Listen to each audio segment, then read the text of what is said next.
In the heart of Central Asia lies the ancient city of Samarkand, Uzbekistan. Landmarked along the Silk Road, the spirit of the past still echoes through its ancient buildings and monuments.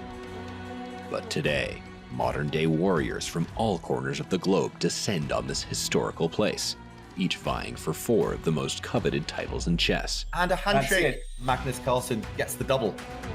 Before the calendars turn, the year closes out with 6 days of intense battles, He flagged. brilliant strategies, and unparalleled excitement. He's blundered. Magnus has made a new queen, and now it's a huge turnaround. Will the experienced prevail, or will a rising star defy expectations?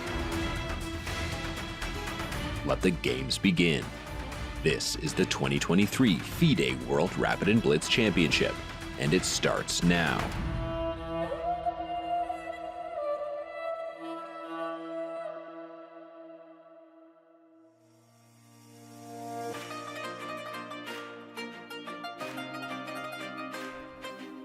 Welcome back to beautiful Samarkand, Uzbekistan. Today, a winner will be crowned for the FIDE World Rapid Championship. The sun may set on some people's tournaments, but the city, it remains a sight to behold. The players, they're in the background, they're in that playing hall, and it is going to be an epic clash of some of the best players on the planet. I'm Robert Hess. Alongside me is Grandmaster Peter Lecko. Peter, we've had 2 fun days thus far, but the fun is done. Now it's time to crown some champions, for players to earn their medals. What do you expect to see today? Yeah, hello Robert, welcome everyone. It will be day of nerves. Yeah, there is so much at stake, so much tension is there. At the same time, the players need to keep cool head. It's an incredible challenge. I want the action to start because I'm already looking forward to all the games. Just like the players, we're getting the jitters waiting for these games to begin. And we want to remind everybody about what they're about to see today, because for the FIDE Rapid Championship, we will have rounds 10 through 13, but the women, they have rounds 9 through 11. So 3 rounds for the Women's Rapid Championship, 4 rounds left in the Open. And when today ends, even though some players will earn that gold medal, there will still be 2 more days of action for the Blitz tournament. So it's going to be an exciting stretch of days here. Very excited to cover it ourselves. So 1 rapid day left. We've had 2 great ones thus far, Peter. I think that the players, Magnus Carlsen in particular, he's looking to earn himself another title. And then there are players who may be on the rise, who have yet to get that illustrious title to their name. They would like to take Magnus down. Yeah, for sure. Also, Arjun Erigaisi's dream is still alive to win the event and to qualify for the candidates. He has played a stellar event. It will be very interesting to keep an eye very closely on his adventures. Yeah, so while we're talking about these players, well, let's inform you all of who's in the lead and who is trying to take down some of the leaders ahead of them, because we do have the World Rapid Championship and the Women's Rapid Championship. We'll start with the women because there is a sole leader in that section with only 3 rounds to go. It is Anastasia Badner with 7 points. She is having a phenomenal run. She's actually going to play Humpy Pinero. So we have a matchup at 1st and 2nd place. And Peter, we have some former champions that aren't doing as well, but you've been mentioning Goryachkina. She's coming back. So some of the players who have been seemingly out of contention, they've worked their way back in the field. Yes, Alexander Goryachkina, Katarina Lachno, and also Lighting GA, to name 3 favorites who are now closing the gap. They are just 1 point behind the leaders, 3 more runs to go. Whoever is leading the tournament feels a lot of nerves. All the pressure is on her shoulders. So I'm not sure that it's not even a good position to be just within striking distance, to look for your chances, play without too much pressure, just trying to show your best, and then who knows, you might still get the chance. And for some of these former champions, anything except a gold medal might be disappointment.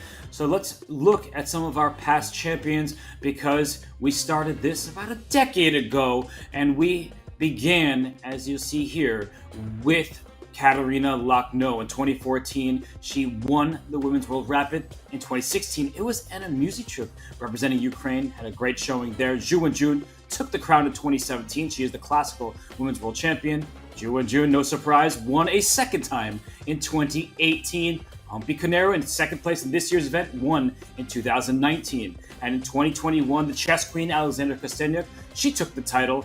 And last year, Tan Zhongyi, who will try to earn another shot. She's fallen behind the leaders, but she is the reigning, defending champion until the end of today. Yeah, and there we have the matchups. Yeah, Humpy Conero against Anastasia Bodnaruk, Zhao Mo against Katerina Lachno, Zhu Jine against Lighting Jie, and Alexandra Goryachkin against Nurgul Salimova. All these four matchups are just fantastic. And on board 6, Zhu Wenjun against Anna Muzychuk, also incredible. Yeah, when Zhu Wenjun versus Anna Muzychuk isn't the focus of our show, you know that there are so many strong players in the mix. And Priyanka Nutaki, she's having a great event, as is Lea Garifulina, who did super well in the Women's Grand Swiss. She took a last round draw, which I was actually quite critical of because I thought, you had your chance to play for the Canada's tournament, but she secured herself a very hefty prize and she performed admirably there. So we saw the women's standings. We see who's in contention. Let's go on over to the Rapid Championship where Magnus Carlsen, no surprise, is in the lead, but he shares that lead with two other players, Fedoseev and Yu Yangyi. And then I think this is where it gets really interesting, Peter. We have Arjun Erigaisi vying for that candidate spot, but look behind him, Bharat Subramaniam. I mean, the youngster continues to shine. So, Peter, from the trailing pack, who do you see as the biggest threat to Magnus, Fedoseev, and Yu Yangyi? Well, there are so many. Clearly, we are looking at the biggest names like Maxim Vachier-Lagrave, Daniel Dubov, but also youngsters like Murzi and Vincent Keimer should be not ruled out. They have what it takes, the freshness, the young determination, the energy. Vidit Gujarati, definitely. Teimur Rajabov, very experienced. And Dmitry Andreikin also coming from behind. It's going to be very interesting. I still believe that, yes, Magnus is the clear favorite, but there are like 15 more players who can eventually win it. Even players with 6 points, they do have a chance. Sergei Grigorians has played a really excellent field. We'll talk more about him because, Peter, we chatted about that before the show. But while Magnus Carlsen, he's always the favorite when he's in the lead and playing. There's some other former champions in the mix. So as we talk about the World Rapid Championship, we should look down memory lane. We saw Shakhriyar Mamadjara, who's not having a great event in Samarkand. He won in 2013. The next year, Magnus Carlsen. You'll see that familiar face a number of times. Oh, guess what? Already in 2015, he defended his title. In 2016, the legendary Vasily Ivanchuk, he was playing checkers while the others were playing chess. He went back to the stage to get the title. Vishwanathan Anand in 2017. Daniil Dubov, who has a chance this year, won in 2018. Then in 2019, Magnus Carlsen, he stormed back, won a title once more. And in 2021, Nodirbek Abdusattorov became the youngest World Rapid Champion of all time before Magnus Carlsen took last year's crown, and he earned the double, winning the Blitz as well. So, Peter, the story about Ivanchuk, when he was literally playing droughts while his name was being announced, that was such a fun, very Vasil story. But he's not in the mix this time. We see our top 6 pairings. Which of these are you circling? Well, all of them. First of all, let me just reveal that I was there. I was like 2 meters away, or even less than 2 meters away from Ivanchuk when he left the checkers game and ran to the stage. It was a fantastic experience. Yeah, there we see Magnus Carlsen already taking his seat. This is not something that we have seen so often, that Magnus is already there at such an early stage. Yeah, clearly Vladimir Fedoseev against Magnus Carlsen, that's the game of the round.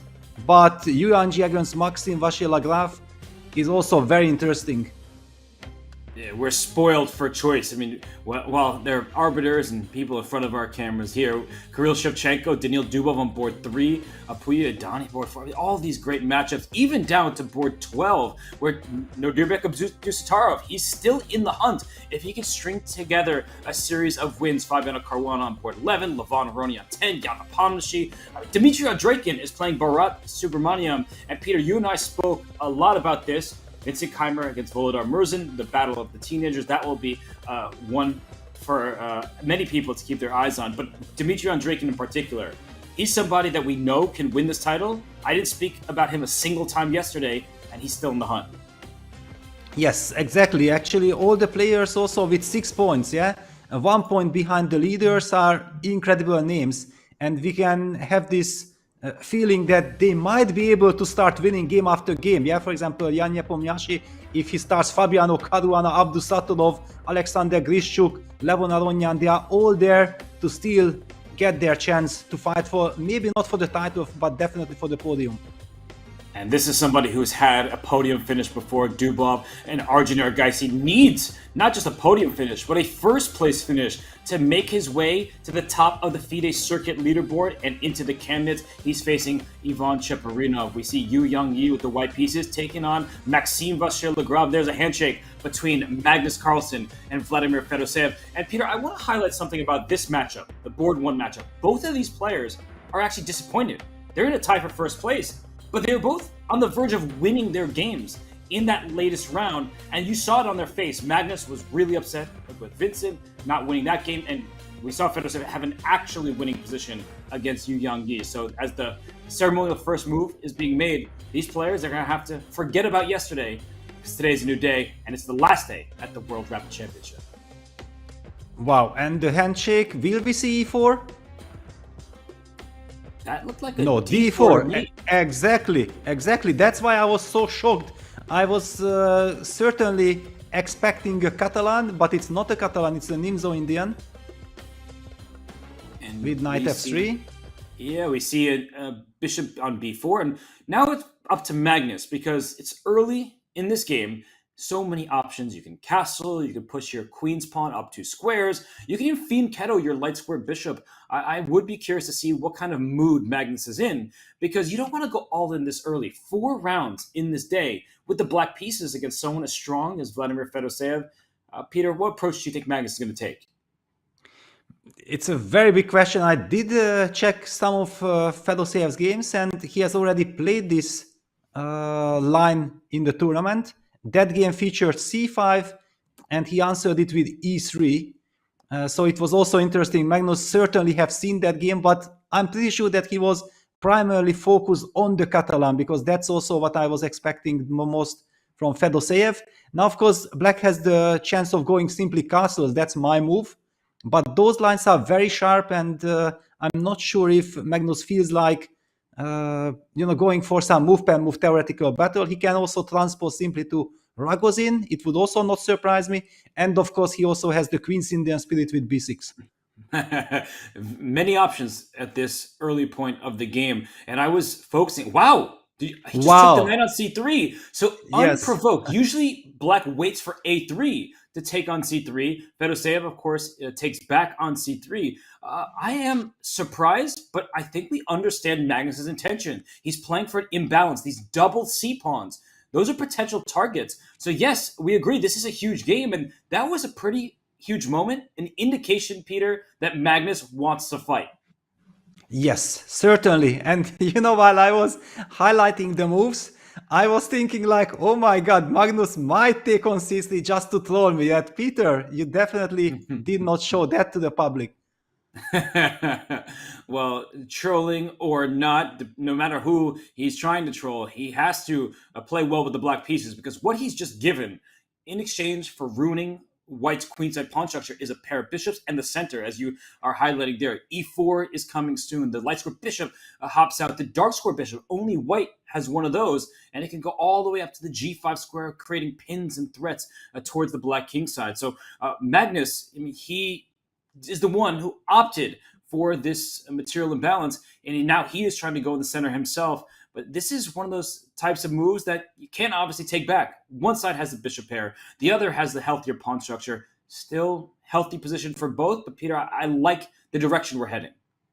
Yes, it basically guarantees an uncompromising fight. Magnus clearly trying to use the blockading strategy. His idea is clearly to push e65. That means that White's idea was to go e4. Black will immediately block it with e5, bishop d3.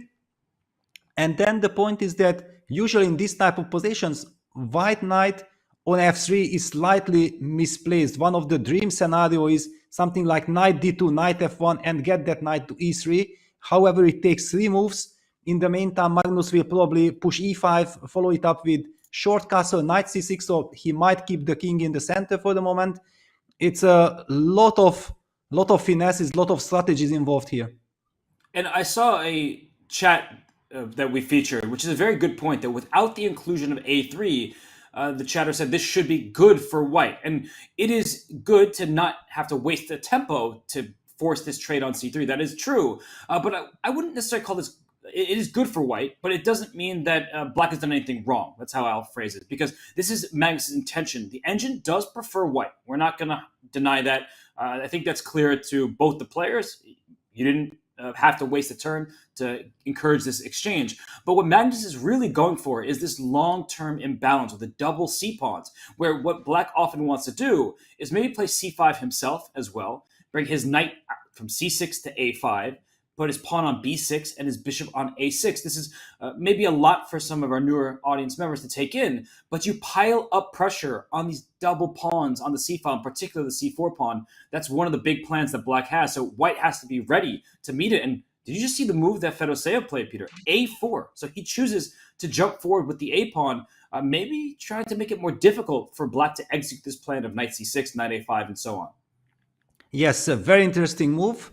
The big question is, from strategically point of view, it's perfectly understandable. If white gets that pawn to a5, then he does not have to worry about the plan you just mentioned, which is always scary for white, because once black gets that, one has the feeling that white has to go all in on the king side. After pushing the pawn all the way to a5, he has some stability. He does not need to worry about it, but it does give Magnus then time to eventually coordinate his forces and opt for a nicely timed e6, e5. But he first goes c5. Mm-hmm. Okay. He's trying to shut down that dark-squared bishop if it ever wanted to go to a3. And while we have a second here as Fedoseev, he's about to move his e-pawn. We asked the chat what they thought. Will Magnus Carlsen retain his title? And it seems that most of you said that Magnus will, in fact, retain his rapid title. 63% of you saying yes, 37% saying no. So before the show, Peter, you and I talked about it. We said 50% chance that Magnus wins this event, but 50% on the field. And the chat seems to be in a similar frame of mind. Yeah, I think it's absolutely correct. First of all, we all have faith in Magnus. On the other hand, we also know how strong the other guys are. And if Magnus shows a sign of weakness, just in one of the games, then one of the other players can capitalize on that chance. And now we see a transformation of structure. And this is very interesting because, yes, Magnus has succeeded in blocking everything, but he did not get the typical blockading knight on a5. Now, obviously, Magnus is trying to transfer his knight to g6 and keeping the king in the center. This is very important because who knows, he might feel that short castle, but he might also feel that long castle will be the way depending on white's setup. Yeah, this is going to be a long battle because the position is closed. That's usually good for the knights, but white does have more space, and white has this dark square bishop that at some point, if it gets a free diagonal, can be useful. But for now, no good dark squares for that bishop. The dark squares are completely closed. So while we do have a moment, let's take a step back. Let's zoom out because we have so many other important games in the World Rapid Championship. And we see on the top row, we have the top two games from the Women's World Rapid Championship. On the left, we have Humpy Canero with white against Anastasia Bodnaruk. And then on the right-hand side, we have Mojai against Katerina Lachno. But I have to be honest, Peter, I'm looking at these games and I'm seeing some exciting ones all around. But the most exciting game to me is not even on this screen. Let's go to the game between Arjun Erigaisi and Ivan Cheparinov, because this game is incredible. The position that we have, we are going to bring it on screen for you. It is wild. It is just perfect for this time control because the pieces are all over the board. There's a white knight over there on h7, and I don't know what to make of this, Peter. The engine seems to be close to the middle, but it's a type of position that a player can blunder on any move. Yes, certainly, because this is a very sharp line. Probably not really known. However, I do have some memories in 2019. I was heavily analyzing this position. It was then quite topical for my repertoire. And look at this. The players keep on blitzing in this crazy wild affair. Just very quickly to understand, it actually started out from a very simple Queen's Gambit accepted. However, with this more modern touch with Knight c6, not the traditional a6, Knight c6, Knight c3, a6.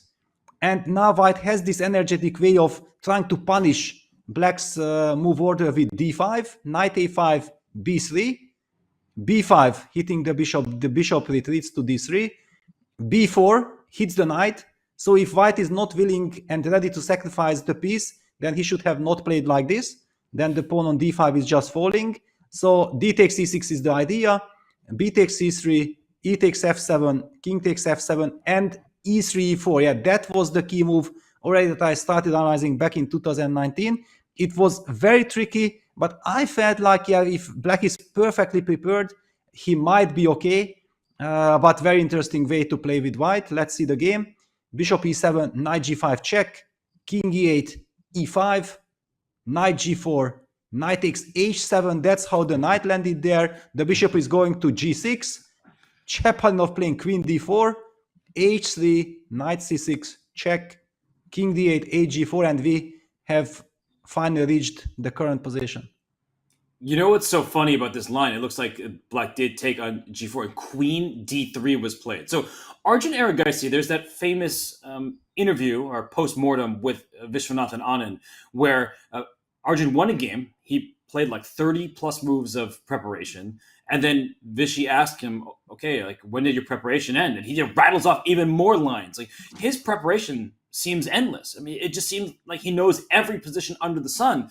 And what I like about this opening from the White side is that even if the engines say with best play, Black should be able to hold, look at this position.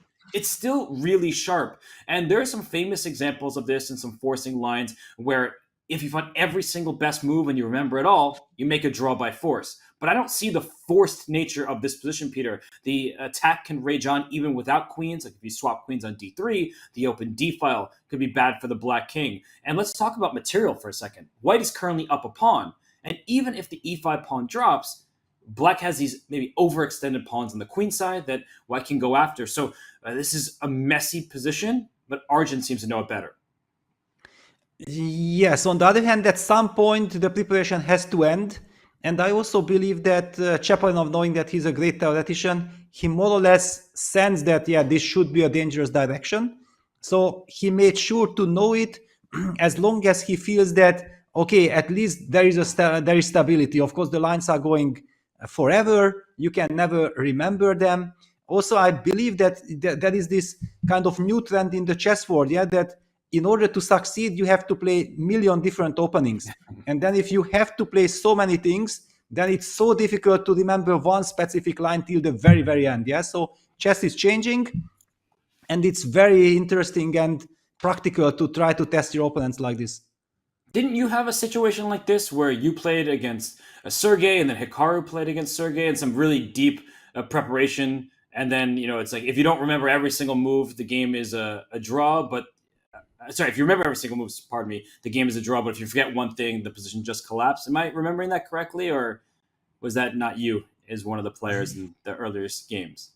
Well, I'm not sure. I had many theoretical clashes, and usually I knew what I'm doing, but it's always a challenge. Yeah, you can never be sure. It wasn't you. You were the original game, and then later they tested it again, and the person didn't remember it. I'll try to figure out what I'm even talking about, but I think it was Hikaru against Sergey eventually, where it was some very deep forcing line, and you might have been the original game, and the players just couldn't remember everything. So the point still stands that this is a testing type of position, and it's one where you're deep down this dark forest that Mikhail Tal likes to talk about. 2 + 2 = 5. There's only room out for one. And I think Arjun Erigaisi, he's, in my eyes, looking like the likely one to survive this forest and have the upper hand. Here also now we see a very psychologically important situation, because at the moment it looks like if Black wants, Black can trade, but you also don't want to give up this lovely d4 square with your queen. However, if you play king c7, then White might sidestep with the queen to g3, preparing bishop f4. So, and wow, knight takes e5 and queen e4 blitzed out. Okay.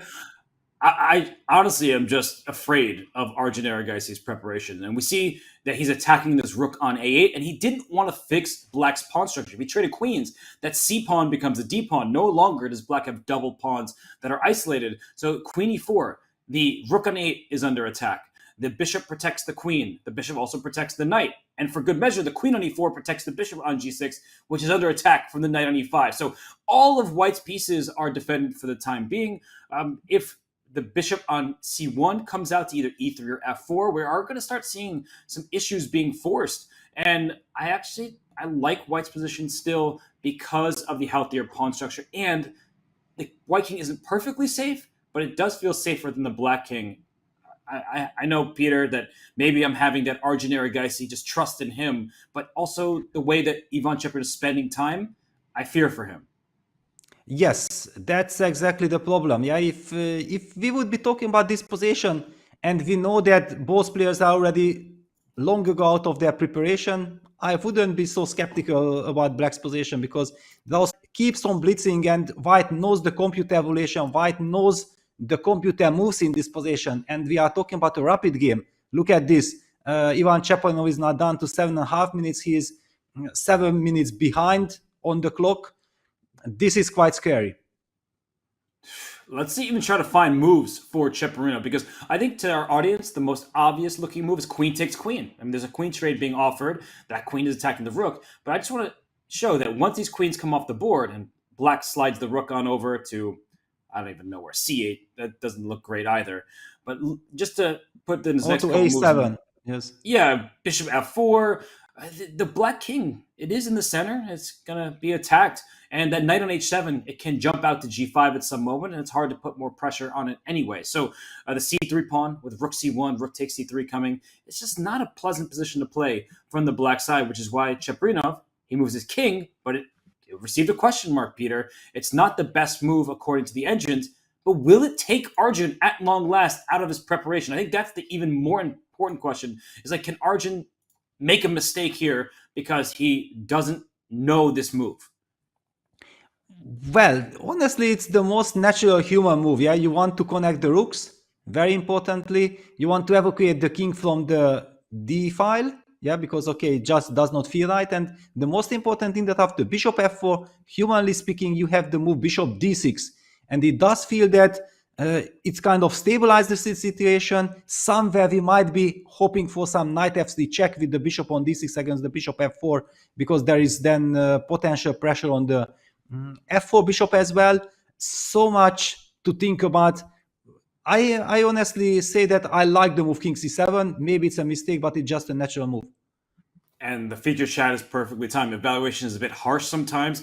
It is harsh because they're only human. But for white, I would play bishop e3 here, just like in the other variation. I want to swap these queens off. And if you take my queen on e4, I take back. You bring your rook in the center with rook a to d8, let's say. And can I just play pawn to f3, just to stabilize completely, give my king a little bit of space, eventually bring my rook to c1, and just gobble up this c3 pawn? I'm not sure how black is going to defend that pawn. Yes, this is a very good point. And actually, bishop e3 seems to be a very nice kind of way of clarifying things. What do I have? Do I have something special after bishop e3? Okay, I believe I have to trade the queens. I cannot lose a tempo. So takes, and maybe here I need some very special move instead of rook a d8. But can I take on h7? No, I wanted to highlight that rook h7, bishop h7, g6 looked like a smart idea, trying to trap the bishop, but then you will have bishop f. Okay, maybe I can try this. I don't know, but it's a little bit kamikaze. Well, the queens are off the board. On the board, yes, exactly. All this had happened. Takes. And all eyes on Cheparinov. How will he handle this now? Well, we'll let him handle it just because other games are heating up as well. We will focus on these top boards. And Arjun Erigaisi, he looks to be in the driver's seat, easier position to play, more time on the clock. But I'm looking at the game on the bottom row, second from the left. Maxime Vachier-Lagrave against Yu Yangyi. Or should I say Yu Yangyi against Maxime Vachier-Lagrave? Because Yu Yangyi is in a tie for first place, has the white pieces, and to my eyes, has the potential of an attack, though he has sacrificed material. So, Peter, that game is looking spicy for Maxime, who's behind the leaders. He wants to get a win, but that king on d7, it's a lot less safe than that king on g1. Yeah, especially because of the dark squares. Yeah, White has, okay, we should not forget that White has sacrificed an exchange and the pawn in order to get such a dominating power on the dark squares. Very difficult to evaluate. We do see that the computer helps us, indicating that White has a very dangerous attack, but it isn't so obvious. The king on d7 looks pretty nicely covered by the bishop on e6. And Black also has the b file. The big question is, where do we put that queen? It feels like the queen should probably stay close to the king. Queen, oh, I might have blundered exchange. Queen b6, I was going to say. But then at the very least, White has bishop e3. So I almost walked into a little bit of an issue. So maybe queen b4, just to take away more squares. It was also my first kind of intention. Then I noticed that maybe White can play the move c3 and getting ready to play rook b1. Yeah, because then suddenly the bishop will be covering the b1 square. And if that rook comes to life, yeah, for example, just to highlight, queen b4, for example, c3, queen e7, that's kind of the problem, that the queen can fall back to e7. And if White plays queen d4, then I might just play rook b7. And you get there just in time. Yes, you still have bishop a6 then, which is quite annoying. I might sacrifice the exchange in some ways, but yeah, the position is full of life, and this is what we are hoping for. And you were just showing that Black is kind of living on the edge here. If you make the wrong move at this turn, your king could be in grave danger. And White is one open file away from winning this game. And I think you highlighted that with c3, rook b1 ideas. Maybe c4 is a move that White should be considering, even after queen to b4. I may not attack your queen on the spot, but I'm just trying to take on d5, open up more diagonals, open up more files. It's getting really precarious, but for now, at least, the engine doesn't say that Black is lost. So a move like c4, just blow the whole center open.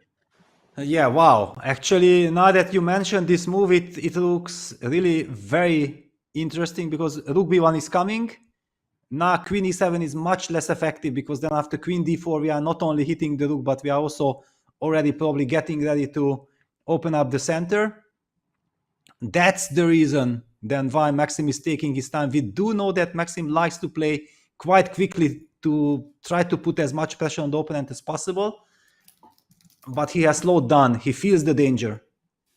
And he should be feeling the danger. And if this is going the way it's kind of looking at the moment, then maybe Magnus Carlsen and Vladimir Fedoseev will see their lead in some peril because they shared the lead with, oh, and looks like Yu Yang. Okay, we did see that line with queen b4, pawn c3, and queen e7. So he chooses your line. The engine still seems to favor White in these lines, but it's a funny question mark to give them. It was such a natural choice, still looking pleasant for White. But while these two, they're going to go down this line, why don't we zoom back out once more, check in on the game between Fedoseev and Magnus Carlsen, which we haven't seen in quite a while. That's in the bottom left. And oh, the evaluation bar is going down in Magnus's favor. So Magnus chose a provocative opening. He took this knight on c3 with his dark square bishop early. Let's dive into that game, Peter, because it looks like Fedoseev, he's on the worst side of things. It's been a closed position, at least from the start. And now Fedoseev hoped the position would open up even more. But the black king is actually safe on c7 thanks to that rook on a6. The white king on d2, not in harm's way just yet, but the pawn structure is bad for white. Yeah, wow, actually Magnus is making an incredible positional masterclass here in the true spirit of Aaron Nimzowitsch, because Fedoseev has just missed one move. If he has already played this a4 move, he should have taken the time to place that pawn to a5. And since he didn't do it, look at what Magnus has done.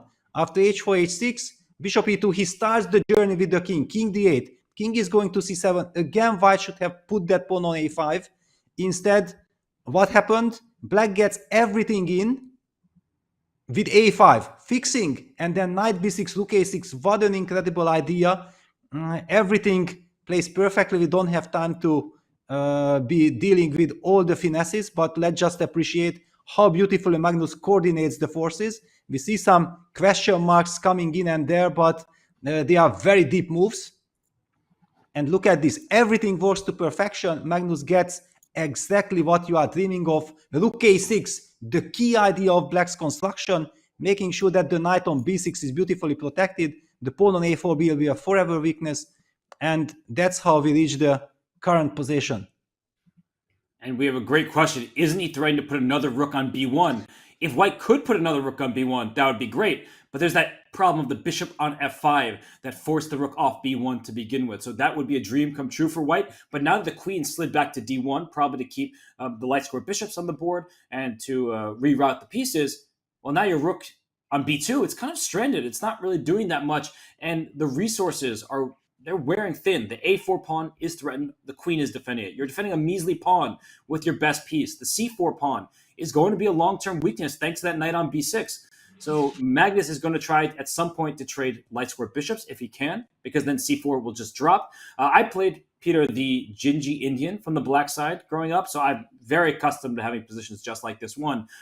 The engine hates it for black at the start, and then if you get in a position where you freeze the pawn structure, the knight can outclass that dark squared bishop, which is really staring into a bunch of brick walls. So I do like this opening choice. I like the position. I like the clock for Magnus as well. Yeah, the only positive that I can find in this position from the white side is that luckily for white, there is a pawn on h6, which is a target by the bishop on e3. Otherwise, the bishop on e3 is doing absolutely nothing, but it's protected by the pawn on f2. So this is a very solid construction. And I believe that only thanks to this, white can hope to survive this game. Otherwise, it would be all over like this. There are chances to survive. And it looked like Magnus was queen to h7, the reverse order of what you typically see with the queen is behind the bishop rather than in front of it. So you're not going for a checkmate. But at some point, if that white queen leaves d1, then bishop d3 becomes an option. If those light squares come off the board, white is in huge, huge trouble. So what move can white even play here? Rook g1, I think, is you just take it and play bishop d3, which is what... Oh, the a4 pawn drops as well, so that's clearly not good. So what ideas do you have for white? Yeah, it might be said, but white might have to play a move like rook a2 just to protect that pawn. And actually, there is no pressure on the b6 knight because of the rook on a6. This is a very strange construction. Yeah, rook a2 played because actually black's knight can move and eventually the rook can come to b6, threatening some rook b1 ideas. Yeah, it's not a given that this knight stays forever. For example, this knight might even start some journey towards the f5 square. Yeah, knight c8, knight e7, eventually move that bishop, go knight f5, hit that bishop on e3, combine with rook b6 idea. Magnus makes a different route. He's aiming, but with the same idea. Opening up the b6 square and the knight is rerouted. This looks really unpleasant for white. I think rook b2 makes sense. You cannot afford the black rook taking over the b file. And at this stage, that knight on d7, it can always go back to b6 at some moment. You can also try to trade rooks. Maybe that rook on g8, I don't know where it goes. I mean, you don't have any nice looking line just yet, but I could see an argument to be made for just hopping the knight in, as you're pointing out, just trying to increase the positional pressure because white doesn't really have a clear idea either. So while the players, they're jockeying for position a little bit, I do want to zoom out again just because the top board in the women's World Rapid has just concluded, as Magnus just made a move. It was a very strange draw by repetition between Humpy Koneru and Anastasia Bodnaruk. So they drew their game, which means that Anastasia will, at minimum, be in a tie for first. Maybe she'll still be clear if the results on the other boards go her way. But Humpy could have overtaken her with a win, but instead made a repetition. Yes, we talked about this, yeah, that there is so much prize at stake. Yeah, so if you are not sure about the position, then it also makes sense from a tournament point of view just to secure your position. And at the same time, you are still hoping for some chances. Yeah, this is not the last round. Yeah, there are 2 more rounds to go. you never know exactly when that chance appears. Sometimes it's even easier from the black side because white is pushing for a win, and then you have a chance to counter it. For sure. And speaking of pushing for a win, let's dive back into that Arjun Erigaisi game against Ivan Cheparinov, because when we left it, it looked like Cheparinov was on the ropes. Now, if we see what's happened, there are no more ropes. Unfortunately, you're pushed through, you've fallen off, and we see the position as it is. The rook on d8 is under attack. The bishop on e4, it was just captured. You see that things have kind of fallen apart here, and the c3 pawn, Peter, we talked about it. It just was too far advanced. It was overextended. And we see first Arjun takes the rook on d8, then he takes, and we have resignation. Arjun, in fact, just wins on the spot. Cheparinov doesn't want to play anymore. Yeah, of course, it's exchange up, losing possession. White still has a lot of time. The pawn on c3 is slowly, step by step falling. No way around that. What an important win. And that's why you have to be super prepared. This is also a very specific game because it's the first game of the day. This gives the players the chance to actually target their opponents. And absolutely, clearly, Ivan Cheparinov has walked into some brilliant prep by Arjun. And we see another result is in the books. It was Maxime Vachier-Lagrave and Yu Yangyi. It was a draw. So it seems that Maxime, he escapes. His king was in the center. But the best that Yu Yangyi could do is make a draw by giving some checks. Yes, actually, it was very interesting. It went all along our line with queen d4, rook b7, bishop a6, rook b3. So the rook just left the 7th rank. And look at this. After queen a7 check, king d8, it looks like checkmate is about to happen. White also has some ideas like bishop g5 winning the queen, but no, it's not winning the queen because black has f7, f6. So white did not find anything better than to give perpetual check. Great save by Maxim. He escapes because that king on d7 did not look long for this board. He makes a draw. It means he stays a half point behind Yu Yangyi. So currently, Yu Yangyi is in first place. And Magnus Carlsen will have something to say about that. But Yu Yangyi having a great tournament, and he should be very proud of his play thus far. So while this game is over, let's head back on to another one. It seems that Magnus Carlsen has been making some serious progress against Vladimir Fedoseev. He traded off one pair of rooks, and the rook is still on b2. So, Peter, this is the problem for white, is that rook on the queen side, it can't help out on the king side, and the black's queenside rook, on the other hand, step back just to go in the other direction. All of black's pieces are looking quite harmonious. f4, good idea, trying to open up the board. But Magnus, I believe he can just continue in the path, the direction he's been going in, and just not open up the dark square bishop. Yeah, one thing, rook g8 is very thematic here, but one really has to keep an eye on the sacrifice with bishop takes d5. So after rook g8, white most probably will try to play queen f2, but that steps into some knight e4 jump. I'm surprised that Magnus hasn't blitzed out the move rook g8. What's in store here?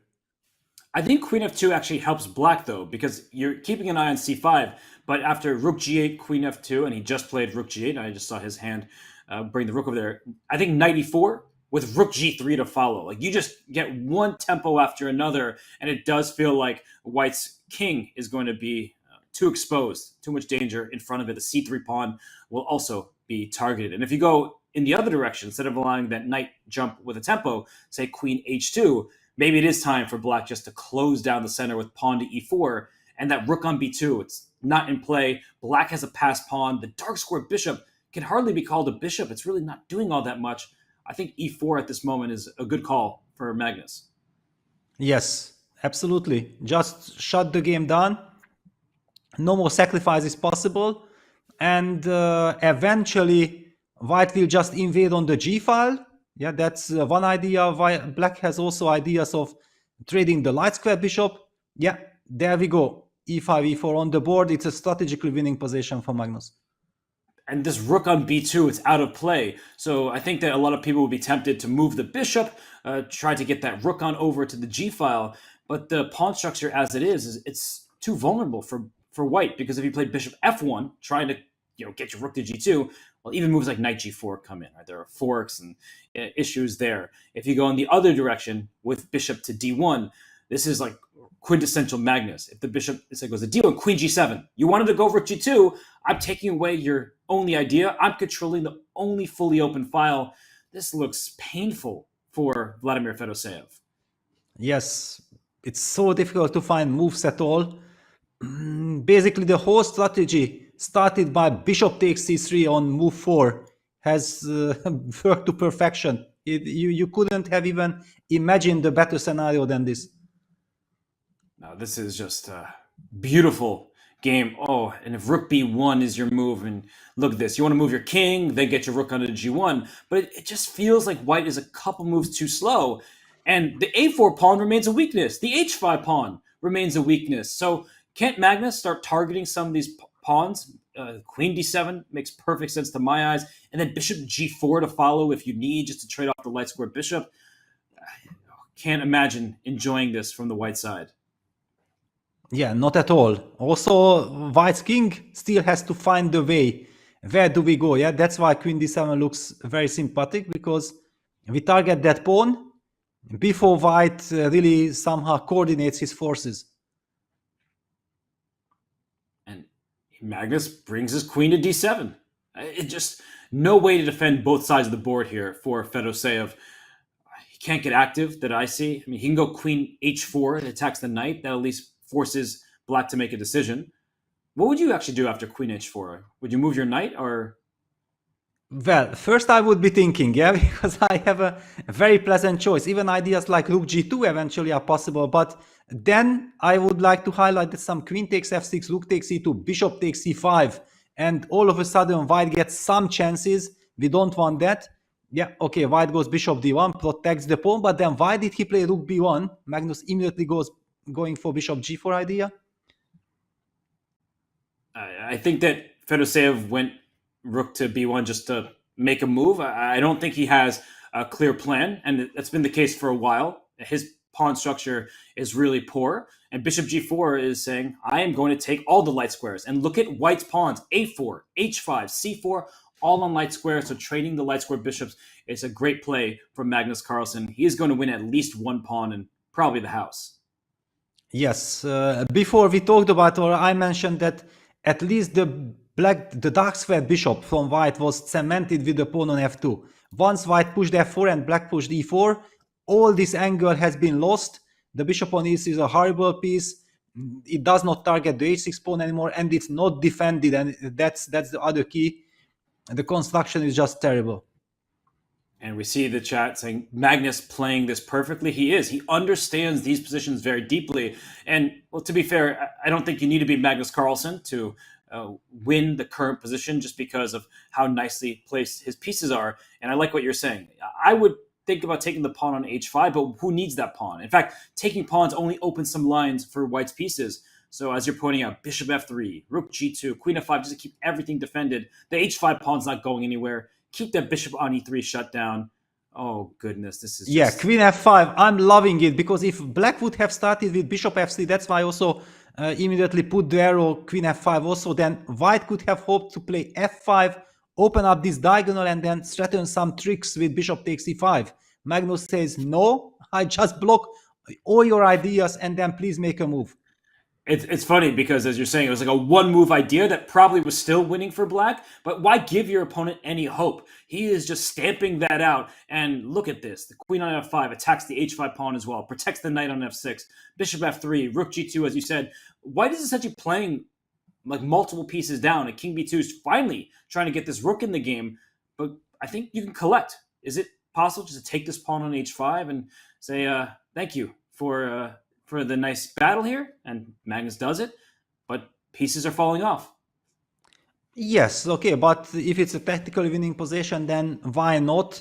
White anyway probably has not... Wow, rook e1, I wanted to say that maybe nothing better than to go rook g1 anyway, which is kind of sad. Yeah, you are losing your pawn. You want to at least feel that you got something for it. And all right, okay, the move rook e1 makes some sense. Maybe somewhere deep inside, Vladimir is hoping to target that knight and then eventually go after the e4 pawn. And Magnus plays on the queen side with b6. So I wasn't looking in that direction. It wasn't anything threatening. king b3. So Vladimir is defending his weak pawns on the queen side with his king that frees up his other pieces. So now the question for Magnus, you've stolen a pawn. You went from positionally dominant to material ahead. How do you actually get your pieces moving? And I think you want to move your bishop from h5 to f3, play h5 and so on. So he plays rook g6 to start, protecting the pawn, freeing the bishop up. I think Magnus, he's handling himself quite nicely. Yeah, rook g6 was important because the pawn needed protection. Bishop f3 followed by maybe just h5, rook g2 is coming, and the only weakness, the e4 pawn, will be beautifully protected by the bishop on f3. So queen h1 prevents bishop f3 because I'll take your bishop on f3 as the e4 pawn is pinned. But maybe Magnus, even if the e4 pawn is captured and some trades happen, white is still much worse, if not on the verge of losing, because of the outside pass pawn. And we saw Vidit Gujarati try to win an opposite color bishop ending against Ivan Cheparinov. I think this is even more favorable than that one was for Magnus Carlsen. Like, just play bishop g4, pawn to h5, try to just run that pawn across the board.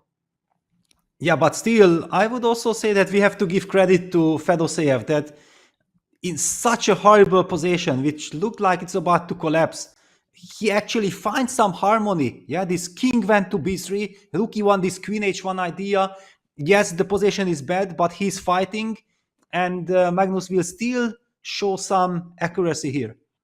I love rook g3, by the way. And after, I thought the queen was trapped with rook h3 at this moment. It looks like the queen is really running out of squares. And Magnus, he is thinking about it, and there could be some tactics, like rook h3, bishop takes e4 comes to mind. I'm not sure it actually works, but it's a good try. Wow, okay, no, it apparently did not work, at least we believe the players. And the rook on h3 does an incredible job protecting the f3 bishop, so the trick with queen takes f3 does not work anymore. This attack on this on the pin on black's queen. White goes rook g1, black gets knight g4 in, that's it, this is not total finish. Oh my gosh, he's improved his pieces one by one. They all defend each other as well. Not a single black piece, except for the queen on f5, which isn't getting attacked, and the rook on h2 technically. But now you can improve. Rook h2 threatens rook e2. There may be a universe where you even sacrifice your rook for one of these bishops here, but he plays h5, just pushing the pawn up the board. White's frozen. All the lines are closed, and black is up a pawn with the more active pieces. Yeah, and for the construction, you don't really want to touch it, yeah, because it will spoil the picture.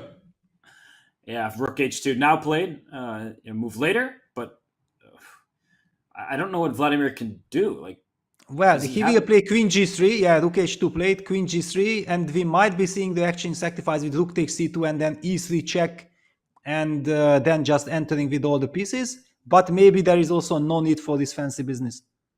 Well, queen g3, I can also play h4, right? I can just no, then queen takes f3. Queen takes f3. Be careful. Oh, yes. So I tricked myself. Good eye by you. I didn't realize you were luring me into this trap. I thought it's so winning for black, but this is why you can't take your foot off the pedal. You always have to be calculating. You saw me make the mistake. I own it, but the players, they have the responsibility in their hands. Yes, that was also the reason why I immediately looked for rook takes c2, but yeah, Magnus just goes bishop e2, very systematic, bishop d3. Why should I sacrifice anything? Why do I need to calculate? Just make sure not to blunder queen takes f3 and rerouting the bishop to d3. Very nice play. And bishop takes c4 check is also a bit of a threat here if you want to be greedy. And I think Vladimir just made the move rook to e1, and so bishop takes c4. Yeah, Magnus snaps that up, and c2 drops. Wow, okay. Very nice spot. Yeah, takes. Black is 2 pawns up, and black is winning. It's all over. Queen h4, okay. White is at least trying one check. But okay, this does not gonna work. There are too many options. And a big problem for white remains this dark square bishop. It's useless. It still can't go anywhere. So you've been playing against it the whole game. Rook takes e4 is also going to come if the queen steps back. But maybe queen h7 is like this ultra precise move. Knight f6 as well. King d7. I wasn't looking at moving my king, but this is best. But knight f6 was met by queen g5. Yeah, that was kind of the last little cheapo that white is maybe setting up. Magnus does not want to fall into that. King d7, covering the e7 square, and no anti-squares for white. And queen g5 is kind of very sad. Yeah, you are 2 pawns down, and black has perfect coordination. You cannot really hope for anything there. No, that h-pawn will quickly start rolling to the other side. There's an e-pawn for good measure. Yeah, this one has been a really classy game from Magnus Carlsen. So Magnus, when he's playing like this, Peter, how do you stop him?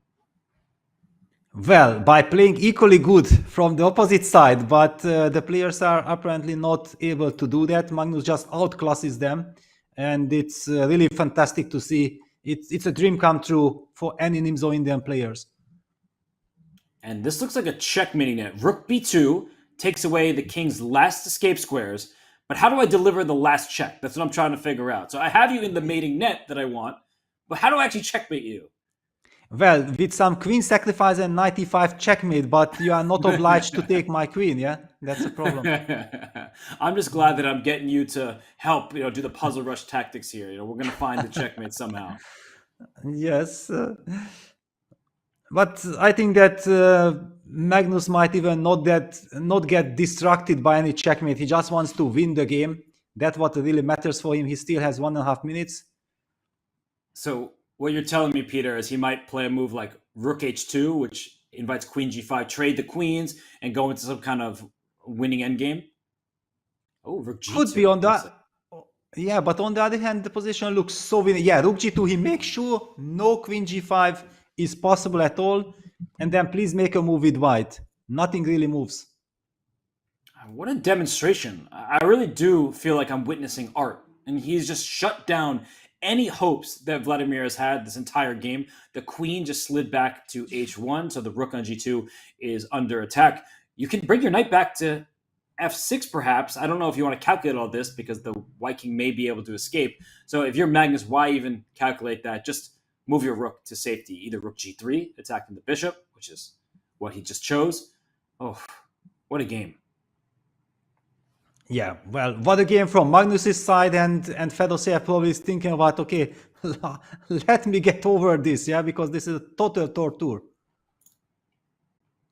Knight f6, the d5 pawn is falling. So I do think we're just a couple moves away from handshakes, but I want to give a shout out to Vidit Gujrati, who might be able to pull his game up afterwards, after he already won his game. A really nasty finish to that one, and he remains in the hunt. So Vidit has improved a lot as a player. Fedoseev's position has not improved. His chances have not improved. He's down to 14 seconds. And he played rook d1, the only move that doesn't allow queen takes d5. So I think we're just seeing the finishing touches here from Magnus. Yeah, it's probably time to just push e3. Of course, Magnus does not want to do that. He does not want to touch that pawn. Yeah, rook d3 is played. And now that the rooks are off, very few pieces remain. Fedoseev is trying to use his king as a weapon. I saw a swap of rooks and a king jumping out to b5. But that king, it might not get checkmated, but you're down a bunch of material and so many passed pawns. Yeah, and king c7. It's all over. I think it's time to design. But of course, yeah, c4 played or what? No, after b5, queen takes d5 played, yes. And the handshake, yeah. Okay. The white king, I think, was on a7 at the end of this game. We are going to see the moves come in, but yes. I'm pretty sure there was checkmate on the board. Yeah, b5 check, king a7, queen b7 checkmate, and king takes a5, queen b6 checkmate to happen. Yeah, it was a brilliant power performance by Magnus. And they're still analyzing the game, and Fedoseev is probably like, what could I have done differently? How did my position get so bad? This is a good moment for all chess players to watch because while Fedoseev is probably very upset, he lost the white pieces. And this last day here at the World Rapid Championship, he's learning something from perhaps the best chess player of all time. So it's good to watch these players analyze, but we will go analyze a different game as Magnus Carlsen is in clear first at the World Rapid Championship. He is now 8 points out of his 10 games. Just incredible performance. And what game is this, Peter? This is Idani against Dubov. And So this is the type of position where I'm just trying to count. So it's pure 2 rooks versus queen. But I would say that white has to be favored here, but you have to be careful because your own king on g2 isn't the safest. Yeah, and white is trying something because rook e5 would have been kind of repetition. Knight e4 white shows his ambition. The clock situation is kind of equal, 26 seconds each.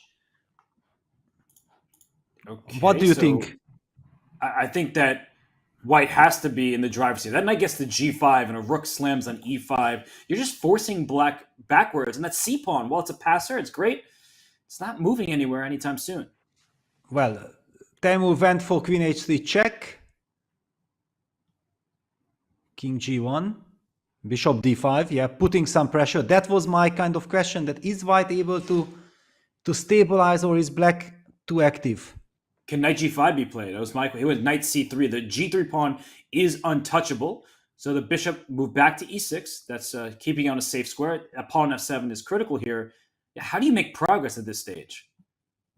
Yeah, that's the big question. And especially with little time on the clock, if the moves are not coming naturally, then it's so difficult. Rook e5. I like that move. Really like that move because you're hitting the h5 pawn. But the engine says, Robert, you don't know what you're talking about. That's not a good one. Yeah, but let's forget about evolution bar. When the players have 20 seconds, we also don't know what to make of it. There is the idea, bishop f5, bishop g6, eventually transposing that bishop, but then it's met by rook h2, trapping the queen. Besides, white is threatening to trap the queen with rook h2, rook g2.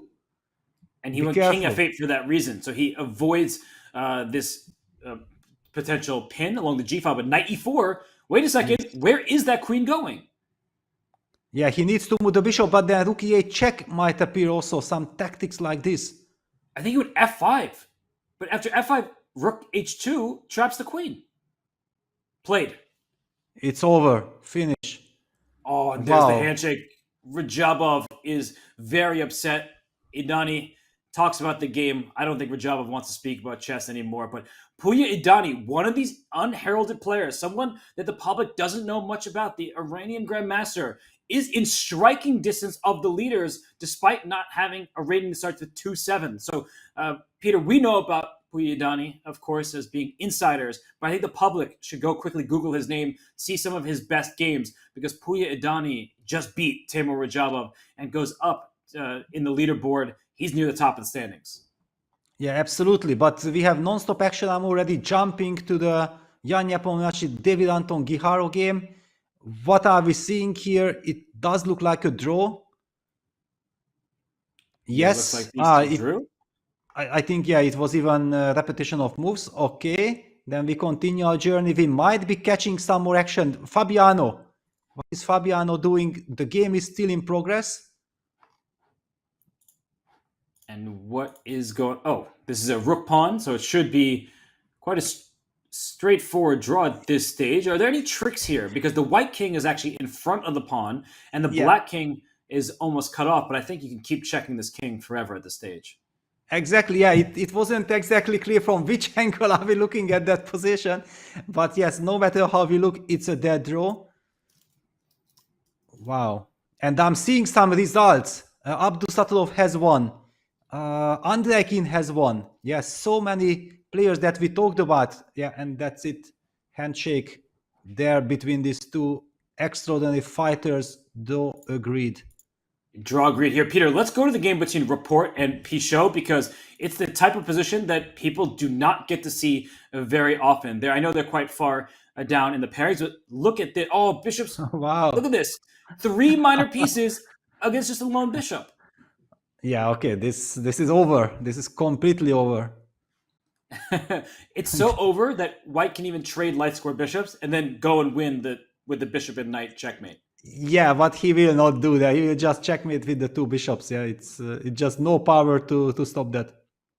Well, Peter, we actually tuned in a little late, but there was a knight for black that white won. So white had 2 bishops and a knight, and black had a bishop and a knight, but the knight was lost along the way.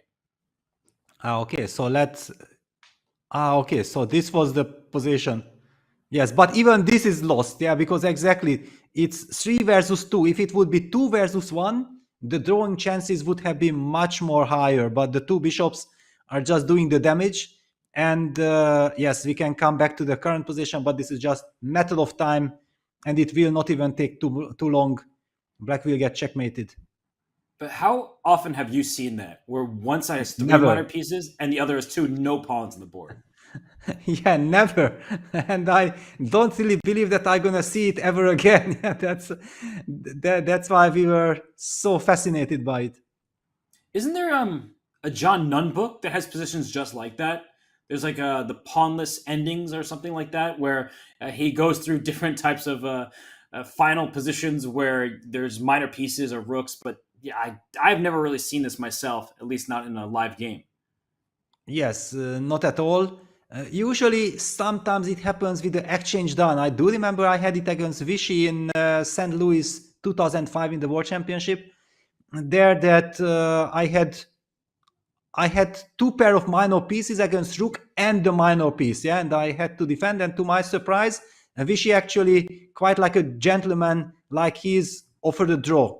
And I was shocked because I thought like the game is only about to begin and he will torture me for 2. And now knight d6, bishop b5 checkmate is coming, or bishop b7 checkmate. That's it. Unstoppable. Unstoppable now. Checkmate, and white wins this game. So Rich Report gets the job done. If we can you pull up the Vidit game as well, because that had a lovely finish, and there's so many Vidit Gujrati fans as he won the Grand Swiss, and even before that he had fans. But look at this final move here. Black's king was stuck in the corner over here. A fatal blunder. There was no reason to push that pawn. It was defended on a7. Black was feeling quite squished over there in the corner, but a6 missing that the rook could just sacrifice itself for the pawn. Yeah, wow, what a tragic blunder for Anton Korobov, who is an incredible player. Yeah, he likes initiative. Maybe that was the problem, that he was put under some pressure. He does not like to be attacked. And then the error came, and rook takes a6. Let's just highlight that after b takes a6, the problem is queen takes a6 is check, and there is no other move than queen a7, which loses the rook and loses the game, because white is just collecting all the pawns, and there is nothing to talk about. Yeah, you can trade queens after that. 3 pawns to the good. So a nice win there for Vidit Gujrati. Well, it was helped by his opponent, but he doesn't care how it got done. He wins the game. He is in medal contention. So Vidit won just there. That was an important win for him. We saw Arjun Erigaisi win earlier, some important results for the Indian contingent. We also saw some upsets along the way. Magnus Carlsen showing his might. So let's review the results from the round that we just had here, because it was a one that was quite bloody. Not so many quick draws. We see the results. Magnus Carlsen beats Fedoseev with black. Yu Yangyi and Maxim Vachier-Lagrave, a very fighting draw where Maxim should be happy to escape. Shevchenko and Dubov drew. Idani, Vidit Gujrati, Arjun Erigaisi all get wins with the white pieces. So we're starting to see some clarity at the leaderboard with only 3 rounds to go, as this was round 10 that we just saw. Murzin held Vincent Keimer, and Peter, Dmitry Andreikin. We're going to be talking about him a lot today. We didn't speak about him yesterday. He wins with black, and he is in the hunt as well. Yes, he's in the hunt, and I also, out of curiosity, checked out, and Anish Giri has won his game, because we haven't talked about Anish Giri yet. However, if he makes 4 out of 4 today, he might get to +6, and +6 score could easily be still enough for a podium finish. Nothing to be ruled out. Yes, Anish needs some incredible finish, but he has won his first game. Well, I don't see his name on the leaderboard that we have in front of us. We do see on the left-hand side Magnus and Arjun Erigaisi, the top 2 spots. Arjun needs a clear first finish to get into the candidates via the FIDE circuit. But look at how many players are tied with him, all the way down to 6th place Puya Idani, Dmitry Andreikin. He's somehow up there at the top with Vidit Gujrati and Yu Yangyi. So some great play from some top players. Some who didn't have the best start are trying to finish strong. And in the Women's World Rapid Championship, we entered this past round with just one leader. Anastasia Bodnar was in the lead. She had the black piece against Humpy Koneru, and maybe we could look at that a bit later today. But Humpy, she made a draw by repetition, Peter, that allows Anastasia to keep her lead, with Lei Tingji getting an important win amongst the top boards, as well as Leia Garifulina. Yes, quite a lot of draws there, but all the more important for Lighting G winning her game. Then now she's only half a point behind the leader. Okay, the tournament is still so wide open there, we can't really be calling the winner yet. Not even close, because all the players on the left-hand side of the screen down to 10th place, they're in striking distance of Bodnaruk. You know, a win coupled with a Bodnaruk loss, suddenly you're in tied with her. So these players all have a shot, including Tan Zhongyi, reigning, I should say, women's world rapid champion. Katarina Lucknow, also a former champion. Humpi Koneru, a former champion. So will we see a new name etched into the history books or a returning member of the past winners? That remains to be seen. But for now, just like the players, we are going to head to break, but don't go anywhere, because when we return, it's more from the FIDE World Rapid Championships and the FIDE Women's World Rapid Championships in just a bit.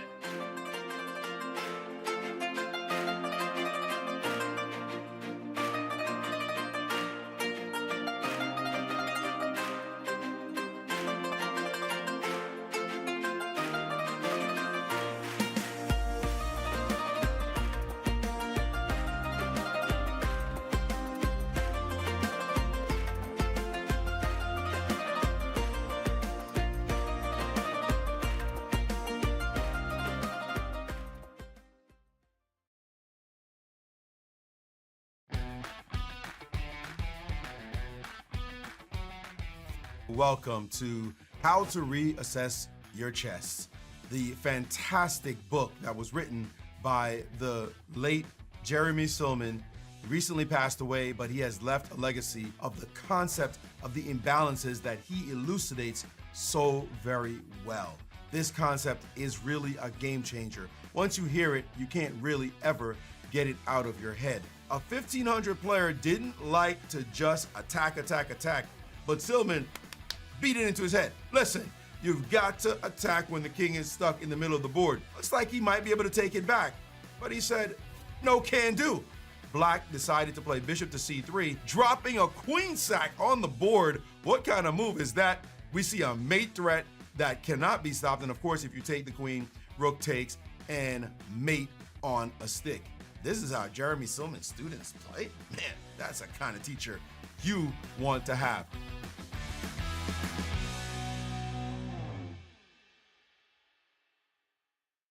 Thinking about your New Year's chess solutions but don't know where to start? Don't worry, we've got you covered in your year in chess. This new feature brings you every stat you need. See your legendary streaks, check out your global passport, and tally up those wins. Relive your greatest triumph and all the unforgettable moments that defined your chess journey in 2023. Check it out now at go.chess.com/yearinchess.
In the heart of Central Asia lies the ancient city of Samarkand, Uzbekistan.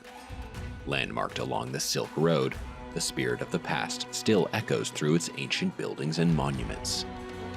But today, modern-day warriors from all corners of the globe descend on this historical place, each vying for 4 of the most coveted titles in chess. And a handshake. Magnus Carlsen gets the double. Before the calendars turn, the year closes out with 6 days of intense battles, He flagged. brilliant strategies, and unparalleled excitement. He's blundered. Magnus has made a new queen, and now it's a huge turnaround. Will the experienced prevail, or will a rising star defy expectations? Let the games begin. This is the 2023 FIDE World Rapid and Blitz Championship, and it starts now.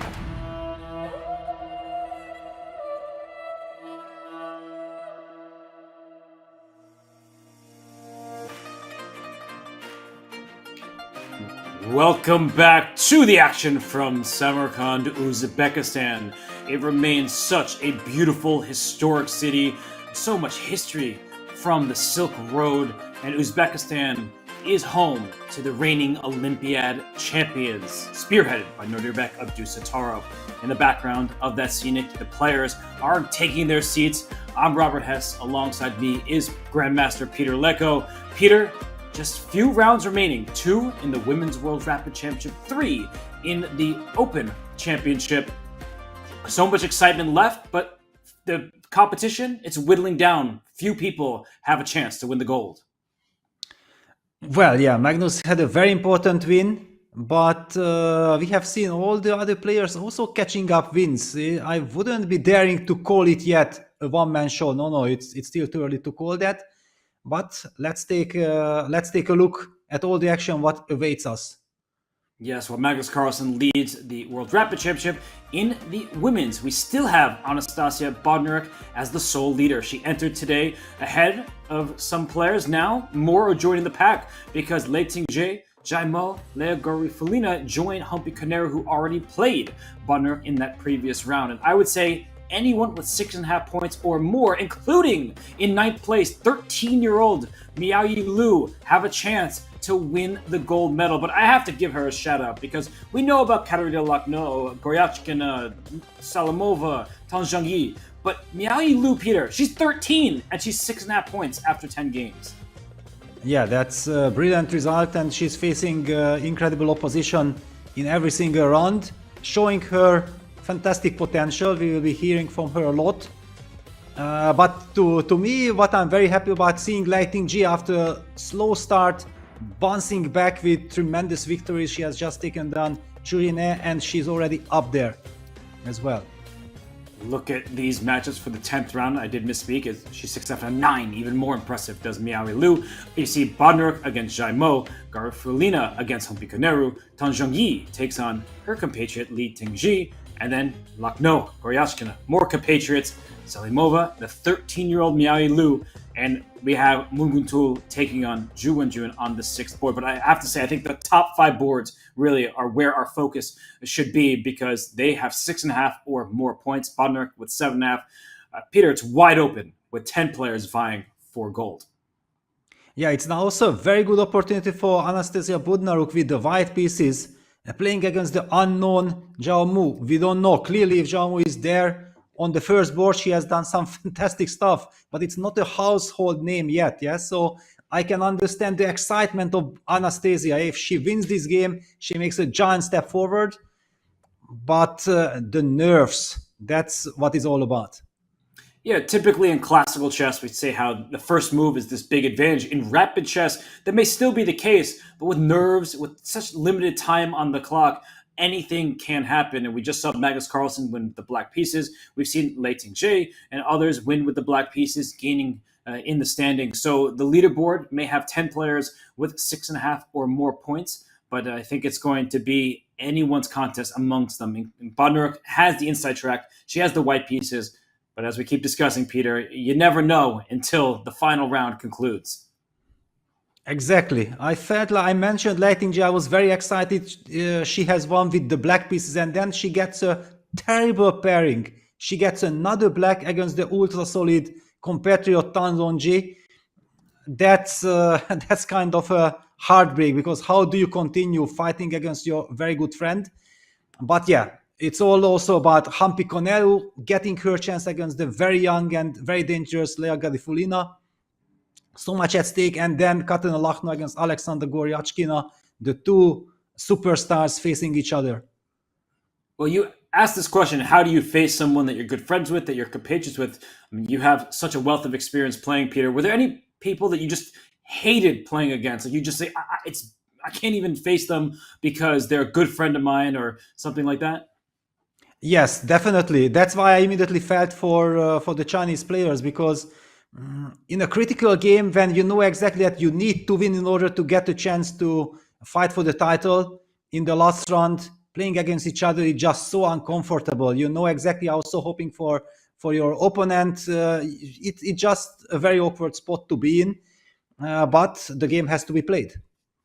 It certainly does. And when both players need a win, we might see some adventurous fighting chess, because a draw for those players, it really does kick them out of contention for first. You need to keep pace with the leaders. And well, Vladimir Fedoseev in the previous round, he couldn't keep pace with Magnus Carlsen. He's one of those players who will also need to start scoring some victories. And he's seated at his chair. I see Dubov off screen. We have the cameras of the players. They're seated at their chairs, just getting ready for the next round to begin.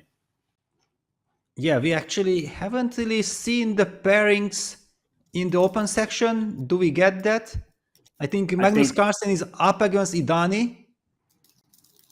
He is. Yeah, Idani, who we were saying is a lesser-known name. Now he's playing on board one against Magnus Carlsen. But Fedoseev, who just took a step back, or I should say leaned back in his chair. There's Yu Yangyi, who drew with the white pieces against Maxime Vachier-Lagrave. He is a very tough opponent. So we do have our matchups for round 11 coming up.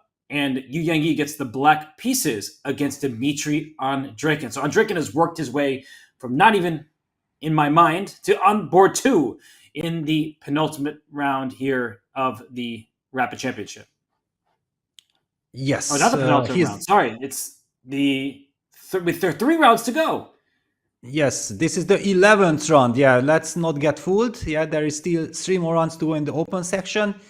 So much at stake, and this exactly highlights that everybody still got a chance. Arjun Erigaisi winning that fantastic game against Ivan Cheparinov. Vidit Gudrati also winning his game against Anton Korobov. They are facing each other. Maxime Vachier-Lagrave against Vincent Keimer. Nodirbek Abdusatov, the local hero. The fans are rooting for him. He had a streak of 3 losses. And then he's bouncing back with some incredible fighting spirit, and he's up there already as well, fighting for the podium.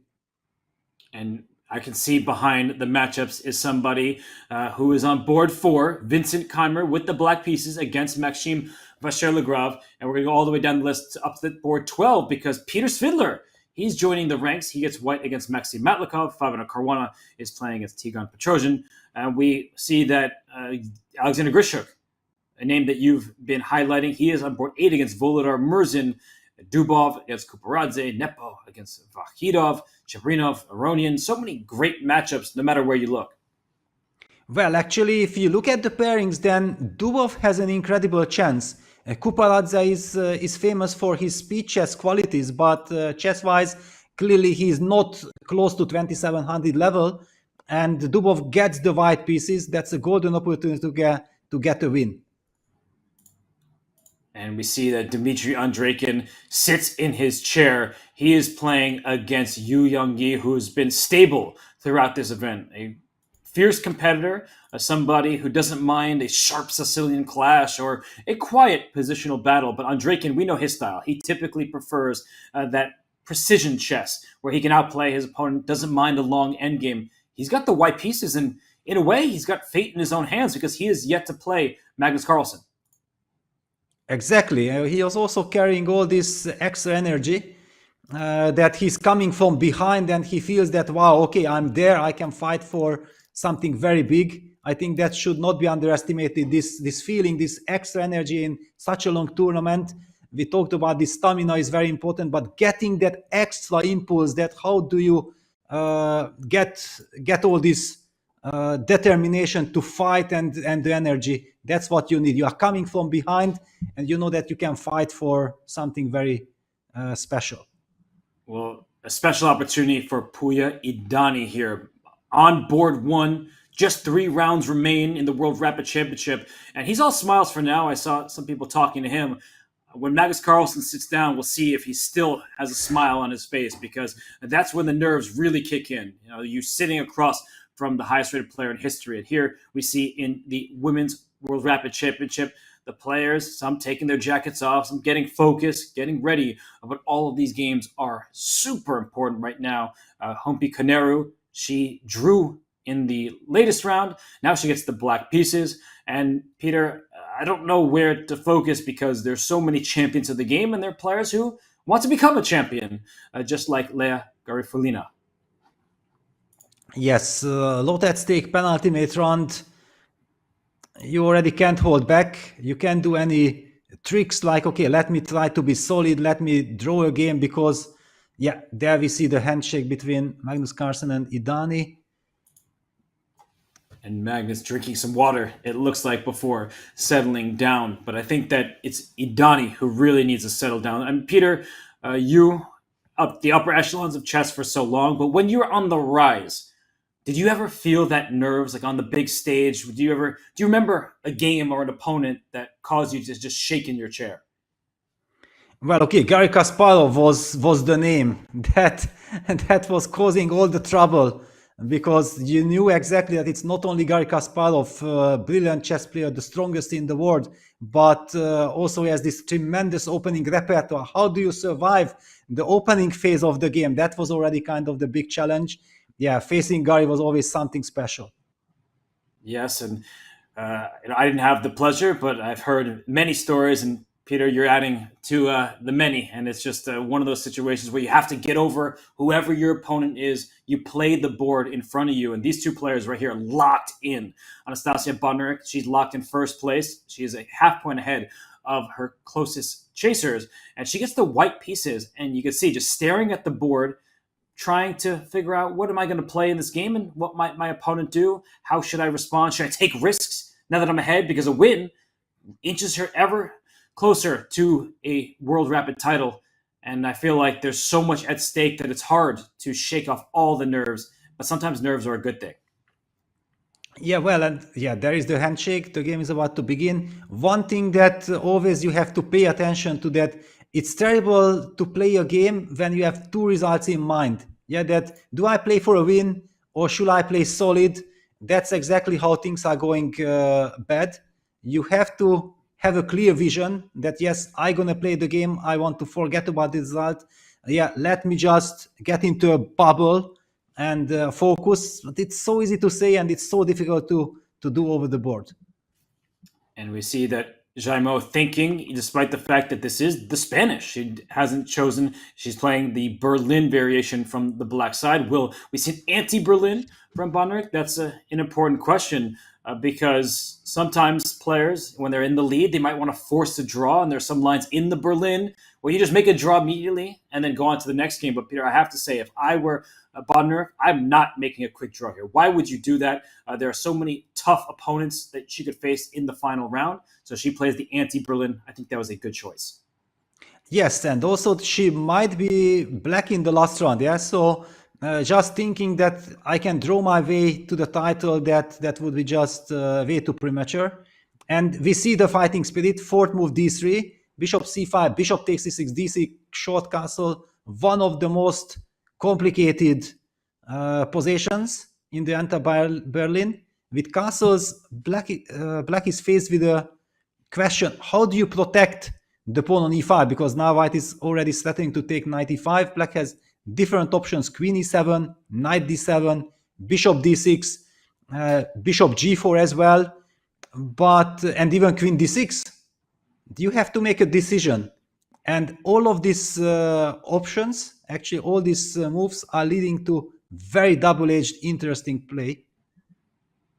Knight d7, okay. Knight d7. That knight often reroutes from f8 to e6, trying to stare into the center with a pawn push to f6, of course, needed to protect the pawn e5. So c3 played from Bodnar, hinting at the d4 push. Also, b4 in some positions may be on her radar, especially if the black king ever thinks about castling towards the queen side. I think that this is a good start for Bodnar. I mean, if she wants to play ambitiously, should we have imbalances? Black with the double pawns, but the pair of bishops. White has the healthy structure, is castled already, slight lead in development, and I also like White's slight lead on the clock. It's still early, so I know that, but she's playing with confidence, and when you're the leader of a tournament, I think playing with confidence is often hard because you know you have that big target on your back.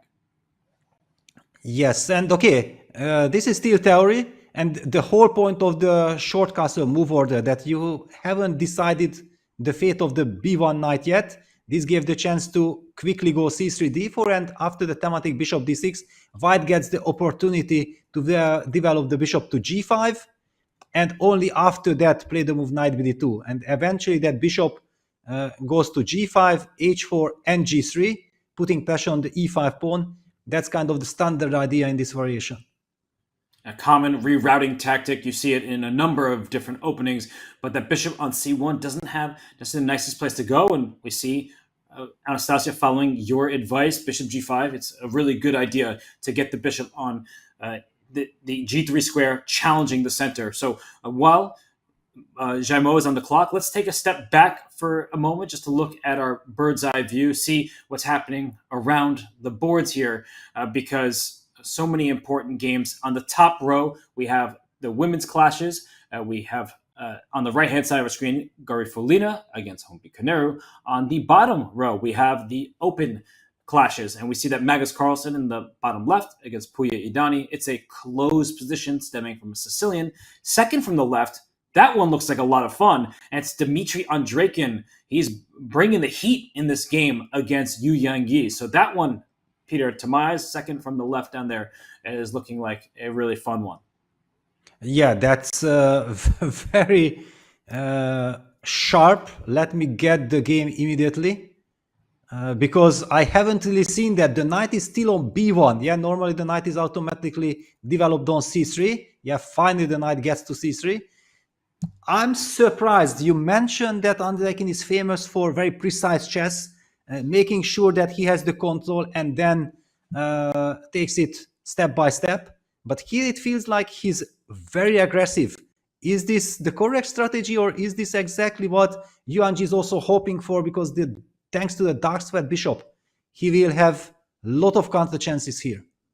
I think the opening is good for both players because they probably both feel like they need to win, as Magnus Carlsen beat Fedoseev with black, has the lead in the tournament, and now gets white against a lower rated player on paper in Puya Idani. So I think that they're looking for a real battle in this game. And Andreikin, the ever so solid London system playing Andreikin, likes these small positional nuances. He is going for it right now, and I love it. And I think this is a very important position just to freeze on for a second, because when someone's attacking you on the king side, some newer players, they like to curl up into a ball, be like a turtle, put a shell in front of their king.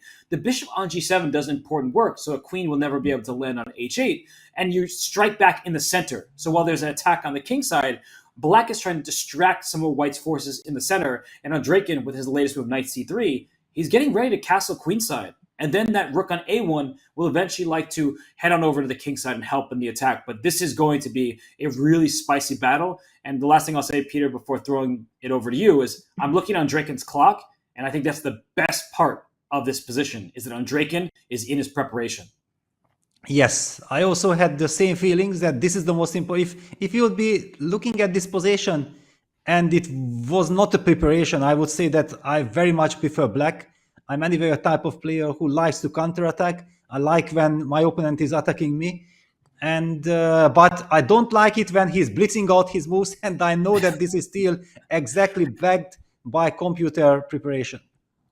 And we can see that it says, minus 0.2 or whatever it may be. Yu Yang-yi has no clue. It might be plus 0.2, it might be even. So we're getting into a little bit of technical terminology with the computer variations. But we see the latest move, queen c7, played by Yu Yang looks like a very natural move to my eyes. As you said, queen f4. So castling queenside now would be a mistake because of a check on f4, and then suddenly white is on the back foot. So I'm looking to stop queen f4. Is rook h4 also getting ready to double on the h-file at some point, maybe triple on the h-file? Is rook h4 a reasonable reply, do you think? Yes, I think it's almost obligatory, because the move queen c7 is a very nice move, also targeting the c4 pawn, but I don't think that it's really about the c4 pawn. It's much more about this queen f4 resource against long castle. White wants to play long castle, he has to play rook h4, it's on the board, it's played. And also it reinforces the d4 pawn, just in case. You also highlighted that white eventually after long castle is hoping to double with that rook on the h4. On the h5 with rook dh1, but will we have time? And I love the way how Yuan is playing. Forget about that pawn, I don't need that pawn. I want to put pressure on the center. Maybe also the regrouping knight e7, knight f5 might come very handy. I want to be black here.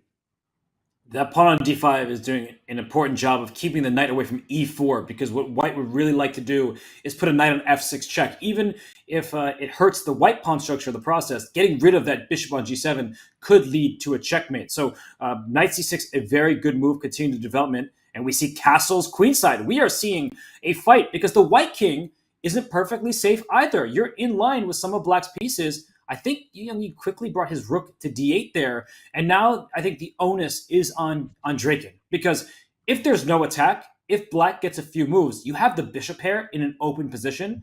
That's good news for Yu Yang. So we'll see how Andreikin continues at this point. I would love to bring another piece on over to the h-file. It seems very far away because black is ready at some point soon to take on c4 and hit at the d4 pawn and over on the queen side. I think one important thing to still add to that, white does not want to take c takes d5, because then after e d5, black will open up the bishop f5, followed by rook ac8, and just as you said, white's king is not safe at all. White has to keep the status quo, but if we are talking about keeping the status quo, then how do we make a good useful move? Is, for example, a move like king b1 preferred, or are already some tactics? That's why I feel that if there is no preparation involved anymore and Dimitri has slowed down, I very much prefer black's move, because knight c6, rook d8, both were very natural, and still the follow-up is much more obvious from the black side. Yeah, it does seem like black's position is now stabilizing. It seems like now Andreikin is going to be thinking. Good news for Yu Yang. This game will continue to be sharp. And so while Andreikin is thinking, prolonged think for the first time. Let's zoom out again. Oh, and Andreikin seems to be ready to move, and he goes king to b1. Smart to slide your king away. One game that caught my eye, Peter, is the Daniil Dubov game. You mentioned he was playing against Giga Kuparadze, and that should be a favorable pairing on paper. But there's an issue when you play somebody that you feel like you should beat, is that sometimes you could play subjective chess. You may take things for granted. I don't think Dubov is doing that, but no grandmaster is just going to be a pushover. And look at this game. Dubov is in for a real fight. The last move, e6, given an exclamation point as the best move, is a great choice from Dubov here. And if I'm counting correctly, black is temporarily up a piece for just one pawn, but the black king is wide open, and that's the real problem. Yeah, and the big problem is that we are pinned along the d-file, and we would love to play the move queen e8, trading queen, giving back material. However, after queen takes e8, rook takes e8, e takes d7, we are actually losing way too much. Takes, and despite the fact that we are also able to capture on e4, white can even choose between rook takes b7, bishop takes e4, will be pawn up in a very nice, promising, opposite colored endgame. Probably even bishop e4 is the best, and it should be a technical win. I don't see a good move for black, and after e6, he has opted for f takes e4, picking up the second piece. But come on, bishop takes e4, knight f6, queen g5 check, followed by rook takes d8. Why isn't white winning? I think white is objectively with a huge advantage, but that's black's best chance. You get two minor pieces and a rook for a queen and a bunch of pawns. So if we just actually show that on the board quickly with bishop takes e4, knight f6, queen g5 check, all sort of a forcing variation, king h8, rook takes queen, that's under attack, and you take back on d8 here with the rook. There's no checkmate. the knight on f6 covers the h7 square. The material imbalance is one where, for now, white is doing well. The engine approves, but I think that the game could turn around if white makes some inaccuracy. So I do think that this line, while being good for white, may not be as safe and perhaps not as preferable as if we go back to the live position.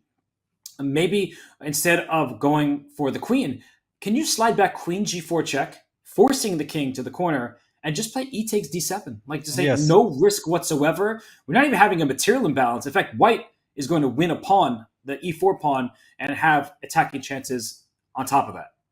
Yes, I actually prefer this one much more to the other one. I always have respect for the pieces. I know exactly that computer always loves the queen and thinks that, yes, those type of positions are very good. Humanly speaking, they are very tricky. And this one is what we need. This one we know that we can evaluate, and the positions that we can evaluate, we are so much more happy with.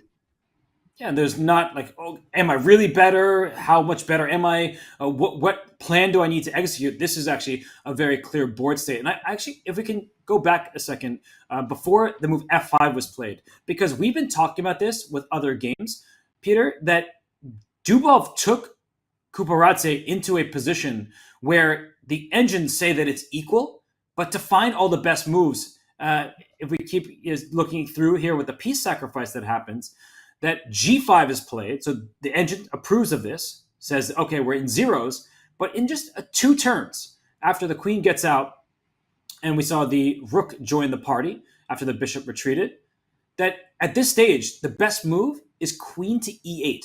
But that's not an easy move to play because you're sort of smothering your own pieces. You're not exactly defending your king, but you are threatening f5. And it's one of those situations where the threat is stronger than the execution, having queens stare at one another. But f5 was premature, and now we see a losing position going down the lines that we discussed. So I think Dubov, he's such a creative player. He knows when to venture into territory. If my opponent finds every single computer-accurate move, maybe they make a draw, just like Arjun Erigaisi against Ivan Cheparinov. Didn't happen in this game. It's rare that it happens in rapid. Great opening choice from Dubov. Yes, and I think this is the problem with Kuparadze, that he is very dangerous because he plays very quickly. But in such position, look at his clock situation. He still has 30 minutes on the clock. Come on, this is not any preparation from his side. He just keeps on blitzing, and Dubov sacrifices everything. He goes for his king, and instead of slowing down and think at the critical moment, he blitzes out the move f5, and he gets punished. And we see beneath the board that there was only one blunder in this game, double question marks given to Kuparadze's f5 move. If he sat and think for a little longer, I think you're right, Peter, that he would have had a better chance in this game. But sometimes your blessing is your curse. You win many games because you punish your opponent on the clock. And here, Dubov is punishing Kuparadze's last move as well. Queen h5 looks to have been played here. And that hits the rook on f7 and the bishop on c5 and the h7 square with checkmating ideas. So it just feels like the attack sort of plays itself at this stage where white is also going to be material ahead. I think we can safely leave this game as Dubov is going to take it. Yeah, honestly, this is exactly what I've been expecting when I saw the pairing.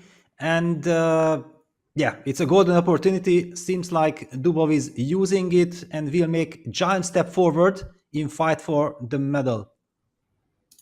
Indeed. So let's head back out to our bird's eye view, because there's some updates that we need to let everyone know about, and important ones, because we're talking about favorable pairings, at least on paper. Look at the bottom left. Magnus Carlsen has the white pieces against Puya Idani.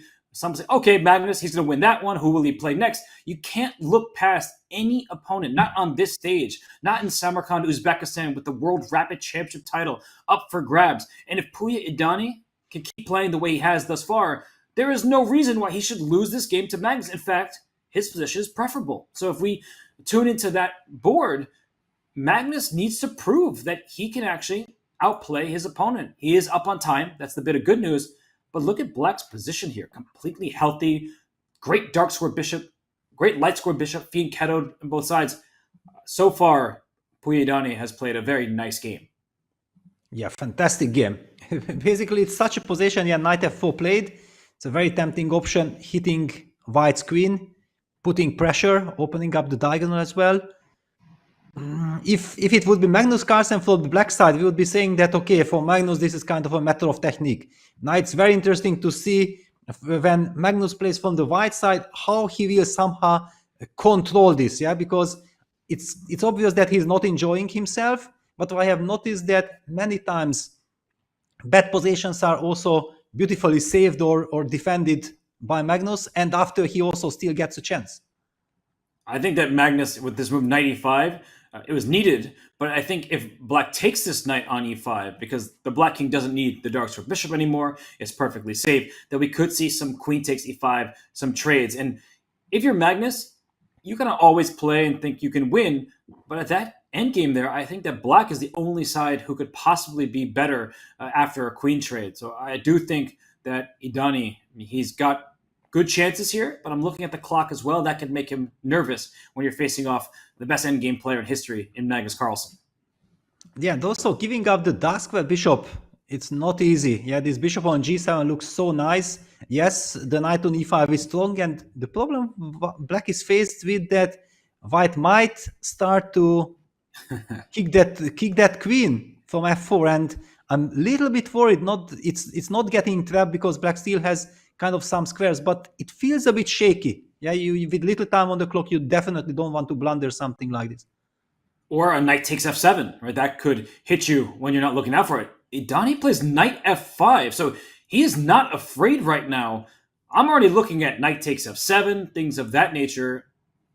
It probably does not work, but you could see why someone would be very tempted. I actually think concretely it certainly doesn't work, but he showed that he had figured this all out quickly. Maybe it was intuition, maybe it was pure calculation, but Magnus now is on the clock trying to figure out how to respond to knight f5. Yeah, because knight f5 actually does a great job. It does kind of stop g3, because g3 invites some knight take g3. Even if the sacrifice does not work immediately after queen g5, there is no follow-up with h4 because knight takes h4 is played thanks to the pin. I honestly love the move knight f5. It also shows that Idani senses that there is something going on here, and he shouldn't be liquidating. He's probably sticking to his style. Yeah, I believe that he's quite a dynamic player. He does not want to simplify. And why would he? I mean, he doesn't want to just trade things and make a draw at this stage. His last results have been excellent. He beat Timur Rajabov. We saw the end of that game. It was the two rooks against the queen. He beat Rauf Mamedov, Rajabov's compatriot. He's won a bunch of games in a row with a draw against Dubov in between those games. So he's playing excellent chess at this stage. His only loss in the tournament was in round 2 to Nihal Sarin. And I saw Magnus. Yeah, I thought he was making a move, but not yet.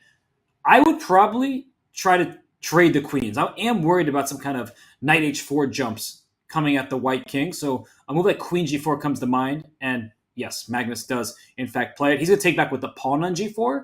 And okay, we at least have a fight on our hands here. That's good news for Magnus. It's not a one-sided affair. Yes, basically queen g4 had to be played, and it's also beautiful that after queen take g4 you have the chance of kicking that knight away immediately with h take g4. Yeah, the moves are played. Knight d6, because let's not forget, actually the c5 pawn is slightly vulnerable. Yeah, so black has to go knight d6, hitting the bishop on c4. And Magnus simply retreats his bishop to f1.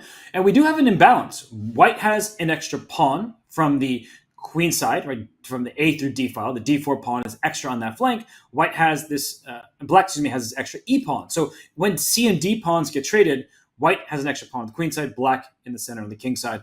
Black has a bishop pair. White has the knights. So we do have imbalances here, and whether that's good for black or for white, it remains to be seen, because there's so much play left in this position. You're going to be fighting for different squares and different ideas. Yes, for example, after c takes d4, obviously white recaptures with the knight. Thanks to the powerful knights, then let's just put it on the board. White sets up some kind of a blockade. Black's dark square bishop is not that effective, and white will try to create counterplay with a timely a4, a5, eventually also pushing a6. Then black can get some trouble on the light squares, and that's the reason why Idani is taking his time. That should he, yeah, finally he captures on d4, but he had to kind of foresee the consequences. Knight takes d4 on the board. This now suddenly doesn't look that unpleasant for white. I mean, I really, at first when we tuned in, I was liking Idani's position. The engine approved as well, but as you point out, a5, the white is controlling that next pawn break. The c6 square, a knight could hop in there at some point and be a bit annoying, especially with rook d1 to be played. So there are some things, some very annoying things that Idani needs to figure out, because if you try to stop a5 by playing a6 yourself, I think rook sliding to d1 is a very obvious next move for white, and black doesn't have the same fortune of putting a rook on d8. It's not going to be so easy. Yes, also a6 runs into some kind of a knight d7 move. I'm not even sure if I want to do that, but let's just highlight that there are all kinds of forks like this possible. Something to think about. The most natural move would be, in my opinion, something like rook fc8, but that's also met by a5, and rook c5 might be met by a6. So much to calculate, despite seemingly this is an innocent endgame. No, there's a lot of tension here. And I think this game is going to go on for quite a while. And bishop d5 played, all right, putting the bishop on defended square. And Magnus, he's not slowing down. That was his problem against Vincent Keimer when he actually obtained a nearly winning position. He didn't slow down and then allowed Vincent to escape.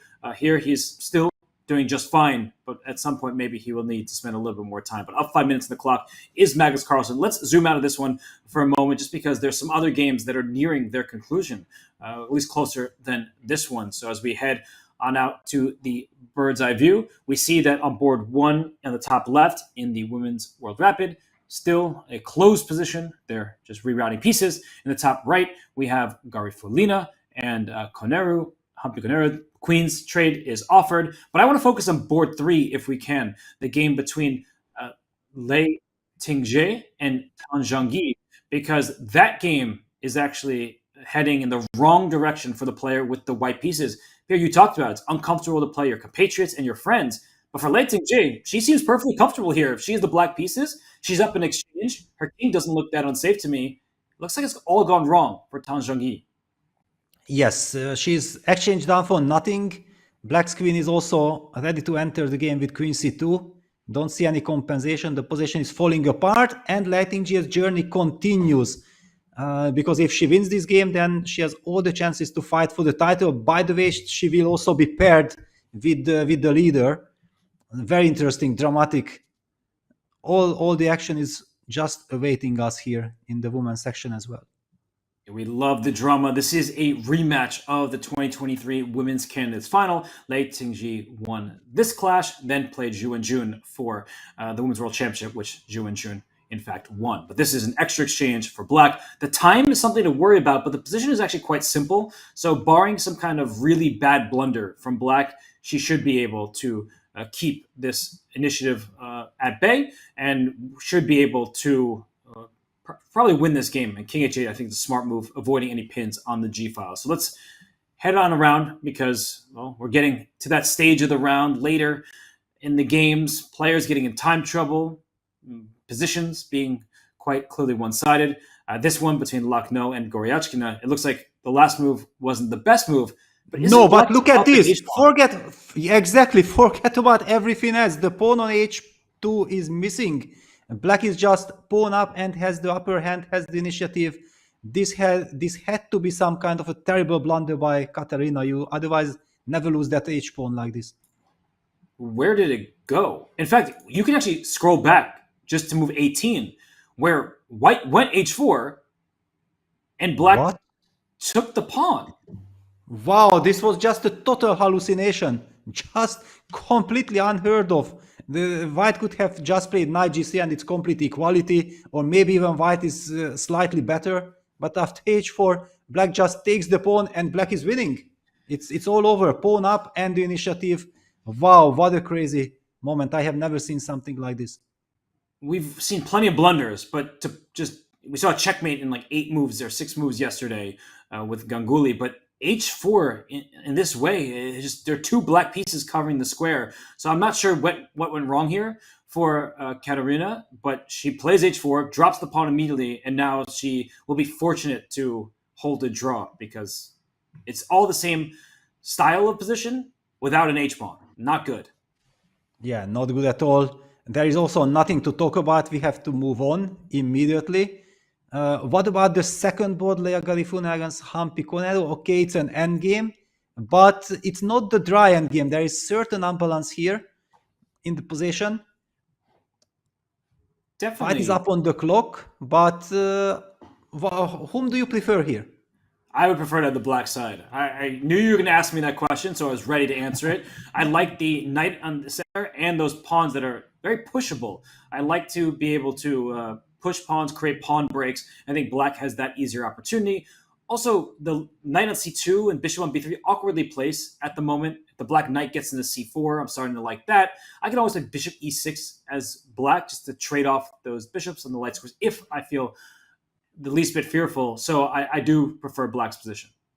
Yes, and I completely agree with you. Yeah, there is not so much going on, but still there is something to play with. Clearly white will have to look for some knight e3, knight d5 ideas, but knight e3 is always met by bishop e6. And if the bishops are traded with bishop e6, f e6, then that e6 pawn will beautifully control white's knight on e3. But black played the move a4. That's a surprise. Yeah, it's a very committal choice because now some of the dark squares on the queen side, and namely the b4 squares you're highlighting, a knight could jump there for white. So bishop d5 played, maybe getting a tempo. c6, not an easy move to play because the d6 pawn will be tender. But this endgame battle, it does give chances for both sides. And Peter, while we have a second, I do want to go to the 13-year-old Miaoyi Liu. She is the black piece against Nurgul Salimova. That's on board 5. It's not looking good for the youngster. The teenager is struggling mightily here because that's perhaps the worst bishop you could possibly see. And this is really instructive because black is up a pawn, that c6 pawn.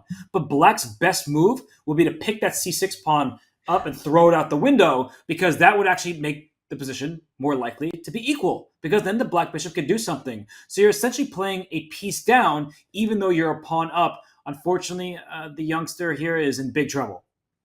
Yes, this is completely hopeless position. White is also starting to invade with the queen to d6. I know that this had to be a Catalan, and it's a Catalan that went horribly wrong for black. It is. So we expect Nurgul Salimova to win this game against that entombed bishop on a8. Let's zoom out once more because action is heating up on some other boards. This one looking very one-sided, but there is that game that we talked about earlier. Dmitry Andreikin, the technical player that he is, he's going full tactics. And we see a second from the left in the bottom row. His game against Yu Yangyi. Suddenly there is a white knight on f6. Peter, it's what we talked about. It's what we feared for Yu Yangyi. If a knight was able to venture to f6, there would be danger. And that black king is not looking very safe. And white's not even down any material for all of these attacking chances. Yes, it's looking very promising. The big question is, where is the final blow? I'm even kind of tempted to play something like rook d4 and then try to enter from the d file because the bishop on g7 is beautifully covering the h8 square. I don't believe that some queen h3, rook h8 really does something. I would love to go rook d4. And actually, queen a3 would almost be checkmate, but black can't push to c5. And that's actually, oh my goodness, can we just go back a move? I think that's why black took with the pawn on c6, because in an ideal world, you take after the trade of rooks with the queen on c6, but queen a3 check, your king has no moves.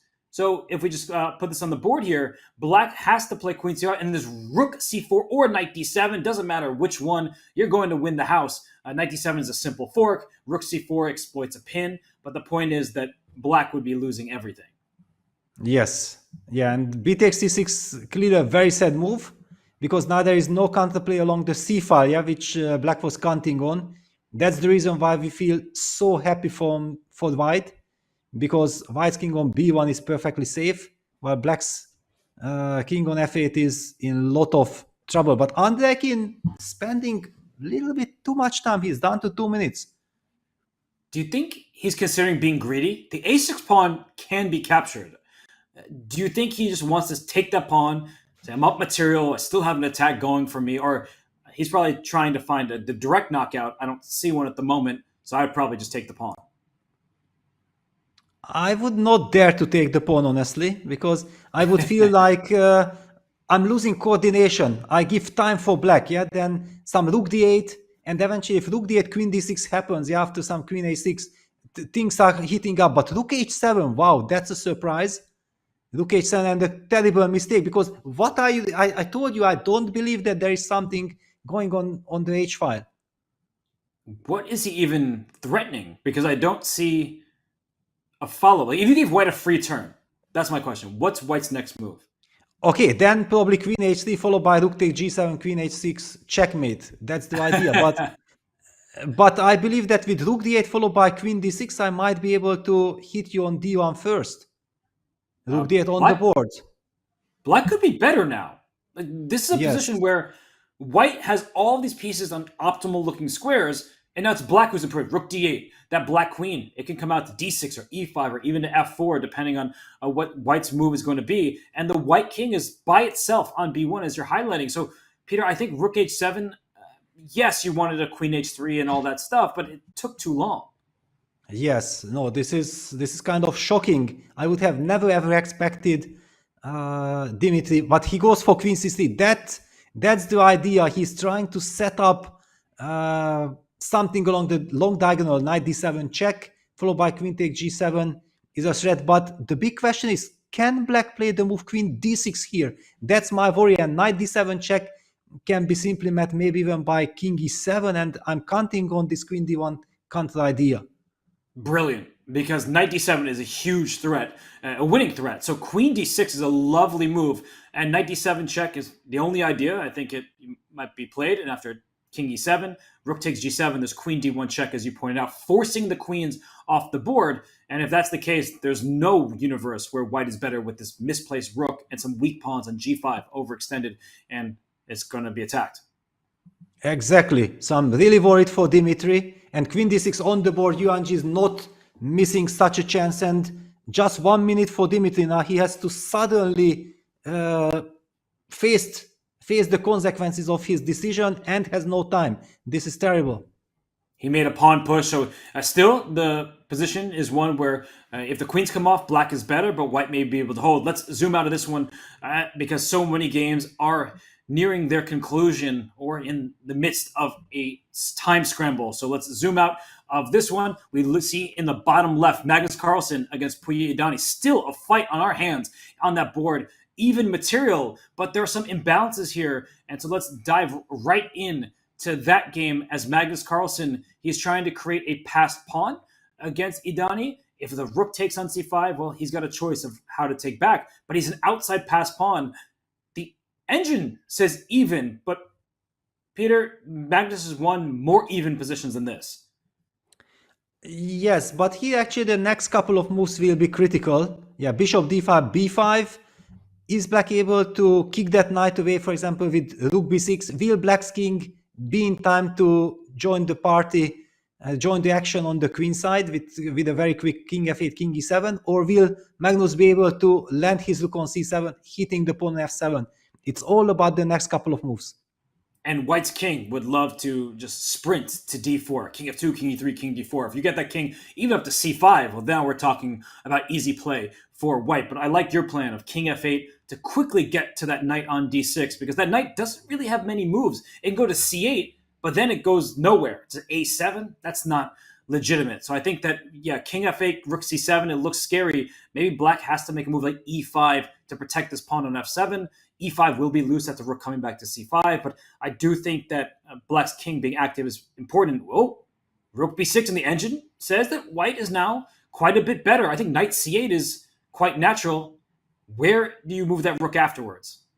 Yeah, this is exactly the problem I faced with. Yeah, that I highlighted that I want to make all these moves, king f8 and rook b6, but I don't have time. Rook b6 runs into some kind of a knight c8 idea. Then, because of the fork on e7, we will have to play rook b7. Oh. Then again, maybe you can push b6, rook c7, and suddenly there is a very special construction I might not be able to get out. And Peter, not only that, the king, once knight c8, rook b7, the black king can't get out. You can play king f8, but you can't play king e8 after that because knight d6 back with a fork. So after knight c8, rook b7, just king f2, king e3, king d4, that white king is joining the party very quickly. Yes, yeah, this is the problem. But Okay, rook b6 was so natural, so tempting to kick that knight away, but it might not do the job. And then Magnus has very good, very serious winning chances.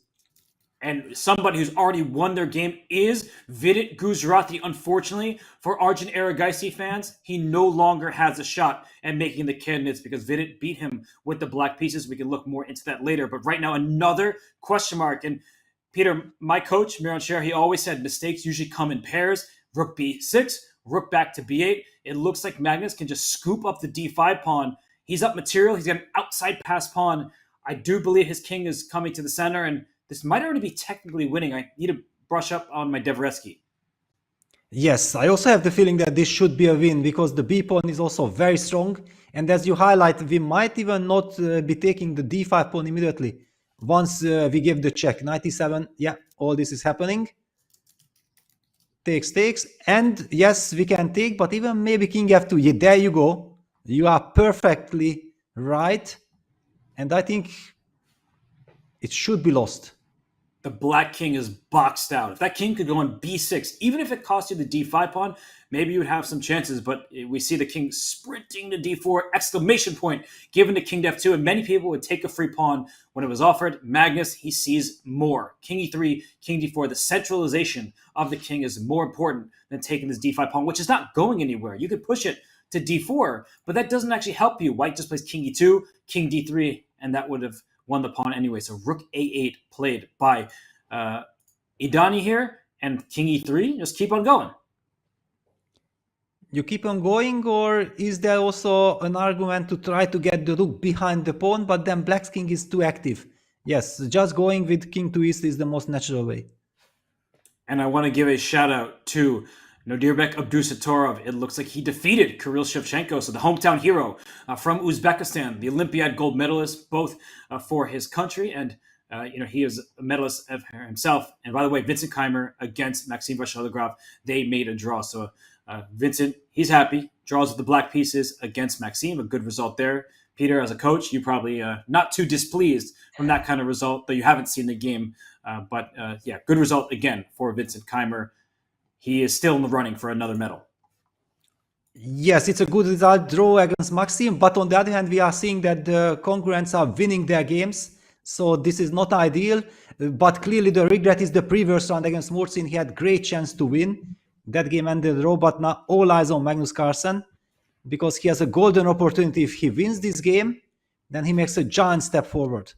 And I love this. This is so instructive because Magnus is now down a pawn. He could have taken on d5, been up a pawn, but it's not about pawn quantity in an endgame list. It's about the quality. So even if you give black another g7 pawn or whatever it is, it's the fact that white is pushing this pawn so quickly.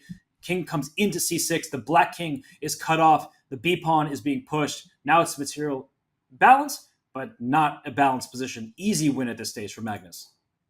Yeah, h5, yeah, immediately trying to create counterplay, but white has this golden rook. This is the famous golden rook on the c file, just behind the pawn. So this is a lovely construction. b7, rook b5 wins the game, and I don't see black putting up any resistance. I think black might try h4, but the problem is that pawn is too slow. h4 is met by b7, h3, and you have multiple ways of winning the game. And we see, oh, what's this? An empty board. Now that was a drawn game between Keimer and Vachier-Lagrave. Here we see the position, the end game, 45 seconds for black, but it doesn't matter. Give him 45 minutes. He still is losing this position against Magnus Carlsen, who does it again. It's unbelievable what he's able to accomplish. We take it for granted sometimes. Yeah, one also gets the feeling that in rapid time control, you have no right to get into an endgame against Magnus.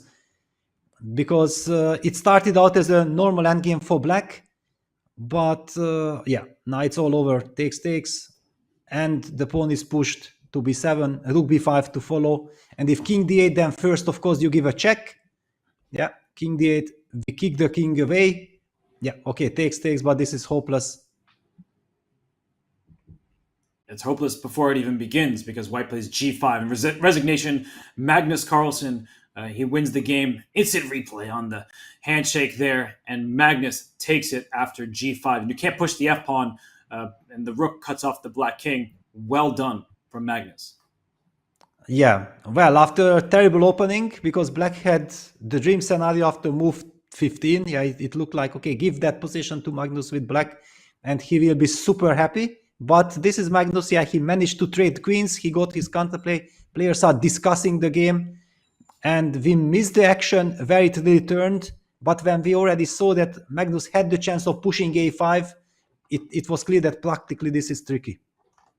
And somebody who would like to get to some winning ways, just like Magnus Carlsen did, as we see the players discussing this game. Yu Yangyi with the black pieces against Dmitry Andreikin. I mean, I can't believe how this game has turned around. It looked like Dmitry was on the verge of going after the black king. But as Magnus and Idani speak and analyze, look, all concentration in this game is unspoken because can't believe the turnaround we've seen here. Black is currently up material. That white knight is on h8. Why is it all the way over there? Things have gone wrong for Dmitry Andreikin. Yes, okay. Good for him that at least he can capture on g6 with a check. But, okay, 2 pawns done. Active pieces. No coordination from white side. This is hopelessly lost. I just can't understand that how on earth Dmitry did not play the rook d4 move that we discussed. Yeah, it was so natural, it was so tempting, so much in his style, his trademark move. I think it just simply the nerves. That's the only explanation. And for Yu Yangyi, who was in a tough spot, now he's in the driver's seat. We see a position where white has a rook and knight, black has rook, bishop, and 2 pawns. Now there's still some hope because knights are tricky pieces. They can deliver forks. You see that Yu Yangyi slides his king forward. It took a little bit of time. He didn't let go of it, but now he's rolled up the sleeves, Peter. He sees the end of this game. Yes, the knight is too far away. Yeah, king b2 was kind of obligatory, but also black has... Or I wanted to say that black king could go towards the queen side, but then also white will be able to activate the knight. So probably Yangyi wants to keep the king in the center as long as he can. He's going to go towards the queen side. I like that plan. The knight is restricted by that bishop on b4. So that bishop is the hero for black. And now the black king does go back towards the center into d5. 2 extra pawns for black, not pushing them too soon. That's important as well. You don't want to rush pawn pushes if that means that your opponent can either check your king or bring their pieces back. So he's first king d5, then the king can slide forward. And Andreikin, he's going to give a check right now. But yes. I don't think he looks very happy about his position. Yeah, but on the other hand, okay, now he will get the chance to start jumping with the knight. Yes, it should not be enough, but we know exactly little time on the clock. When you have a jumping knight, one very big factor we have to highlight, that unfortunately for white, the a5 pawn is the right color. And basically thanks to this factor, I think that white's chances of surviving this are very minimal. And I'll put one other thing out there for the viewers to think about and dwell on, is that if a knight and bishop get traded here, there are drawing chances for white, because with the split pawns, even though there are 2 extra pawns in a rook endgame, the A and C pawns, the rook and bishop pawns, those often have drawish tendencies. So you need to know when to trade your pieces. Here, white often can't afford to trade a bishop for knight, but that's not going to happen because the bishop on b4 is so strong. Yes, and it will always be protected by the pawns. I understand why Andreikin is leaving the knight on f7. He wants to provoke some c5 so that he will be able to give a knight d6 check and try to set up some blockade with knight d6, knight c4. That's the only kind of hope in this position. Yeah, he keeps on checking. And actually that knight can get to d6, because if the king just slid back to b6 here from Yu Yangyi, knight d6, the knight can't be captured because the rook on c3 needs the bishop as a defender. So the knight is getting back into the game if Andreikin plays it back now. Yeah, he does it. All right, it's not over yet with 30 seconds on the clock and without a completely clear winning plan. But yeah, of course, black is objectively winning. Goes a4. He might want to even push the pawn all the way to a3. Knight e4 coming back. Yeah, push the pawn. You see Yu Yangyi immediately. He's like, let's go. When I have a pass pawn, you push it. It's also with check, so that's an added benefit. But I think a3 check, the rook can give a check on c2 if the king tries to block the pawn. I don't know how you even play on anymore for white. The knight also can be attacked with checkmating ideas to follow. Yeah, no, this is hopeless. Yeah, because rook e2, white will have to hold on to the knight on e4, but then black is just advancing the king, the c pawn. It's just a matter of time. It's all over. And for Yu Yangyi, we see some people in the chat rooting for him. He is an amazing player. I do believe he's often overshadowed, especially because his compatriot became the world champion, and deserved congratulations for Ding Liren. But look at this, screwing in that rook to the e2 square, just trying to bring that bishop around to check the king out of the corner, push the a pawn, and that would be the knockout. And there's a second pawn. We shouldn't even forget about that. It might be winning without the c pawn at this point, but if you have it, you can use it. Throw the c pawn forward and use that as the final touch. I'm only highlighting one last trap that white has. Yeah, if black just starts advancing his king b5, king a4, one move away from king b3, then he can be in for a very nasty surprise with the rook on e2. But of course, black will not blunder this. Look at Andreikin. He's trying to set it up. He's like, oh, go king a4, get that king in there. But knight c3 check would be available. And we saw Dmitry shake his head a little bit. He knows he's going for a one-move trap. And the rook is now off the e2 square. Oh, just gaining time. That's also important to note that 10 seconds are added for every single move played. So look at Yu Yangyi. He gives a check, repeats the position once, and then goes king a5. And c5. He pushes the pawn. Yeah, yes. And the problem is, that usually white would love to get the blockade with knight d6, but it's already then bishop c3 checkmate. Wow, this position looking over, king to b1, not much in it because right now black has many choices here. You can move the bishop, you can move one of your pawns. Just don't move your king forward. Do not blunder your rook. That would be the only way to not win this game. And there goes the c pawn. And now yes. King a4 is next. Exactly. Now king a4 is over. Yeah, rook h5 check, king a4. And probably white will play knight c5 check, but it's this is the losing rook endgame. It's already, it does not help. I was on the same wavelength as you, Peter. That's the one plan we talked about earlier. Rook and a pawn with a c pawn. You have two extra pawns, but sometimes there's still drawish tendencies, not when those pawns are so advanced and the black king is entering. So I think for Yu Yangyi, he knows that. We see the king go forward. Knight c5 check is the only possible idea from Andreikin, but it's a simplified position. Yu Yangyi can map this out to the very end. Yeah, but he has to go for it. Yeah, this is lost, but it's the only chance. Everything else was losing on the spot. And I think just king to b4. I mean, it might not matter which square you go to, but king b4, and then you can play king c3 or pawn to c3. I think the white king has too much to deal with. I had exactly the same position against Magnus Carlsen in the Time Memorial 2009, and I lost. Yeah, because it was lost, nothing to be done. And then Magnus also highlighted that yes, he only went for the that was f and h pawns. That because he knew already that with the second rank, the white king cut on the second rank is automatically win. Rook c8. Huge win, by the way, for Yu Yangyi because he'll join Vidit Gujrathi in second place behind Magnus Carlsen. And we see the c-pawn go forward. The white king has too much to deal with. One pawn will push forward, and then if the king steps in front of it, the other pawn can go as well.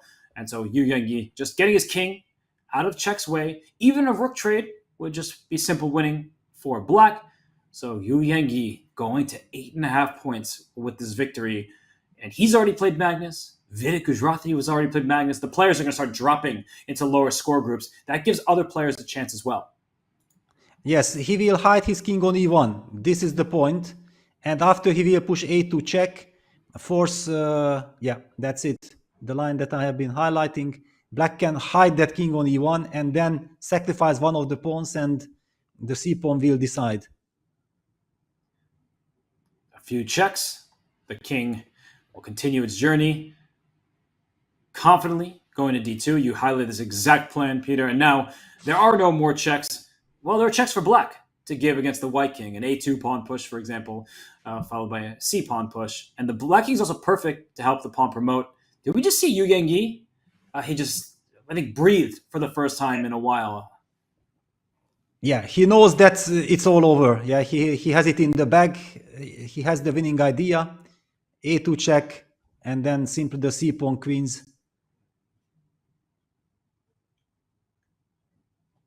Rook c8 played. Push that a pawn. Let's watch out for some stalemate ideas. Yes, look at this. A2 check, king a1, c2, rook takes c2, saves the game. Be careful. Oh. Amazing save. Yes, let's stalemate just put it on the board. This is what he's hoping for. It's not over yet.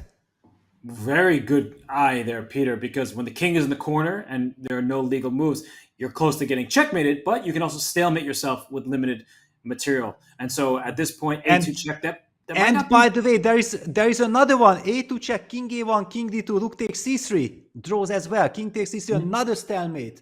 But no, it doesn't draw because you throw in rook e1 check after rook takes c3. Oh, yes. Yes. Okay, but this shows that, yeah. And you see, immediately nerves, king d2. They are repeating just to grab the 20 seconds.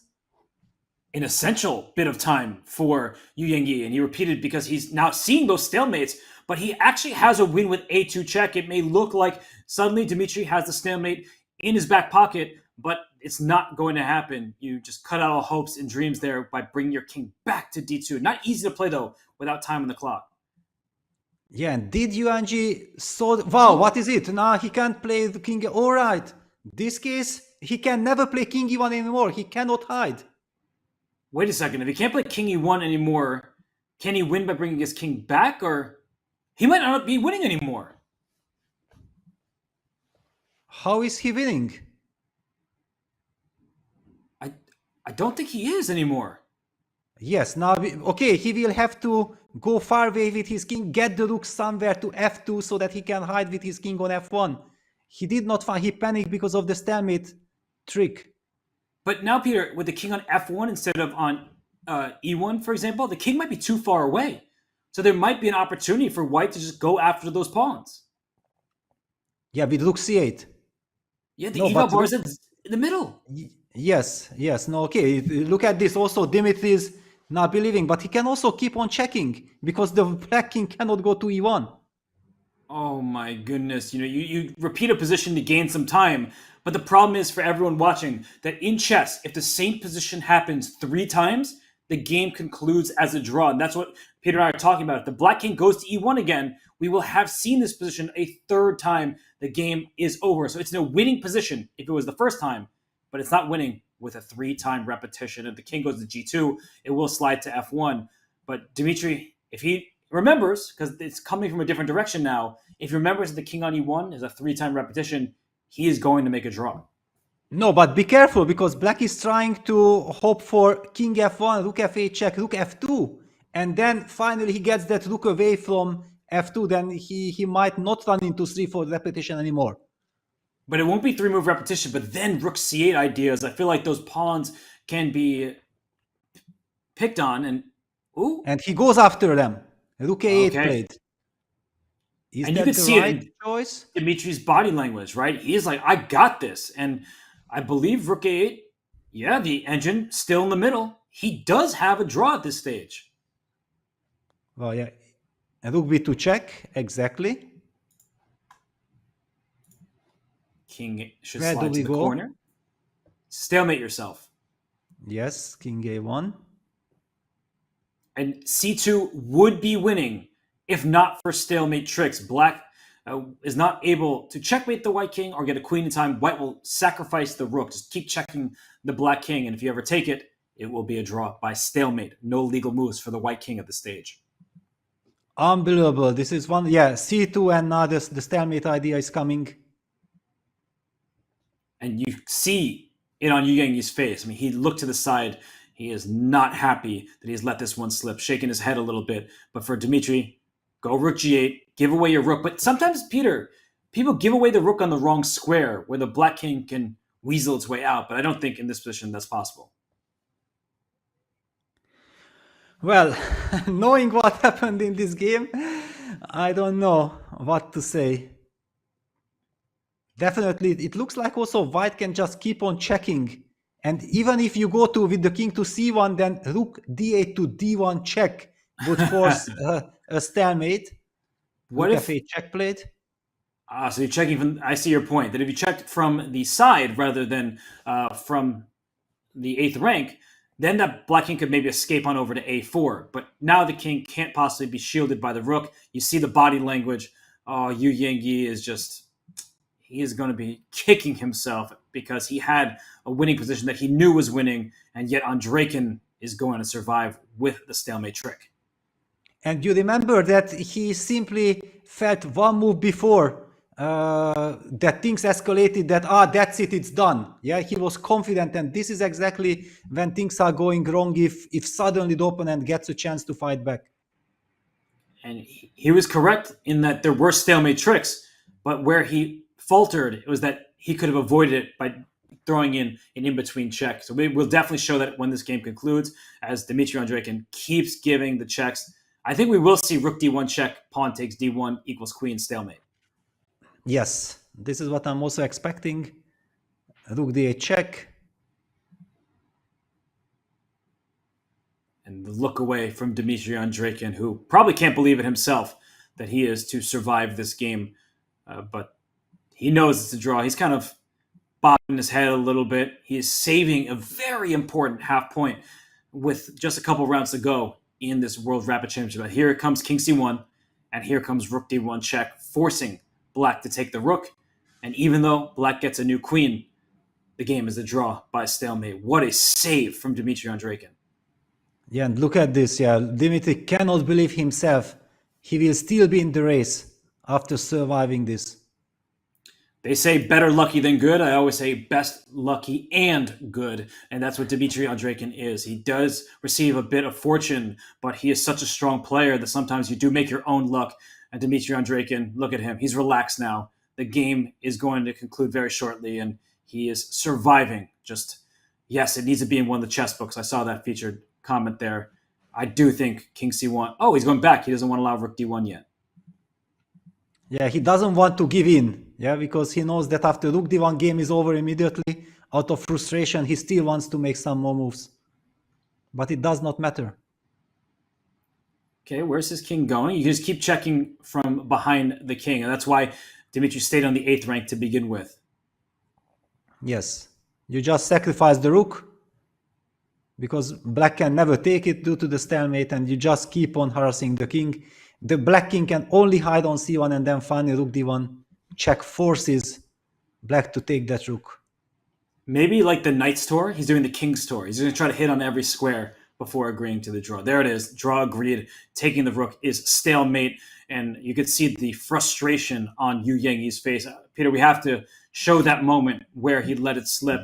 But the player is not analyzing, not talking with one another. They'll have to quickly regroup because the next game will start soon. But at this point, you see the evaluation where it's winning for black, but it's more difficult to meet the eye. Peter, take it away. Yes, what we are assuming is that a2 check, which seemingly runs into this stalemating idea, that was the reason why Yangyi did not dare to play it. We have already discussed c2, rook takes c2, the same theme as in the game, leads to stalemate. But there is the move king d2, and after the trick of rook takes c3, trying to set up another beautiful stalemate after king takes c3, you highlighted the killer rook e1 check, the intermezzo, you hit the king, and if white picks up the pawn, then the black king can take the rook on c3 without problems, and it's checkmate to follow. This is not the question. However, if you play the move king d2, suddenly white has the chance of going king takes a2, and this is a theoretical winning position, but still you have to be precise. I think king c1 check followed by c2 would be the most natural way. Yeah, king c1, and if king b3 c2 and the pawn queens, what a missed opportunity for Yangyi.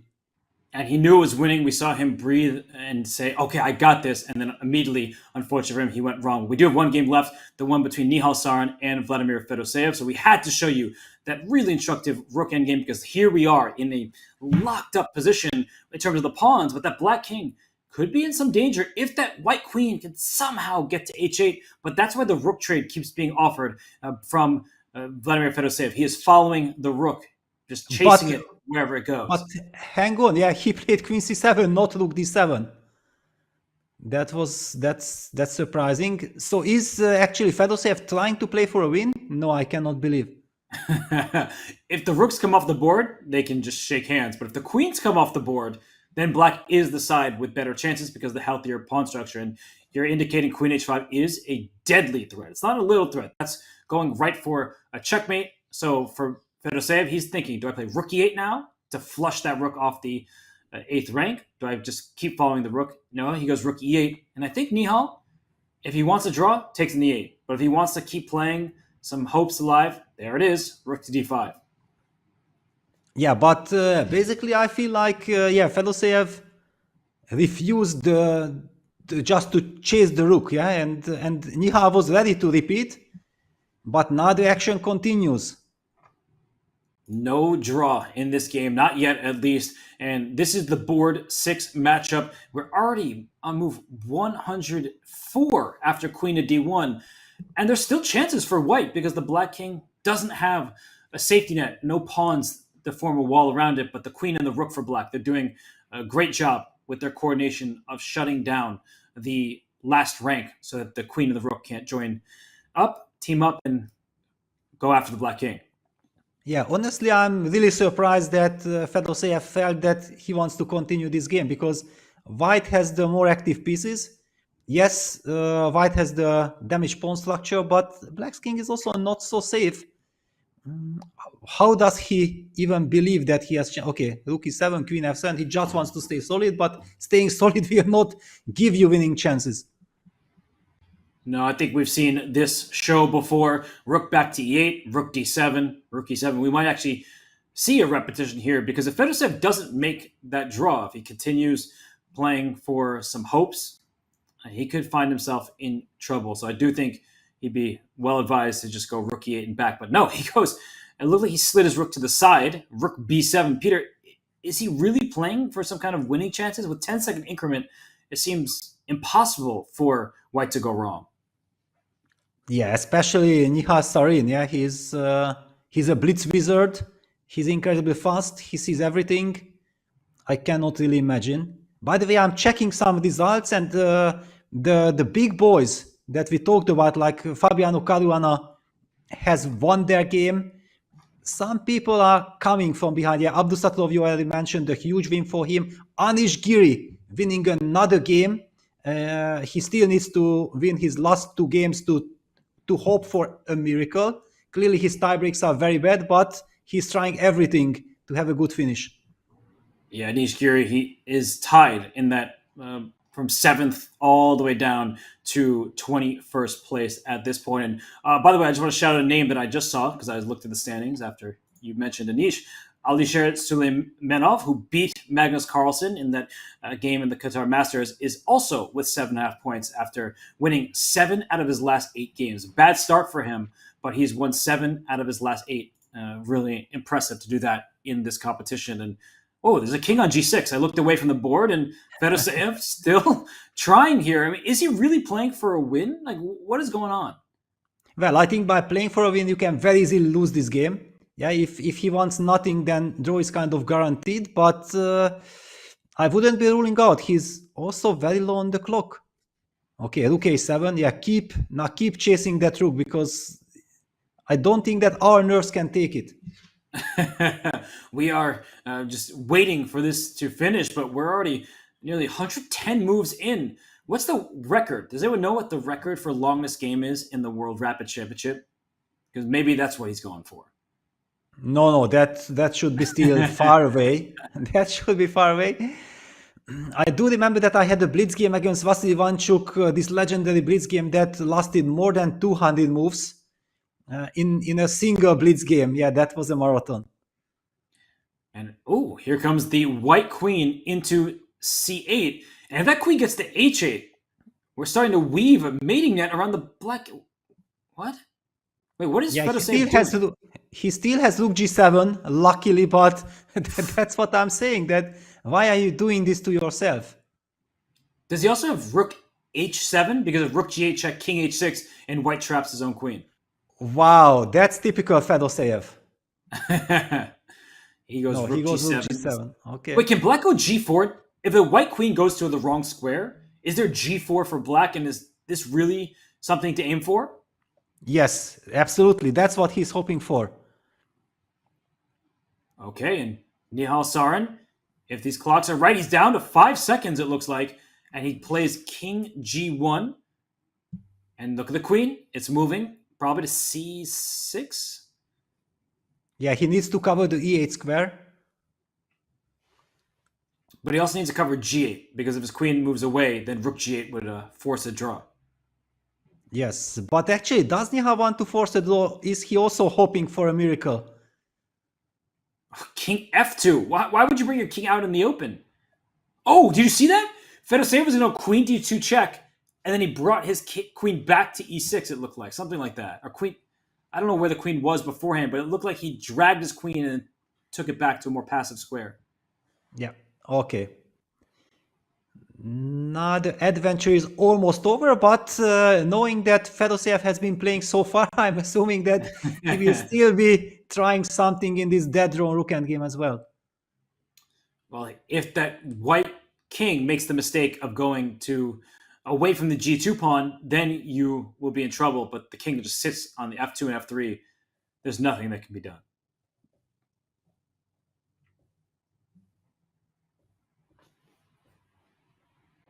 Yeah. And look at that. You see, the chessboard is the heart of Vladimir Fedoseev. He's always fighting. He doesn't care who he's facing. He wants to give it his all.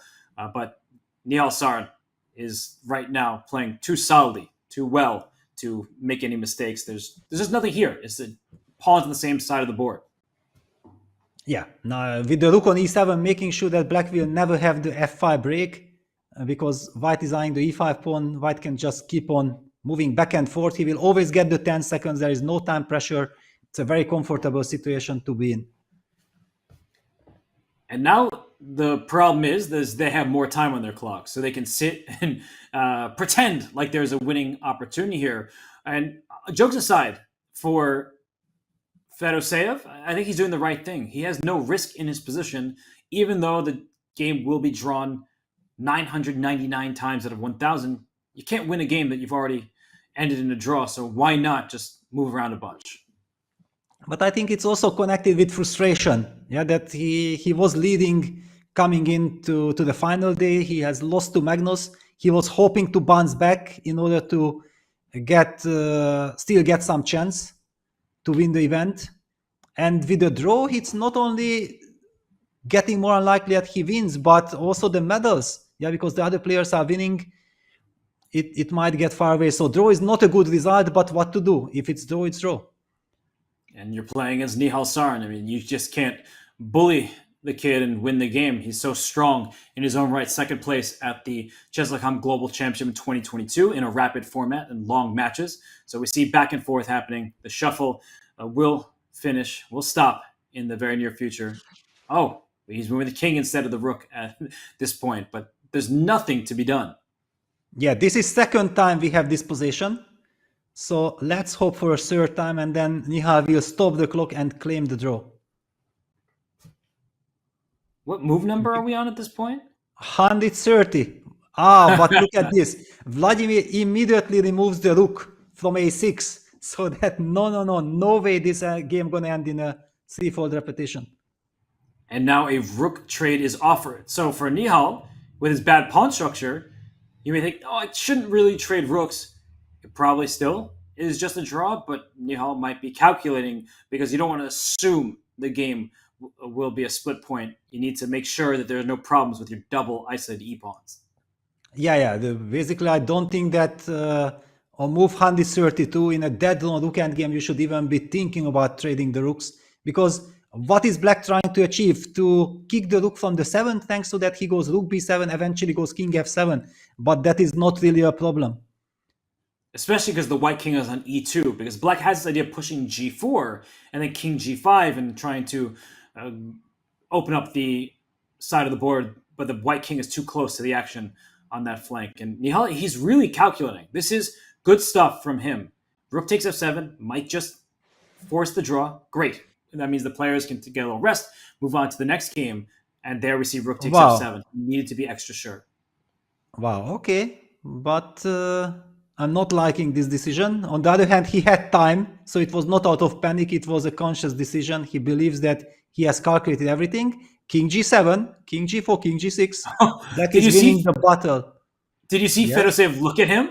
He kind of glanced over at Nihal, who wasn't expecting this, because opposition, you want to be the one to force the opposition, not be already on the square and have your opponent step forward. So really clever play here from Fedoseev. It's still equal, but Fedoseev gave him that little glance there, and now Nihal continues to have to prove the half point will be his. Yeah, king g4, king g6. He has to come back, and after king h5 to play g4, takes. Yeah, there we go.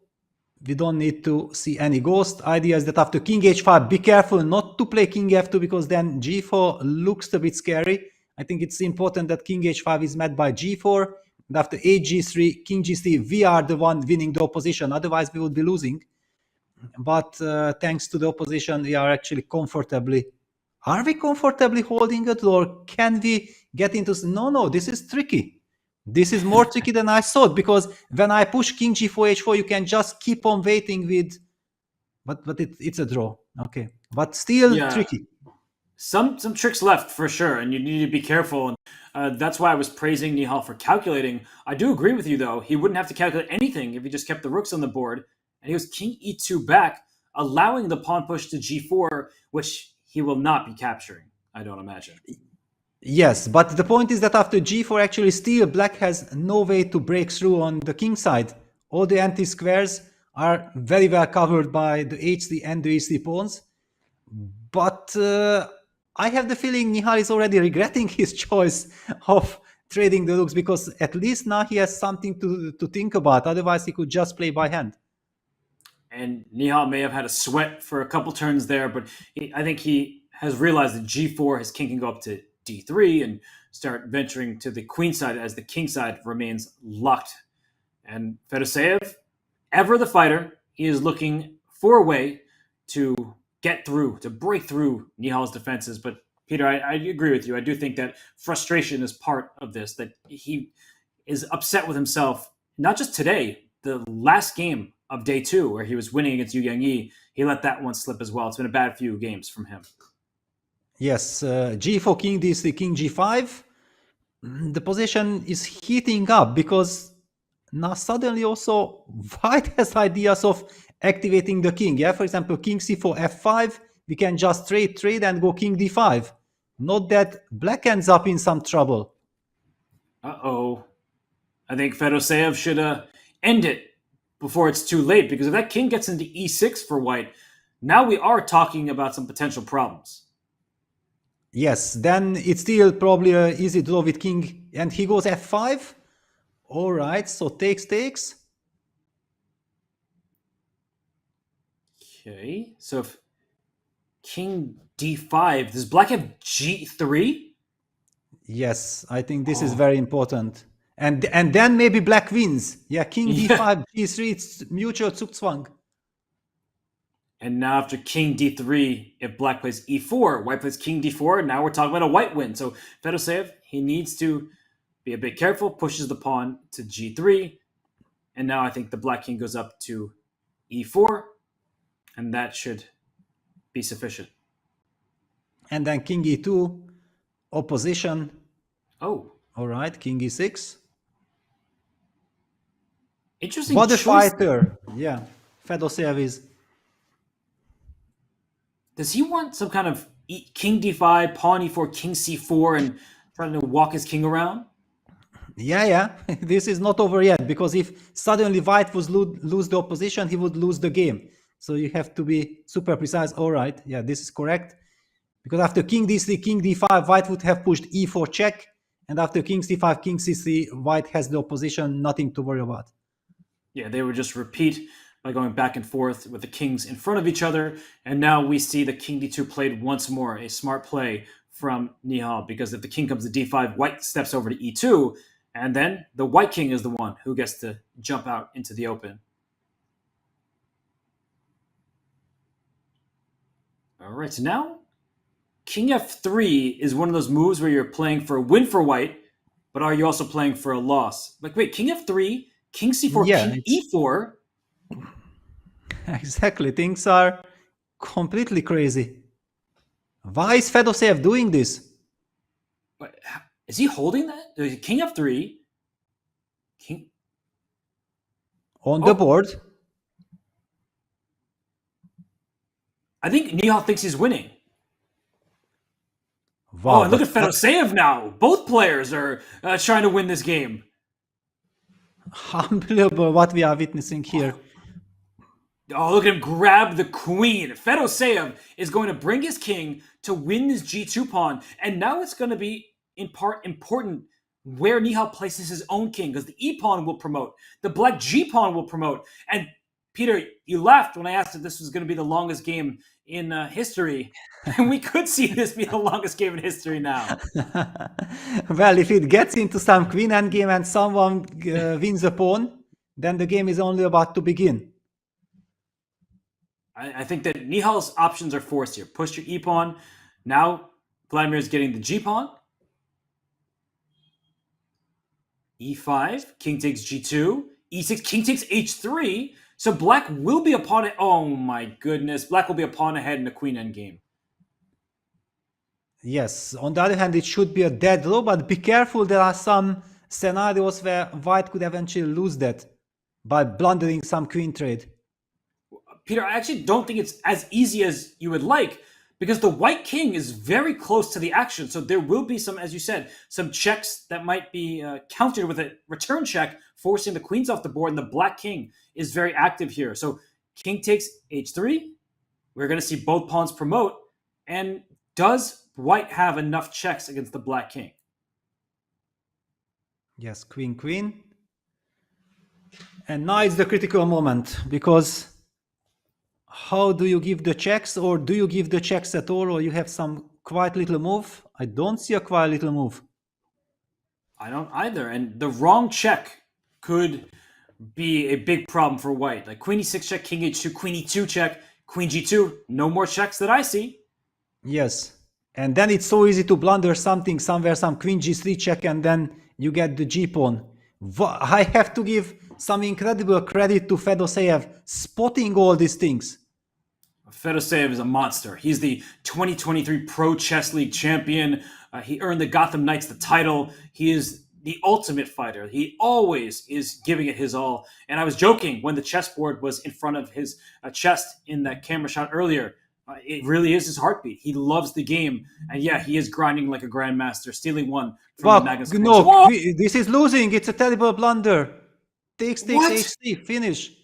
Oh, and Nihal shakes, puts hand out. Vladimir Fedoseev immediately leaves. He earned this game. 156 moves. You have to feel badly for Nihal Sarin, but I think it is more so an earned victory from never giving up. Vladimir Fedoseev is a legend of the people. Wow, unbelievable. Unbelievable, shocking final. But this queen endgame got very tricky, and we know exactly where it came from. Wow, incredible. Never giving up that fortitude, that determination. And Nihal Sarin, he probably does feel alone right now as he's the one resetting the pieces. Fedoseev just would not give in. He just was relentless in his quest for victory. And just when we were saying that Nihal had it, that Vladimir Fedoseev's chance of medaling might be gone, he wins that game on the bottom of our screen, board 6. So we had many decisive games here. Magnus Carlsen wins against Puyi Idani in an endgame. Andreikin survives against Yu Yangyi. Vidit Gujrati wins with black. We didn't get to see that game, but he beats his compatriot, knocks him out of candidate's contention. Vachier-Lagrave Khmer drawn. Nodirbek Abdusatarov, the hometown hero, beats Kirill Shevchenko. So Abdusatarov now has chances for a medal. That would make Uzbekistan very, very proud. And I just can't do anything, Peter, but look in the background there as Nihal Sarin. He just looks like a defeated man. He is so upset, and I feel sorry for him, truly. It's hard to watch players react like this after what must be pure devastation. Yes, absolutely agreed. It's heartbreaking. I also feel like, because it wasn't obvious that Fedoseev could have foreseen everything in his king and pawn endgame, that he's running and he will be in time to hit the g2 pawn. Wow, what a cold shower for poor Nihal. And you see that Fedoseev's in a tie for third place. It's Magnus Carlsen alone in first, Vidit Gujrati with 8.5 points. Those two have already played each other, so they will have to drop down to play others. Yu Youngi, Vladimir Fedoseev, Daniil Dubov, Dmitry Andreikin, and Nodirbek Abdusatarov with 8 points. They all are in the running as well. So we have seen some fascinating games, some grinded out endings. Fedoseev wins in the end, and Nihal Sarin could not keep it up for all of those moves. And in the Women's World Rapid Championship, we saw Anastasia Bodnar enter today with the lead. She has done her part to maintain her spot, her pole position. She drew with the white pieces against Jaimo. Garifulina and against Hompi Koneru was drawn as well. Lei Tingji beats her compatriot Tan Zhongyi with black. Katerina blundered an h4 pawn and still won the game against Alexander Goryachkina. These things happen in these quicker time controls. Nurgul Salamova trapped Nyai Lu's bishop on a8 and never let it go. And Ju wins with black against Munguntul, but that game doesn't have as big an impact on the standings as some of the others, because with one round to go, we do have a tie for first place. Bodnar and Lei Tingji with 8 points. Koneru, Jaimo, Nurgul Salamova, Katerina Lakhno, and Leia Garifulina with 7.5. Those are the players with a chance for first place and the medals. Other players maybe have an outside shot, but probably not. So, Peter, we know where we sit with one game to go in the Women's Rapid Championship. In the Open, still 2 games left. I don't know what to say. So, Peter, what do you think about what we just saw? Well, what we have saw, I don't know, but what we're gonna see, I'm pretty sure about, because Bodnaruk and Lei Tingji has not been facing each other, I believe, and that would lead us to an incredible spectacle in the very last round. I'm with you. I can't wait to watch it. And for those of you who are inspired by that really long game between Fedoseev and Nihal Sarin, hey, you can get involved as well. Don't miss out on the 2024 Daily Chess Championship. Join thousands of players in the massive year-long arena with cash prizes on the line. You must register before the ball drops on December 31st. So head to go.chess.com/daily_champs or use the command daily in chat now to stake your claim. And we will be right back after the break, where we'll possibly crown a new Women's Rapid World Championship. Be right back. We'll see you soon, everyone.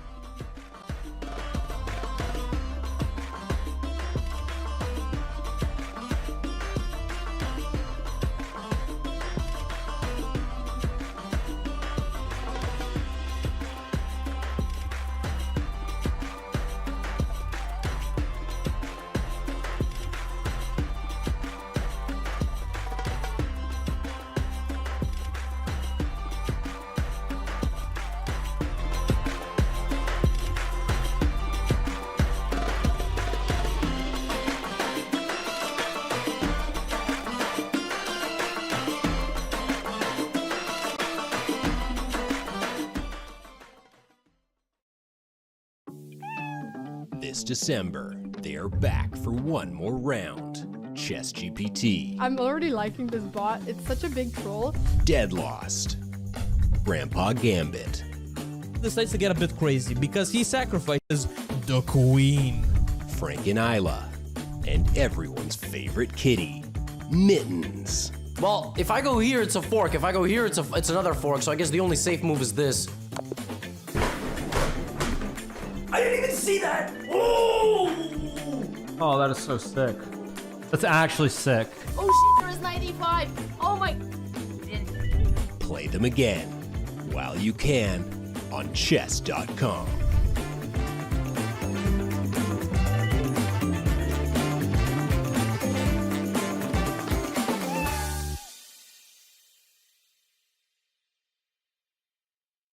But she's not gonna move it because it's defended. Oh, she did it! You predicted, Levy! I just said don't compilation.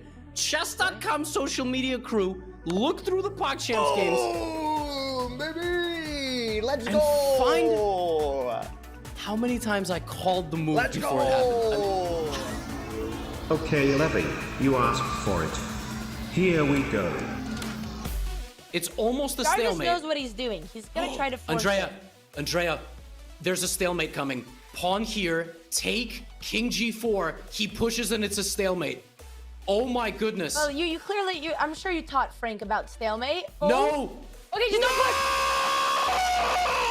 push. This, I blame you for all of this. This is your manifestation. Oh my goodness! Bishop takes, pawn takes, queen takes, loses the bishop. And if that happens, I will be heartbroken because you could have just...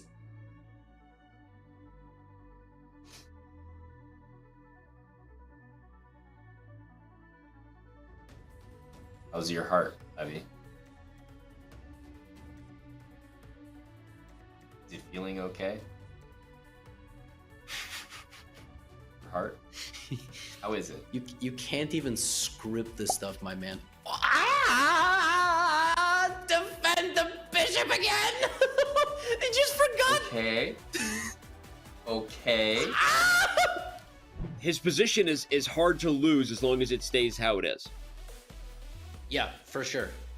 Unless he starts going totally crazy with something like pawn to g. What is your ability today? You literally said that in real time.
We are back in beautiful Samarkand, Uzbekistan. This will be a trip of a lifetime for some, and for others, it will be a trip to forget because their results have not been to their liking. But the city itself, it is beautiful, it is historic, it is home to so much history. The Silk Road, some great chess in 2023 as well. I'm Robert Hess. Alongside me is Grandmaster Peter Leko. Peter, Vladimir Fedoseev played what was a very long game against Michal Sarin, outlasted his young opponent. And what we didn't touch upon was apparently there was a game in the women's rapid championship that went even longer. Wow, unbelievable, completely insane. How was that possible? Just never stops. The action continues right here, right now. In just a few minutes, the final round of the Women's World Rapid Championship will take place. There are two players in a tie for first, and they play each other, which we're very excited about because it might mean that we crown a winner if it is indeed decisive. Anastasia Podnaruk, she's been in first all of today. Lei Tingji has won a few in a row. Here she's winning with the black pieces, and now she's in tie for first. I think that Anastasia Podnaruk has the best tie breaks. I checked out now in the break that in case of a draw, very likely that she takes the title, no matter what the other results will be. Of course, these tie breaks are always very tricky. You cannot really rely on them. But in order to avoid that scenario, I think J has to win her game. Then she takes the title without any tie breaks.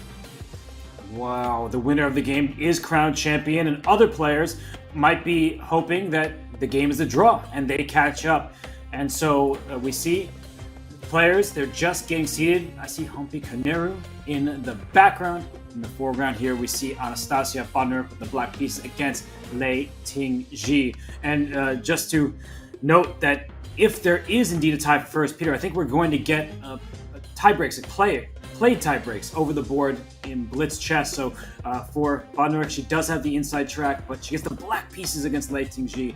That will be difficult. And I want to mention our board 2 clash between Humpy Kaneru and Katerina Lakhno. It turns out there was a relay error in that game against Alexandra Goryachkina. The move h3, not h4 was played, so it led us to believe it was a horrible blunder and then somehow a comeback victory. But no, it was a normal win, smooth win, in fact, from Lakhno. So Peter, final round in the Women's Rapid World Championship. We could see it conclude at the finish, or we could see a draw between the board 1 game heading us to a playoff. Yes, exactly. I actually completely forgot. I was looking at the, the different scenarios with the tiebreak system. But yes, of course, there is a tiebreak match in case if a playoff, if the players are tied. And so all to play for everyone, not only it's between Lei Tingji. If the game is drawn, then all the chasing pack has a chance with the victory to catch up. That's right, and it's been a change in recent years. The tie break, the playoff only for first place. It wasn't a thing a few years ago. There was a lot of upset in the past, but we do have it now, and we are happy about that. And in the Open, the World Rapid Championship title, it's Magnus Carlsen in the lead. Vidit Gujrati a half point behind, but you see that pack with 8 points. Yu Yangyi, Vladimir Fedoseev, who won perhaps the game of the tournament by just outlasting Michal Sarin, Daniil Dubov, who crushed Igor Kuparadze, Nodirbek Abdusattorov, the hometown hero, and Dmitry Andreikin, who saved it at half point against Yu Yangyi, thanks to tenacious defense and never giving up attitude. So many more names that we would love to touch on, including the likes of Anish Giri, Peter Svidler, Fabiano Caruana. They're at the tail end of the pack with 7.5, but they have all to play for as well. But Abdusattorov, he's on board 1 against Magnus Carlsen. This is a matchup that everybody loves to see. They recently played in the Champions Chess Tour Finals in Toronto. Of course, Abdusattorov won the World Rapid Championship 2 years ago. Magnus is the reigning champion. Peter, what do you expect to see in these matchups? Well, clearly all eyes on Nodirbek Abdusattorov against Magnus Carlsen. If someone can stop Magnus Carlsen, that's Nodirbek. Nodirbek has been quite an unpleasant opponent for Magnus, and Magnus is always kind of praising the incredible fighting warrior character of Abdusattorov. He has a fantastic ability to fight, to take risk, to find the way, no matter against whom he plays, to create chances, that's a very big game. A lot of pressure on Abdusattorov, not just because he needs to win to catch up, but he's playing in his home country, in Uzbekistan, and he is a national hero. They won the Olympiad gold medal, and when he plays, people do follow. And I know that because when I'm in New York and I'm talking to people who are originally from Uzbekistan, they always ask me, even though they don't play chess themselves, oh, how is Nodirbek doing? So he is a household name in Uzbekistan. He won the Olympiad gold for the country, and now in his country, he faces Magnus Carlsen with so much on the line. Yes, so much on the line, and we also remember that in Warsaw in 2021, when he went on to win, he has defeated Magnus Carlsen in a dramatic Queen endgame. He has indeed, and we see FIDE Gujrati doing his pre-match rest. Sometimes he meditates at the board, and he's playing against Vladimir Fedoseev, who's had a roller coaster of a day. He lost with the white pieces to Magnus Carlsen. That was an upsetting game for him. And in the background, we see Fabiano Caruana shake hands with Dmitry Andreikin. But for Fedoseev, he will need to calm those nerves once again. For Caruana, he needs to be at his best because Andreikin is a notoriously tough opponent for Fabiano. They played in many online events, in the Rapid Chess Championship, in the Global Championship. In fact, it was Andreikin who defeated Caruana, knocked him out in a match. So for Fabiano, it's difficult. And for Dubov with the black pieces, he's facing against Yu Yangyi, and there's Magnus Carlsen seated. So, so many camera angles, so many different players, so much great chess. Hard to keep track of it all, but we will do our very best. Yes, I'm also very excited and interested to see how Fedoseev will handle his game, because I feel like he exhausted me completely and it will be incredible to see how he fights again. And besides that, he won that marathon game with the black pieces and he gets another black as a reward against Vidit, a very tough pairing. And you see Vidit, I think he's doing his pre-game meditation. He's known to do that. He's been doing it for a while, and it's helped calm him before games. We have seen him improve really a ton in the last year. He won the Grand Swiss, but it's not just there. He's made the quarterfinals of the World Cup 2 times in a row. He won the Gashimov Memorial here at the World Rapid. He is in clear second place with just 2 rounds to go, but they are all chasing this man with the black pieces, Magnus Carlsen. He is facing Nodirbek Abdusattorov, the Uzbek wonder. But you know when Magnus Carlsen is playing, it's going to be a tough one, but anyone can get it done. As you said, Peter, 2 years ago, it was Nodirbek Abdusattorov, and there we go. Yeah, the handshake and d4. So we're gonna see another Nimzo Indian. Yes, knight c3. No. Haha, d5. Oh, and now we are going to get some fun variations here, but Peter, do you think it's part of Magnus's style to avoid repeating the same lines too many times? Yeah, probably. Yeah, he always wants to surprise the opponent, to steer the game in his direction, and we see a classical Queen's Gambit. Okay, so we have a pair of bishops for black. White just parted with the dark square bishop, but in a closed position, the knights can actually do quite a bit of damage as they see over pieces. That's why we say bishops love open positions, because they can stare across the board, but in closed positions, those shorter range pieces, the knights, they can stare across their own pieces into enemy territory. So early stages in this game, Magnus Carlsen playing a classical setup against Nodirbek Abdusattorov. We'll see if things get a little bit more exciting, because Peter, in that game between Andreikin and Yu Yangyi in the previous round, things were looking somewhat like this, where white ended up going g4 and h4 and g5 and going after the black king. Exactly. It's very similar. Now, of course, the white knight has already been deployed to c3. And that's why it's slightly different. But Magnus is surprised. Yeah, he does not exactly know now what should he do. Should he castle in to that storm? Because he knows that Nodirbek has a very aggressive style. So he might be expecting some g4, h4, g5 ideas.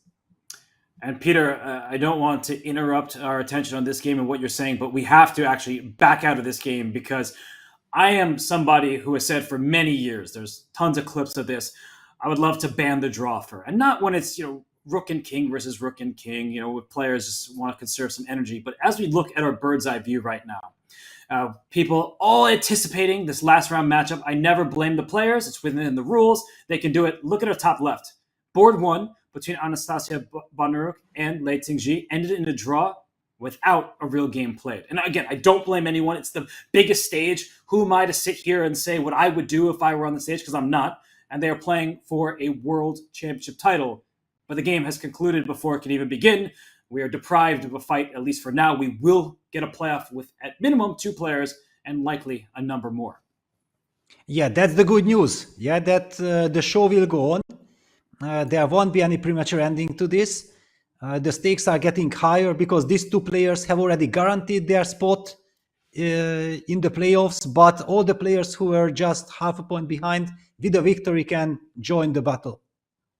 It's true. So some of the other contestants will be happy to see that game end in a draw. And as soon as we talk about ending in a draw, I just had the corner of my eye, I saw another game conclude, but this time in the open. It was Yu Yangyi with the white pieces against Daniil Dubov. That game is officially in the books. So Yu Yangyi with the white pieces didn't try to press or anything. He just makes a draw and he continues to score some points. But someone who doesn't take quick draws, I don't think I've ever seen it.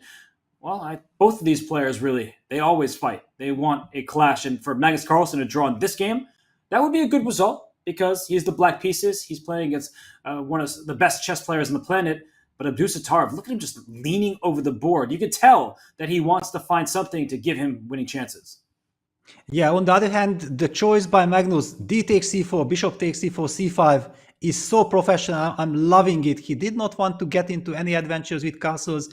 He just makes sure that, you know what, Nodirbek, if you want to create something, then you have to take risk. And this is Abdusattorov. This is why we love him.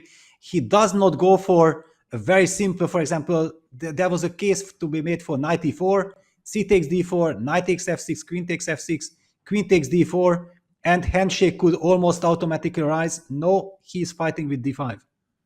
And we've seen games conclude exactly like that. Many top-level Grandmaster games. So here we see d5 played. And now the question is, does black take this pawn on d5? Should you just castle to get your king out of the center? You could take on c3. That's always possible. You hurt white's pawn structure. But white will have the best placed piece, a bishop on d5, in the event of a trade on c3 and then capturing on d5. So it's not an easy choice for Magnus, but he's the one who played this variation. So he has his response ready, apparently. He decides, it looks like, to take on d5. And queen takes d5, knight takes d5, bishop takes d5. What are you choosing, Peter? 3 options. Yeah, since I'm not prepared in this variation, it's very difficult to say what I would choose because my heart is screaming for knight takes d5, but it includes a pawn sacrifice if bishop takes b2, rook b1, and unless you know that this is possible, I would probably just rule it out. Queen takes d5 is a little too soft and playing for very little. Bishop takes d5 might be the move that keeps some tension, some hope to fight a complicated battle. I'm with you, and we'd like to see these complicated battles. And speaking of, we are going to leave this game for now because there is one of the most complicated positions you could possibly ask for on a chessboard happening in the matchup between Dmitry Andreikin and Fabiano Caruana. So let's tune into that one. We see second from the right on the bottom row. We will get a closer look at that game. Dmitry Andreikin has caused Fabiano Caruana all sorts of fits and problems in their history. And look at this game, Peter. There is a pawn on g7. It kind of looks like a French defense, McCutcheon variation, but it came from a d4 system. The engine somewhere in the middle. These are all theoretical lines, but Fabiano is the one spending time. What do you make of what's happened? I feel that Fabi actually was trying to surprise shock Dmitry with this, I think, dubious line. It has a bad reputation. Now we also see the evaluation bar jumping in white's favor. How did we get here? Because I'm pretty sure that Dmitry will be spending some time now. This gives us a chance to catch up. It was bishop g5, d takes c4, e4, b5, a4, c6, knight c3, bishop b4. And I believe by now we have transposed a tricky line of the Vienna variation, which is considered to be very dangerous for black. And this is exactly what we are seeing. e5, h6, e takes f6, h takes g5, f g7, rook g8, and h for a very important move. After g takes h4, white takes, rook takes h4, and then the pawn is taboo because rook g7, rook h8 check. Yes, you can still go bishop f8, but it's too much. That's how we ended up by going g4, knight g5, queen f6, and white has picked up the g4 pawn. Apparently, that was a mistake. You take a pawn, looks like a good move, but the engine doesn't approve. Still, to my eyes, looks good for white. I think that for Fabiano, right now, the g7 pawn's not going anywhere. You can capture that whenever you want, it would seem. So I would probably prioritize developing at this stage. And it's not like white has finished his development either. The king is still in the center. The castling queen side is out of the question for white. Castling king side, it takes a bit of time. So I think I would try to continue my development, maybe knight d7, bishop b7, things of that nature. But I'm also looking, and white is currently up, is it 2 pawns? So even if you lose g7, you'll still be up 1. Yes, well, the g7 pawn will be lost. By the way, if we lose the g7 pawn, then hang on. The count is 6 versus 6, then it's equal material. It's so easy to get fooled by this. I was tricked. So I tricked myself. I really thought that white was up 2 pawns because you see an h4 pawn and another g pawn. There are 2 g pawns over there, but black has double c pawns to make up the count. I didn't count correctly. My apologies. But that means with g7 falling for sure, I would prioritize development and not be down a pawn in the event that g7 does indeed get captured. Yes, I think it's pretty obvious if black could play 2 moves in a row, it would be knight d7, bishop b7 together. However, you only have a chance to make 1 move, and I believe we have to address that after bishop b7, there is an idea like knight g5 to e4, and queen take g7 might run into knight f6 check. This is the reason why I wanted to highlight this, that there are all kinds of tricks. Of course, black is not forced to fall into that trap. We have seen that the computer, in fact, did not like the move knight g4. I just felt that I need to highlight this. It's always important to show those tactics because you never know what the players will see, what they'll be afraid of, what ghosts might come into mind. But that's a really nice tactic that you pointed out here. So knight d7, because of some of these tactics, it might be a worthy starting move if you are afraid of knight e4 to f6. But I think that Fabi has both as options, and I'm most worried about his clock. I mean, the position looks very scattered. It seems like white has done nothing wrong, very healthy position. The eval bar hates it for black, and Fabiano is the one who's spending more time. Yes, and also we have to mention, we have to highlight that this Dmitry Andreikin Yuanji game had probably a terrible effect on Yuanji because that's why he was willing to agree with to draw with the white pieces. Otherwise, he's an incredible fighter. And Dimitri, on the other hand, surviving that game, he feels that he gets another life, he gets another chance to fight. He does indeed. And well, a player who also has another chance after winning what should have been a drawn endgame was Vladimir Fedoseev. And I think we're going to zoom out of here as Fabiano considers his options.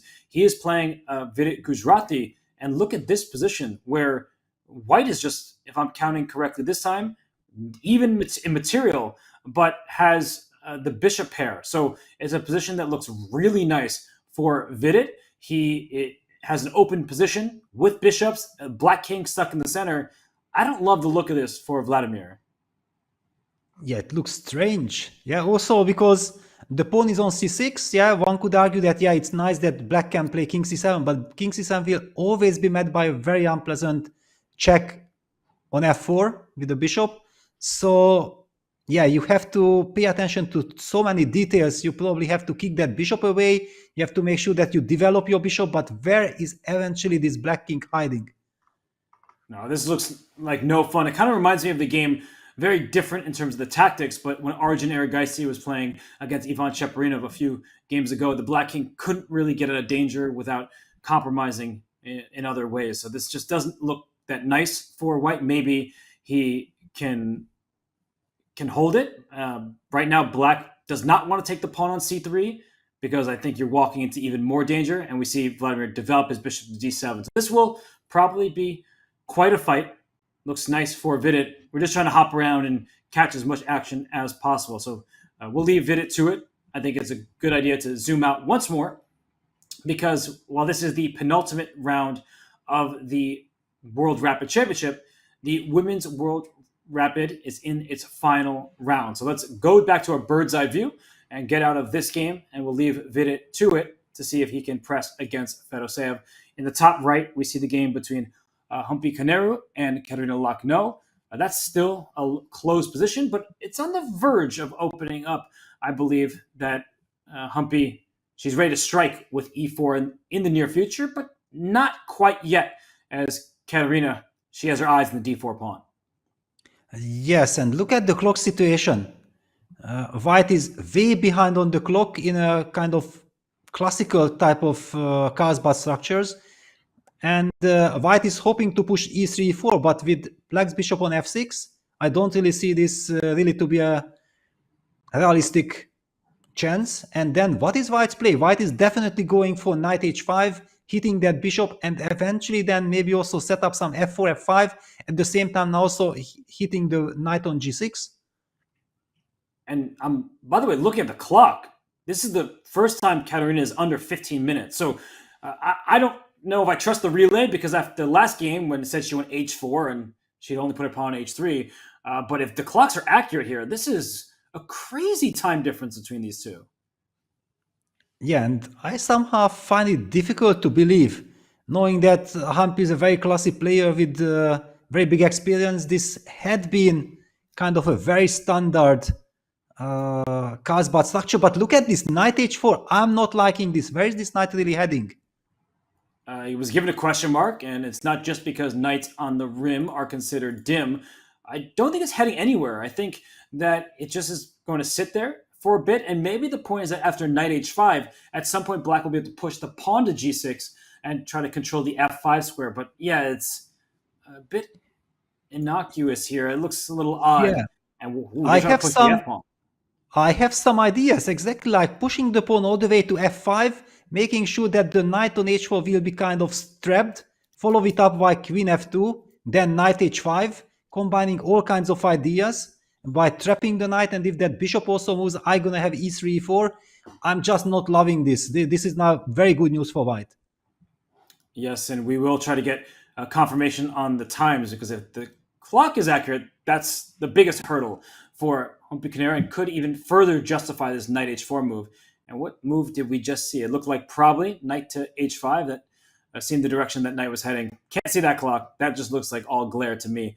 Maybe we will be able to hear from our production team later. But for now, we will go back to all the action that is unfolding. And look at how quickly Lakhno is playing. Yeah, but I'm not liking this. This is somehow a sign of nerves, or maybe trying to play against her opponent's clock. Because now after g6, what we have been talked about, yeah, without the dark squared bishop, White will be eventually going for this e3, e4 push quite easily. Yes, okay, the queen on f6 will be hindering this, but one of the problems that whenever Black plays bishop f5, it will be met by e4. So White takes, might just go king h1. It would be a thematic move as well. Peter, I'm being informed the clocks are in fact correct. So this probably is just what Katerina's going for. She's just trying to play as quickly as possible and put Humpy in time trouble. And Humpy's moves, though, you see the latest one, it appears before it did on the camera, queen f2. Her moves are getting easier and easier. All of White's pieces are coordinated.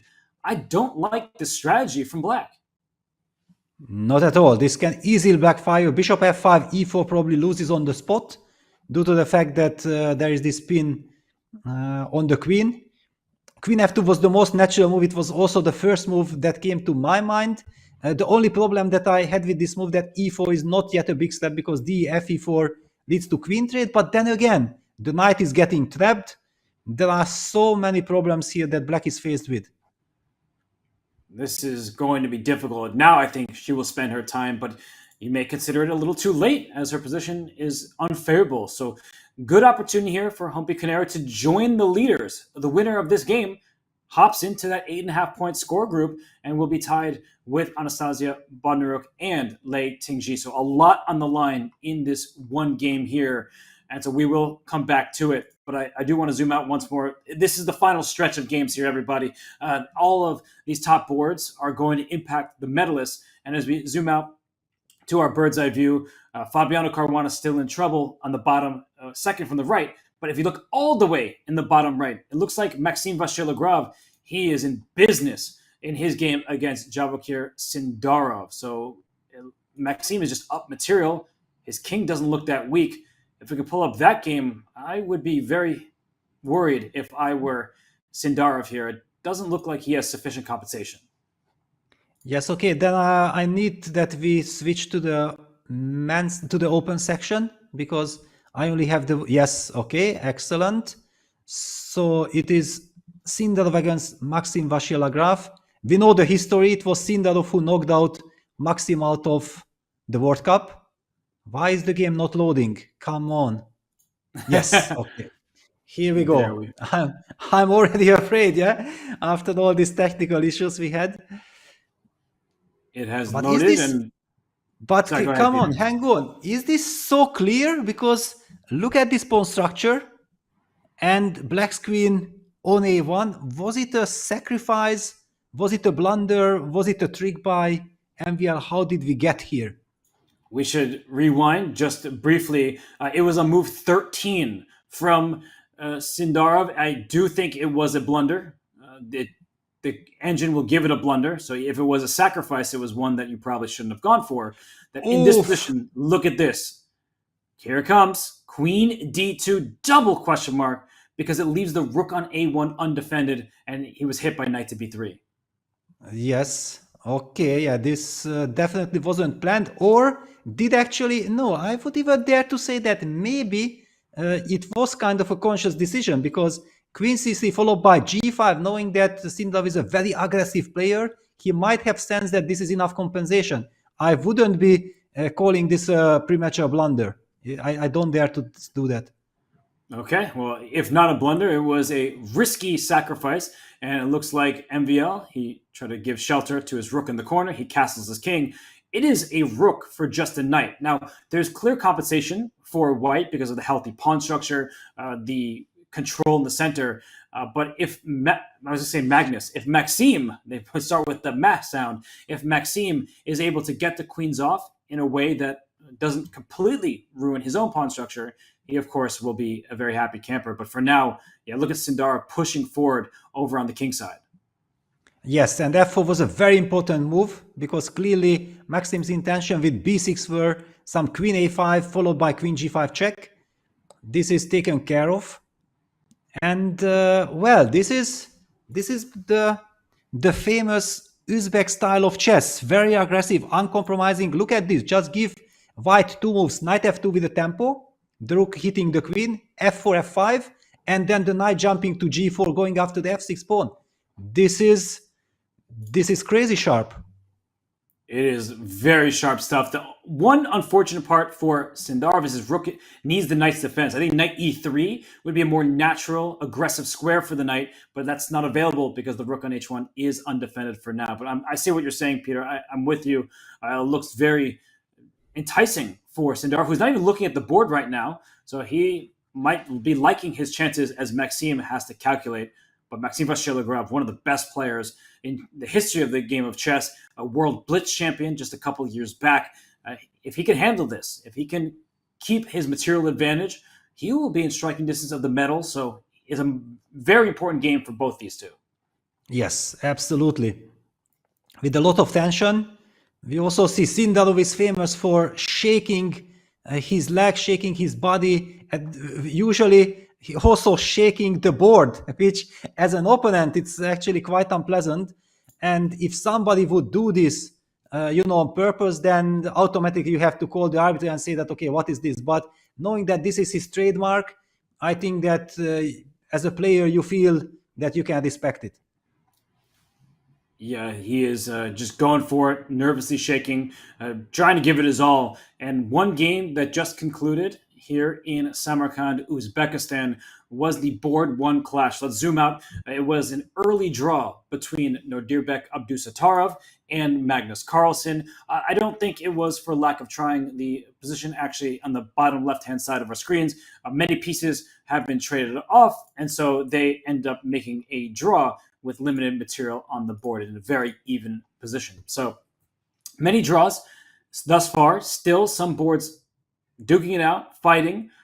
I don't know where to go to next. So, Peter, wherever you choose, I'm happy to join you. Yeah, well, okay, the Vidit game against Fedoseev, I think it's the game that we have to focus on. Since Magnus has slowed down, he has made a draw. If Vidit wins this game, he is actually catching up with Magnus Carlsen. So all eyes on Vidit, and he gets a great chance here. Ooh, just a simple plus, similar to what we were talking about earlier. Bishop pair on an open board. The rook on a8 not connected to its friend on e8 because the king is on d8 right in between them. Knight takes c3, bishop b2 as you're highlighting. The thing about the bishops that make them so powerful compared to a knight is the knight, yeah, it can hop around, take a pawn, jump backwards, but the bishops can take on one side of the board and still protect the other, where knights take so much time to get from the A file all the way to the H file. So the bishops being long-range pieces, super useful in a position of this nature. And I think that for Vidit, if that knight, say, goes back to f6 rather than taking on c3, he'll go bishop e3 and then plant his bishop on d4. And the bishop on d4 stares the knight. It also stares that a7 pawn, which might be a bit tender. Oh, I don't like this one bit, and I don't think Fedoseev does, and that's why he stole the pawn on c3. He said, look, it's going to be a bad position, but at least I have 3-on-1 on the queen side. Yes, exactly. It's a very sad decision, but there was nothing else. Otherwise, it's just bad for absolutely no benefit. But it's a very sad position. Yeah, it's knowing that he has just played a 190 moves marathon. Yeah, he fought his way back. Then he gets the black pieces. He mixes up something in the opening, gets immediately very bad position. And okay, Vidit is just in such a great shape. I don't really see Fedoseev holding this. And Vidit Gujrati, really one of the players of the year. So much has been said about his Grand Swiss victory, but we've seen Vidit 2.0. It's what Vishwanathan Anand said of him at Tata Steel Rapid and Blitz in Kolkata. He just is finding his form in a way that's more consistent than in the past, and he is in great shape to join Magnus Carlsen in the tournament lead. Bishop e6 played by Fedoseev, just closing down the e-file, giving his king a space on d7. But at some point, the pawns on the king side will start marching forward, h4, h5, h6. That bishop on g7 might not have to leave the square, and that h7 pawn will be a target. So I do like Vidit's position. And Peter, because it's the last round of the Women's World Rapid, I do think we should zoom out of this for a moment and then try to look at what's happening in the women's tournament, just because with so much on the line, final round, players trying to catch up to Bodnaruk and Lei Tingji, I do think that we'd be advised to go on over where players even like Leah Gori-Felina have a chance to win and join the top of the standing. So pick one of the games, Peter. I'll join you there. Happy to see whoever you pull up. Well, I automatically had the game open on the Hampi Koneru Katerina Lachno game. Not much has changed, apart of the fact that, as you highlighted, that Katerina has to spend a lot of time. She did spend, she played the move Rook d8 and knight e2. Only one pair of moves had been played, and the clock situation is slowly equaling it out. It really doesn't look like much has happened. Right? I think this knight just went to e2, but few moves have been played, but it's because Katerina is spending so much time trying to stop the move e4. And the d4 pawn was a bit tender, and that's why the knight came back to e2. Oof. Wow. Oof. Oh, what is that? That invites some knight g3, knight h5. It's a total desperation. Do you think that Lucknow is all in? That she doesn't want to draw and finish as a bronze medalist at best? Do you think she says, I need to win this game? But in doing so, she's handing Humpy all the chances. No. This is not a winning attempt. This is pure nerves. She knows exactly that the position is bad. She has misplayed it. The knight on h4 is her big problem. And okay, this is a golden opportunity for Humpy. It's her style, strategical battle. She knows exactly how to improve her pieces to the maximum. And I think that instead of playing e4 and trying to trade queens, with that move g5 played, queens on the board favor white. Let's play f4, your idea from earlier. Let's just try to rip that side of the board open. And oh goodness, I don't like the look of the black king. The rook on a8, the bishop on c8, they haven't developed.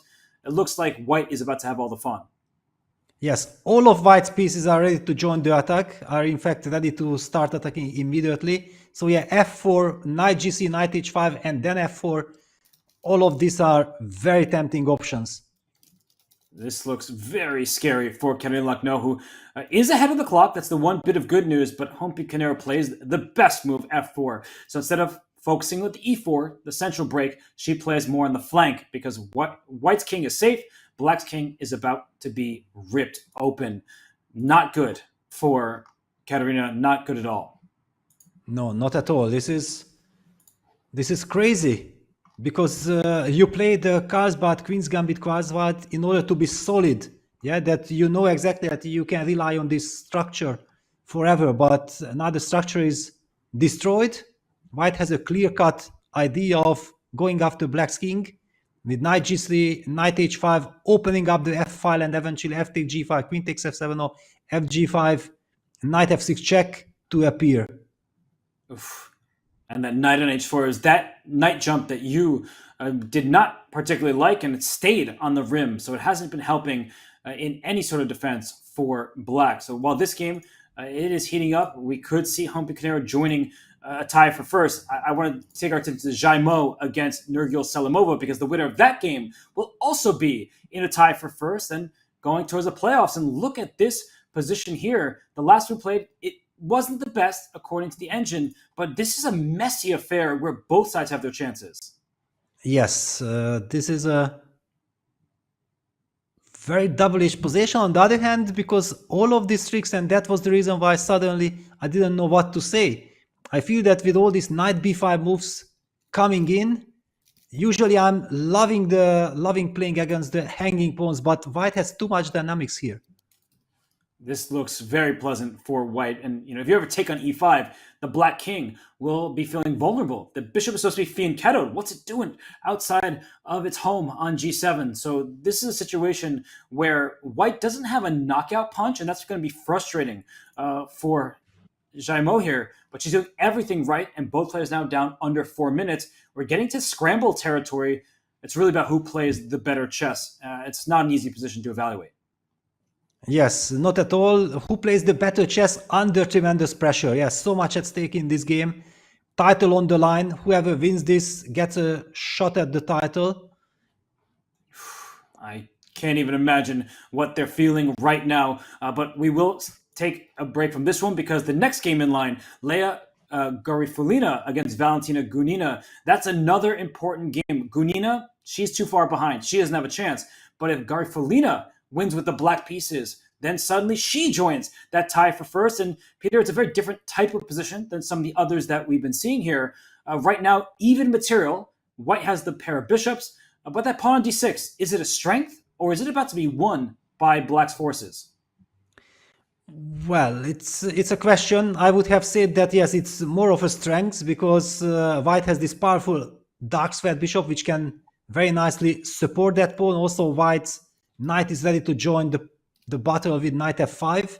Black is solid. However, we know that black has to win this game in order to succeed with her main aim of getting a shot at the title. However, Valentina just wants to win this game to finish the tournament on a high note and guarantee a very nice paycheck. It would guarantee her some good money here. And we see that these players, this is the game between Garifulina and Gunina. It's a position where all results are possible because white does have the best pawn, the d6 pawn, but as an enemy territory, it could be vulnerable. So let's hop back, Peter, if we can, to the game between Humpy Canero and Cheparinov, just because that game, I saw the evaluation bar off to the side. Zoop, there it goes, all the way up. G4 played to close down the king side. I think that's the natural response when your opponent is trying to open it, but it's apparently even better for white now than it was before. Yeah, but it was the only logical choice. Now, of course, white pushes f4, f5. Still the issue remains with the knight on h4. One could argue that it's not so easy to trap that knight because whenever you play g3, then of course black will have knight f3. So that's out of the question. Yeah, king h8. Trying to prove the big problem is that the bishop from c8 has nowhere to go. The pawn on f5 just blocks it. The knight on h4 is also kind of cut due to this powerful pawn, and White will slowly, I don't know exactly, there are so many tempting ideas. And Humpy, by the way, is up on the clock as well. Everything is going right for her. The knight on h4, it's almost trapped, but you can't push your pawn to g3. That's the one annoying thing for her, because the knight would be trapped, but the knight then would venture into the f3 square. So I liked your idea of knight g3. I don't know where the knight's going from there, but knight h5 will always be bet by queen to g5. She plays it. It opens up the e file for e4. Rook takes e4 as the follow-up. This looks amazing for Humpy Caruana, who would join a tie for first place and head to the playoff if she can convert her advantage. Yes, and it looks very much like this, especially with so little time on the clock and so much at stake. To have the initiative, to have the upper hand, and you have the easy moves, it's such a great situation to be in. At the same time, with black, you are terrified. You know exactly that if you lose this game, you lose everything what you have been fighting for throughout the tournament. It's when there's a winner, there has to unfortunately be somebody who faces defeat. And for Katerina Lachno, she played the move b6. She's trying to develop her light square bishop, I guess, or play c5 to open the center. But it all just feels so slow at this stage. White is just bringing all of her forces. And e4, I think now is the time to strike, because after pawn takes on e4, you can just take back with your rook at this point and then control the open file. And king h1 played. I guess she wants to really play e4 in the near future. Yes, c5. All right. Okay, at least black has the feeling that if she can survive the next 2-3 moves, just give black time to play bishop b7, rook e8, rook e7, rook a8, and it already will resemble a chess position. That's why white has to be energetic here. I think it's time for e4, and the d4 pawn is meaningless, and that's exactly why Humpy decided to step her king into the corner. e4, queen takes d4. No longer are we going to see a queen trade. The white queen steps up to f4 and just goes for the black king, which is wide open without defenders. The g4 pawn is loose for good measure. This is just a huge problem. Black has not coordinated, not developed, and is also not really much ahead on the clock anymore. So for Humpy, as long as she keeps her composure and just keeps pressing forward, she should have this in the bag. Yeah, on the other hand, Katerina, knowing that she's in a very difficult spot, her only hope is that Humpy shows nerves, spends too much time, goes down, and she will only be relying on this 10 seconds increment. Then anything can happen. It's true. Things can change in a hurry if you make a mistake in time trouble, but that increment is so essential in the rapid chess. And Humpy's still thinking here. We apologize to everybody. We see the left bar. It is changing a bit, but the players that you see on the screen are the ones playing the game. Humpy Caruana with the white pieces against Katerina Lachno, and she strikes with e4. So she does, in fact, play that push that we have been talking about. And for Lachno, the end feels near. Queen takes d4, maybe the best try, but when the queen slides up to f4, Peter, it's the attack. It's really happening quickly. Yes, and the benefit of playing the move king h1, that now after d takes e4, white can actually take with the knight on e4, kicking the queen away, and then the knight on h4 is falling. Yeah, queen takes d4 played, queen f4 gonna be blitzed out. Although not yet. So even though she's down under a minute, Humpy's not blitzing very much. She is taking her time, that 10-second bonus wow, time. And she trades. Okay, What? she trades. This is also great, and then push e5. Very tempting. It's a very classic solution, because the knight is still stranded. She might go after with rook f4, h3. Brilliant. That actually is brilliant, because now there's no threats that black has. All of black's pieces, except for that knight that's stranded on h4, are on her first row.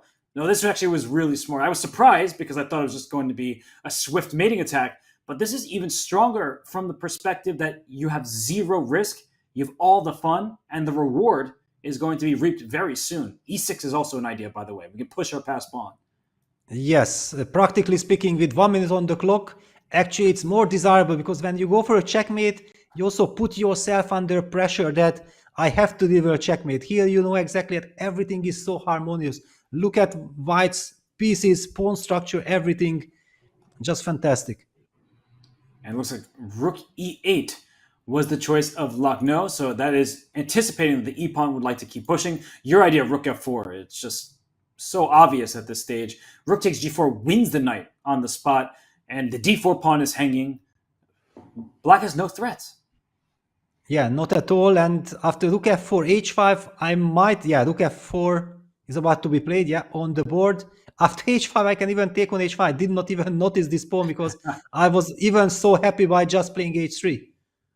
So now rook takes g4, right? Is there any tactic that we're missing? Some kind of knight g6? Knight g6, yes. But it's met e6. by e6. Exactly. Wait, but e6 doesn't actually threaten the bishop on d7, so the knight can run away to f8. Yes. Yeah. So, okay, that's why Humpy is taking her time. Plays the move king g1. Very classy move. She's not in any rush. She might want to follow up with king f2, making sure that the rook is protected. And maybe king f2, knight h5, king g3, and the king traps the knight over there.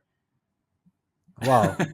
That's also fun. Yeah, look at this bishop on d3, making sure that there is no counterplay. The bishop covers every anti-square. The pawn on b2 stops any kind of rook c3. That's why this is a lovely construction. And just complete control from Humpy Canero. I am keeping an eye on the other games. June won her game, but she unfortunately was not in competition for first place. But I am keeping an eye on the other games as well. But it seems like Humpy is about to join the leaders because Canero is now down to about 20 seconds and under, and she really doesn't have any moves to make. Peter, I think we could see a resignation even at some point with Black ahead material. No, Katarina will fight till the very end. Now she came up with rook g8 with idea going rook g5, making sure that white's knight will not be able to move due to the pressure on the f5 pawn. Now it's the time for e6.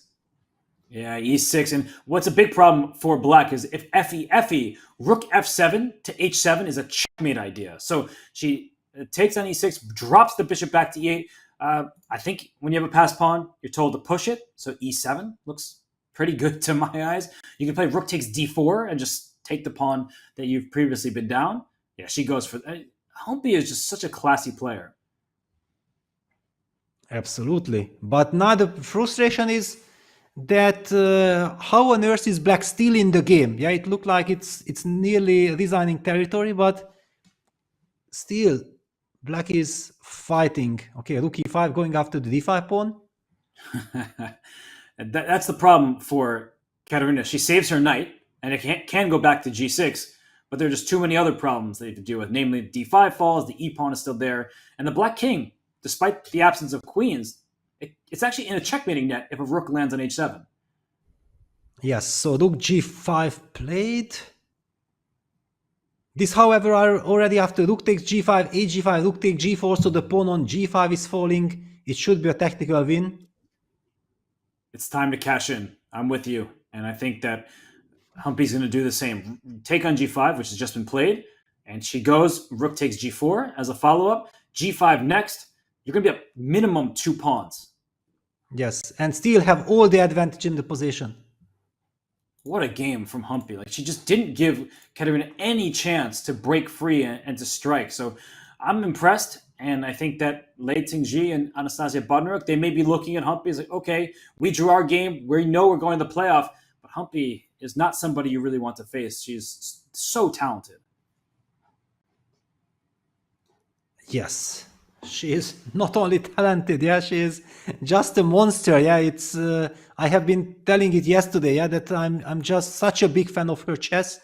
She definitely is this 2600 level chess player. And she has been for already more than a decade. Wait, I am just learning that in the Women's World Rapid, only the top 2 players by tiebreak, they play the playoff. And I don't really understand why that would be. So I'm going to get confirmation. But why would only the top 2 players play? But in the open section, they have even an 8-player bracket up for grabs. So the tiebreaks are close, but only 2 players that finish in a tie for first will get to play the playoff. I will keep everyone updated as I learn more myself, but that is surprising. That just seems odd to me. Yeah, and this is basically over because Katerina has lost the piece and the knight got lost. There is not much to talk about. Do we have some other action? Yeah, because okay, this is no fun. This is just... Gunina beat Garifulina, so Garifulina now has no shot of joining the leaders. So the only other players that can tie with 8.5 are Jaimo and Nurgul Salamova. That game is still ongoing on the next board over from this. Yes, one. I think then we have to jump in there because, okay, here already it's obvious that there is no way Humpy is not going to win that position. So I'm already pulling up the other game. Yeah, we actually see it on the bottom of our screen there. So we have eyes on Humpy and Katerina Lachno. And then in the bottom right hand side of your screen, underneath me and Peter, you see the game between Jaimo and Nurgul Salamova. So Humpy well on her way to victory. This game, it's an endgame equal material, but it's not just dead drawn as some people think about endgames. Both players have chances because there's a pass pawn for white and a potential pass pawn for black and the e-pawn. Yes, and also black has ideas like going bishop d5, king e6, king d6, collecting that pawn on c6. Yeah, so yeah, rook c7, very nice move, blocking that pawn. And in time trouble, okay, very nice move, rook d2, stopping bishop d5. Not just stopping bishop d5, rook d7 is a threat. Exactly. Be careful, yeah, bishop d7, cd7, queens. What do you play, a king e8? Oh, a6, that's... So rook d7 now, rook c8 is the trick? Yes, yeah, rook d7, rook c8, so white just keeps on. But look at this, with 10 seconds on the clock, bishop c4 played, now rook d7 happens, rook c8, just tranquilo, yeah?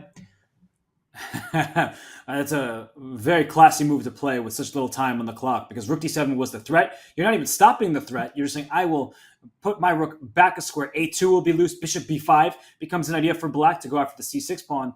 We're seeing this unfold here, but the evaluation bar has stayed exactly where it's been, right in the middle. Yes, but with 30 seconds on the clock, this is actually a very tricky endgame. It's not the natural endgame that you can just close your eyes and play automatically.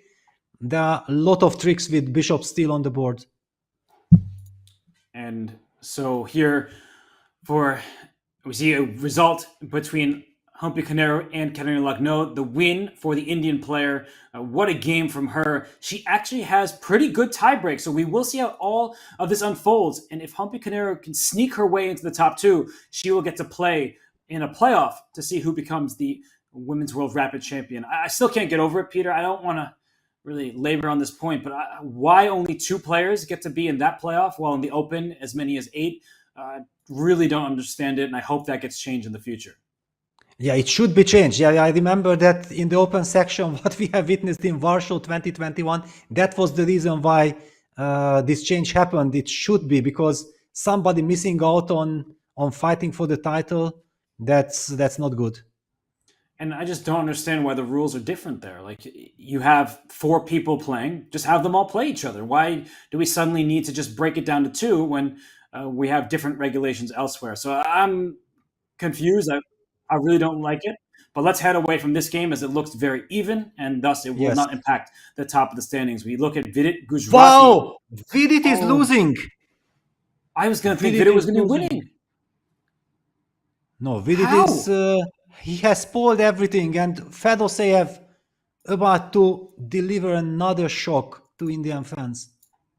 And we can later see how it happened, but Vidit was in the driver's seat all game with the bishop pair, the kingside pawn majority. It looks like a few turns ago, Vidit in an equal position went wrong. And sometimes, Peter, when you know you're much better early on, you keep playing for a win, even when the position doesn't call for it. In time trouble, it's not going to help out. But Vladimir Fedoseev, the guy is an absolute fighter. Like what he did against Nihal, here against Vidit, he never caved. And it looks like he is a piece ahead and ready to take this one home. Yeah, rook g3 will be played. Yeah, on the board. h5 is met by rook take g4, but no, then the e-pawn is a problem. Then, okay, basically, it does not really matter. He just wants to make sure that the rook can be activated behind the h-pawn. Yeah, you saw Fedoseev. I thought he was going to grab the rook over there, but no, he brings his king up. And as you said, rook g1, rook h1, as is necessary to stop the h-pawn. But still some chances for Vidit because outside pass pawns are really annoying to handle. And the white king is coming to f2. So it's not game over, at least not yet. Yes, and basically because rook g3 was primarily played with the idea of hitting rook take g4 against h5. That was a hallucination there by Fedoseev. I also fell for the same trap. And with the king coming closer and black's rook won't be able to cover the h-file, then there's intrigue here. And the bishop on e8 is stuck in place. So, the king goes up to g2. Or maybe king g2. I don't know from which angle. Yeah, king f2 is safer. And Vidit is back. Vidit is alive. Because black doesn't have a move here. Bishop takes h5 is impossible because the e-pawn gets to go. So I just can take on h5 and we make a draw. So, unbelievable. It shows the nerves. But credit to Vidit because he was on the verge of collapsing. He was much better. Then he blunders a piece, and yet he's still in the game. So the nerves are definitely there. But when these players are giving it their all, they're really difficult to take down.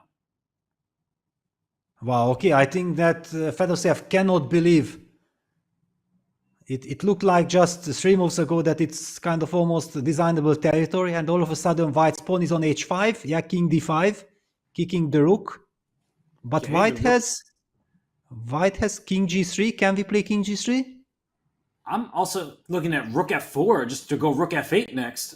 So many options because the rook on h4 is loose. So once the rook's on f4, it's the kind of bishop e6 check will pick up that rook. Exactly, yeah. Rook f4 is very important because all these king g3s is impossible to evaluate. Yeah, let's take a look what is Vidit gonna play. I have a feeling that there's some variation where there's a skewer, where the black king, like let's say rook f4, rook f8, the g4 bishop is dropped. I get the feeling there's some skewer at the end of a line where the white rook's on e8, the black king comes back, and you just go h6, h7, and rook a8, something like that. That's what I imagine saving white in some of these positions. And he has played the move rook f4, yeah, very important. It was vital. I think my king g3 was losing. Yeah, now king g3. Rook h1. So the engine doesn't approve of king g3. So rook e4 immediately apparently was the better option because black has some resources now with the rook on h1, a more active square. So I can comprehend why it would be. I still don't see the answer to what black should do here, though. Yeah, it basically means that it was a study-like position. So after, instead of king g3, just rook e4, it was a Zugzwangy stuff. Incredible, but with 20 seconds of clock, you cannot realize all these things. But this is why. The rook on h4 was very passive and stuck in place. The rook just slid on over to f1, and now the rook can go back to, say, f6 or f7 and try to stop the h-pawn. So Vidit just brought his king to h4. He's still chugging along, trying to bring his king to g5, pawn to h6. I know the engine is all the way down in black's favor, but I actually could see this even becoming a win for white if black is not careful. King d5. But now white does not have rook f4. That's a problem. And if you have to play rook e3, then Knight things are shaky. Knight f5 check, exactly. What a find from Fedoseev. You force all the pieces off, and then you win the h-pawn on the spot, and the bishop on e8 is in the perfect place, blockading the enemy passer on the 7th rank. So it looks like he just went rook to... No, bishop h3. Okay, so king takes rook, bishop takes rook. That makes sense to me. Yeah, then there is some hope. 10 seconds. Rook h1. And we see beneath the players the storyline of the game. Vidit's actually played more great moves than Fedoseev, but you see only one blunder made, and it was from Vidit, and it was near the position we have currently. About 15 moves ago, he lost a full minor piece. So bishop d7, going after the pin piece. And is that it? That's it, yeah. Rook g4 played, only move, but okay, now already things will not work out. Yeah, check is coming, and rook takes h3. And you could see it on Vidit's face. He looked up at Fedoseev.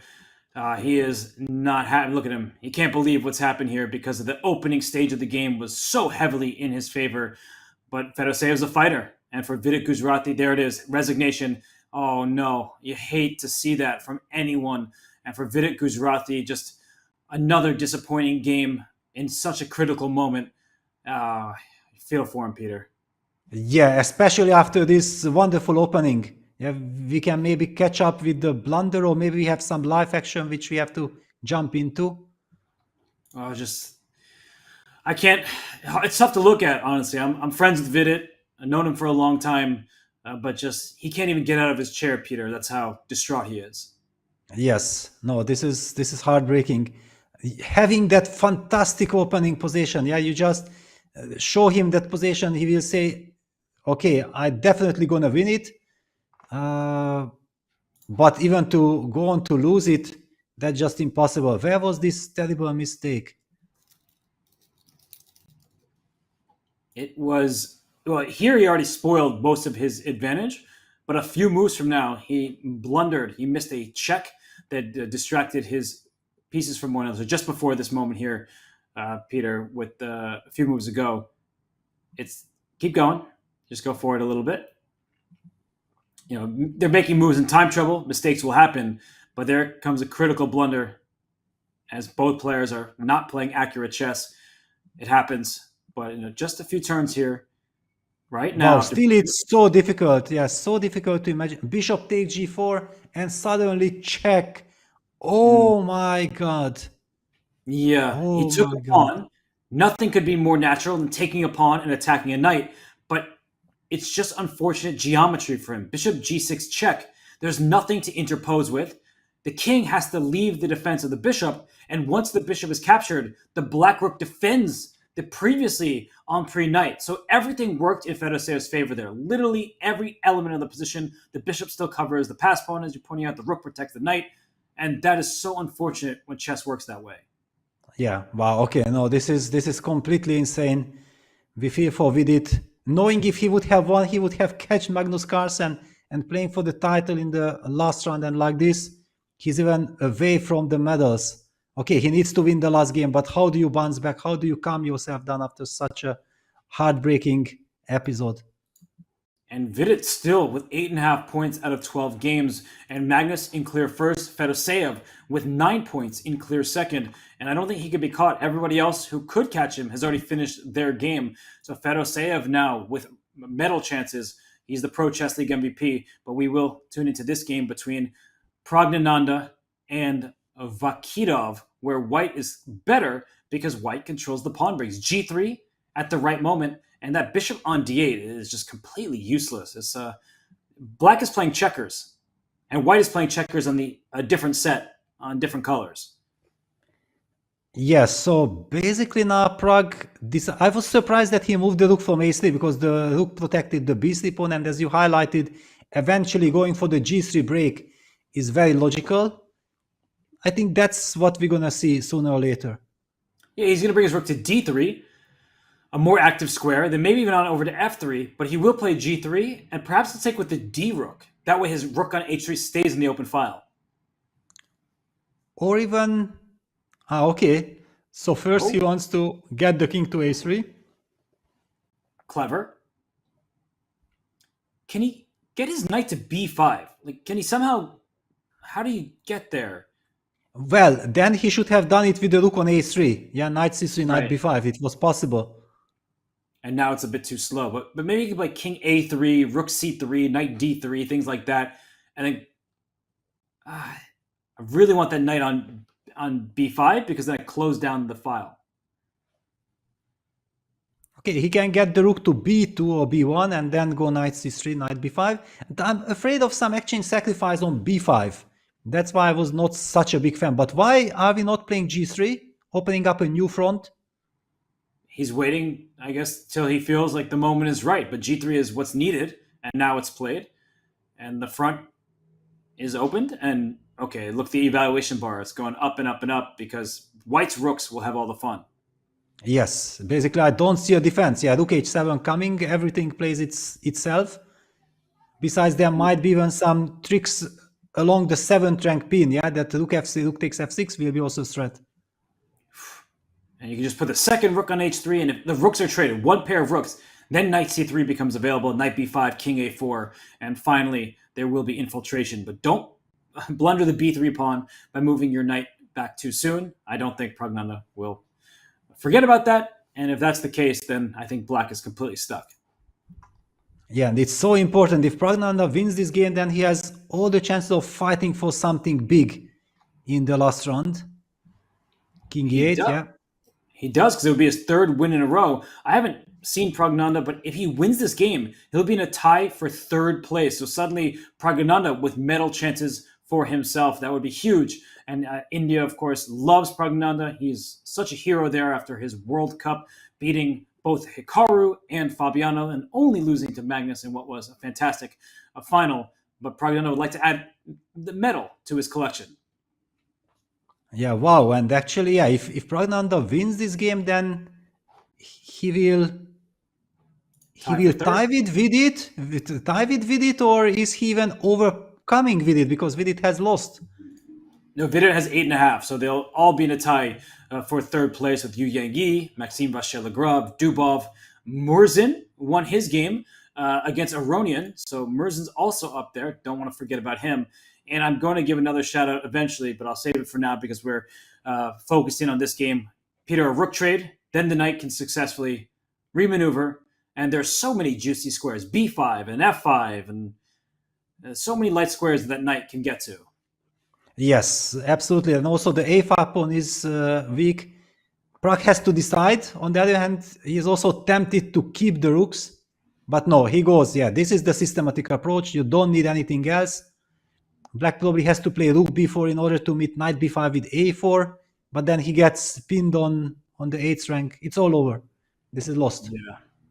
The only idea Black has is rook b4 followed by pawn to a4 to very quickly try and get the c-pawn to loosen the defense. And he plays rook b4, but even knight a2 here is available. But why not bring the rook in? Rook a7, go after the a5 pawn. In this manner, it's just a matter of time. And any rook trade, white is just winning because the dark square bishop is completely useless. Yeah, bishop e7 was only move. Now probably white will give rook h8 check and then try to shift the rook to a8. Because bishop f8, now knight b5 probably works because d6 is hanging, the bishop is pinned. Yes. Nice game from Praggnanandhaa, complete control. Knight a2.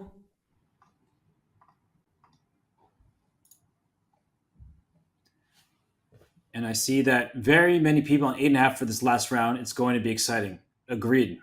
Plenty of players in medal contention. Yeah, also Peter Svidler taking down Vincent Keimer with the black pieces. So Peter is also on fire. I think he has won all his games today. Big shout out to him. Bittersweet for you because Peter, of course, from your generation and somebody you played so many games against, I'm sure a longtime friend. But of course, Vincent, your student, somebody is very close to you. Like you said, he's like family. So one of those situations where when you have friends, unfortunately, one of them has to lose. But of course, Vincent's still having a nice event, and we wish him well in the last round. But this is the game we have on screen. Thanks to our team for getting them on camera here. Praggnanandhaa looks as determined as ever to finish this game and move to 8.5. Yeah, I'm pretty sure that the clocks are not right, but you never know. Only that Pragg should not tempt fate in such a strategically winning position. There is no need to go down to a couple of seconds to make your last move. That knight, move it away from a2, get it back into the position via c3. That looks pretty straightforward. But rook b4 check, of course, is the idea that Black is trying to rely on. And look at this. Always Pragg is jumping back to 11 seconds. Just don't tell me that he makes his moves with 1 second on the clock. That's playing a little bit too much with fire. But maybe he doesn't see the breakthrough, Peter. He hasn't brought the knight forward. He keeps seeing rook b4 check as an option. He just gave a check on g8, bishop f8, and rook h8. The evaluation bar still sky high for him, but he hasn't found the way forward. Yeah, but it doesn't really matter. Okay, just make a couple of moves so that you get back to 30, 40 seconds. You can anyway start your maneuvering from the beginning. Just don't risk your clock. And if you're ever worried about the 50 move rule without a pawn move or a piece capture, by the way, the eval bar creeping back down. But I think that when given it time, it recognized that long-term white is winning. So it could be an issue where as it creeps up in depth, it recognizes that no matter what, white is winning this game. And now, king a3, you went back? No, he brought his knight forward to e2. No, yes, exactly. No, this was some mouse slip from my side. I was shadowing the king on a4 and then it moved. We've all been there, Peter. At least it wasn't in a tournament game online or something where you really have to pay the price. But everything is protected now. And that knight, it can go into f5. I mentioned that earlier. It can also go back to c3 and b5. And black is doing nothing but moving the bishop and king a square at a time. Yeah, if that knight lands on b5, it's all over. Now, I think that black has to play the move rook b8. Maybe, yes, give up the a5 pawn because then at least you can activate the rook. It might not help at all because white's king is invading and eventually the knight landing on f5. All this together should be a completely winning scenario. But why? Prague is just activating knight immediately. What a classy move. Rook b4 check, king takes a5. You can't take on b3 because a knight check will open up the rook on h3 to that rook that just captured on b3. So he's improving his pieces. And you can see on Vachirov's face, he's like, I can't even look at this position anymore. And I think that's time for the white king to enter. Yeah, king g8. Yeah, black has to stay passive here in order to stop white's rook activating. Yeah, I get what you are saying. And Prague goes for it. This isn't a mouse slip anymore. This is a clear-cut plan, a winning plan. The king goes into d7, to e6, takes on f6, takes on g5. You win the house. Because all of black's pawns are in dark squares and you have a dark square bishop, you can't keep the white king out. Yeah, not at all. And now Prague is already back to 25 seconds. This is what I want to see. He's confident now. It's a very clear path for his king. And you can see Vachirov, he doesn't know what to. Rook b4, trying to push a4. That's the only option that I see. But d6 is falling, and then white has this runaway passer. Yeah, king c6, rook a8. All right. Okay, so black is trying to push a4. Yeah, king b7, making sure that no. White might even bring back the rook via h1 to a1 and then with the rook target the pawn on a5. It's a great point because the black rook can hardly do anything. I think it went to d8 and then back to a8. So the king went to c7. I think king b7, rook d8, then rook h1. Your idea is a good one. Okay, but why not? Yeah, why not to take the pawn now that king c7 was played? So no more tricks with rook a6 check. That was the difference. Takes, and okay, one could easily give up the c4 pawn, but also why? You don't need to. You can just play rook c3, put pawn to f3, move the knight, and then queen the pawn. You asked, why earlier, and I liked the restraint shown by so many of our best players competing today, where they can take something, instead they wait, they just shut down any possible counterplay, and then I did come back to f5, and the d-pawn is rolling. At best, black will have to sacrifice the bishop for that pawn, but it's a completely winning position as white has a knight for just one pawn, and the black king will probably be hunted very shortly with the white king sliding over. Yeah, it's kind of a mating net, so you can't even be collecting the pawns because you get checkmated. And Vachirov down to his last seconds right now. And he shakes his head. He moves his king forward to f7, but that hardly stops that pass pawn. Yeah, okay. In a hopelessly losing position, you don't have a good move. But he's hoping for d6, king e6, d7, rook a7, check. Yeah, so he's still fighting. d6, king e6, d7 looks like it's game over. No, then rook a7 check comes. Very nicely played by Prague, making sure that there won't be any force stopping the d-pawn. Great rook d3. Yeah, the rook is behind the pass pawn. It's where it's meant to be. And the rook slides back for Vachirov, it looked like to a7. And then the white king can just move out the way. c6 is a great square for it. And you're pushing d6. The c5 pawn will fall. Nicely done from Prague. Yeah, it's completely hopeless. The knight dominates the bishop. And the pawn structure, white's active king. All the benefits are on white's side. He lost some time. That's it. Yeah, well, it's a handshake. Yeah, I think that it might be a relief because this is hopeless. This is exactly what Magnus wanted against Vincent a day ago with the knight dominating the bishop. But Pragananda, he takes it and he gets closer to Magnus. In fact, he could play Magnus Carlsen in the last round because Pragananda now at 8.5 points. and you see Vachier-Lagrave still in his chair, scratching his head, wondering, could I pay for a better bishop than the one I had? It wasn't doing anything. But we have our results in the books. Busutarov, Magnus Carlsen, we hardly looked at it because the game was drawn so quickly. Just a high-quality, precise game from those two. The opposite, kind of, again, with Gujarati and Fedoseev, where Vidit, he had the upper hand throughout the start, a badly played opening from Fedoseev, and then a blunder from Vidit, and great tactical awareness from Fedoseev in a roller coaster affair. Dubov and Yuyi drew quickly. Andreikin and Fabiano Caruana, they drew, but that was a fight at the beginning. MVL wins with black against Sindarov. We saw Sindarov blunder the exchange and couldn't get full compensation for it. Peter Svidler wins with black against Vincent Keimer. That's going to mean that Peter, a fan favorite, a household name, not just as a commentator, but as an elite player, he is towards the top of the standings as well. Pragnanda, we saw him win his game. And I think everyone else here, Murzin and Nepo, they get wins. They have a chance. But anyone who drew their game, they're completely out of medal contention. But Murzin beating Levon Aronian with black. Peter, this teenager, if you didn't know about him before, I'm talking to you, chat, you should know about him now.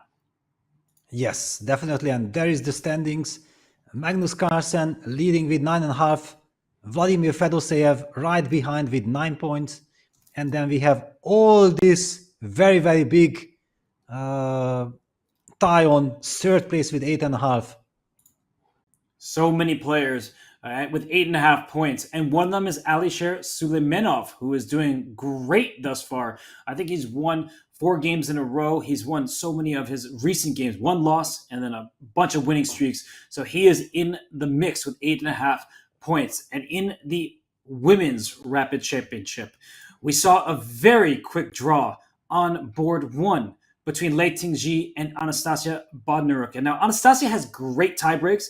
Lei Tingji has shaky tie breaks. So she may be regretting her decision to make a quick draw because Humpy Conero gets the job done against Katerina Lachnau. There was a draw on board 3. Valentina Kunina, who was a half point behind Garifulina, wins. And so the rest of the results don't impact the medalists. Let's go right to the standings because look at this. The standings here, as we pull them up, see Anastasia Bodnaruk in first place. Humpy Conero with better tie breaks than Lei Tingji. So the prize money is split, which means that, okay, you're making a good financial decision for yourself by making a quick draw. But Lei Tingji had the white pieces, Peter. Do you think she's regretting making that quick draw without a game even being played?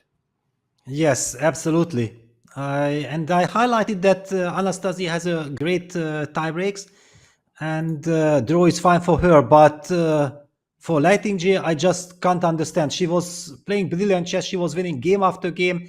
Has won 2 games with the black pieces to get the chance to fight for the title, and then she gives it up like this. Maybe she didn't know the tiebreak systems. I don't know. I just can't really understand what we have just witnessed. She did secure a big payday, so congratulations are in order to those top 3, but we will get a playoff between Bodnaruk and likely Humpy Conero. Meanwhile, Gunina, Juanjun, late victories get them into top 10 places. And I saw a name there that wasn't at the top earlier on, but had a very impressive stretch of wins. That's Jennifer Yu, the 2-time U.S. Women's Chess Champion. She finished with 7.5 points. That's a really great showing from her in Uzbekistan. So on that note, we will have a playoff between the top 2 finishers in the Women's World Rapid, Anastasia Bodnaruk and Humpy Conero. In the Open, Magnus Carlsen in the clear lead. He has a half point ahead, but a lot to play for so many people who are trying to get their medals. And for now, we will take a break along with the players. And when return, medalists will be named, and there will be a playoff in the Women's Rapid Championship. We'll be right back, everybody. Do not go anywhere.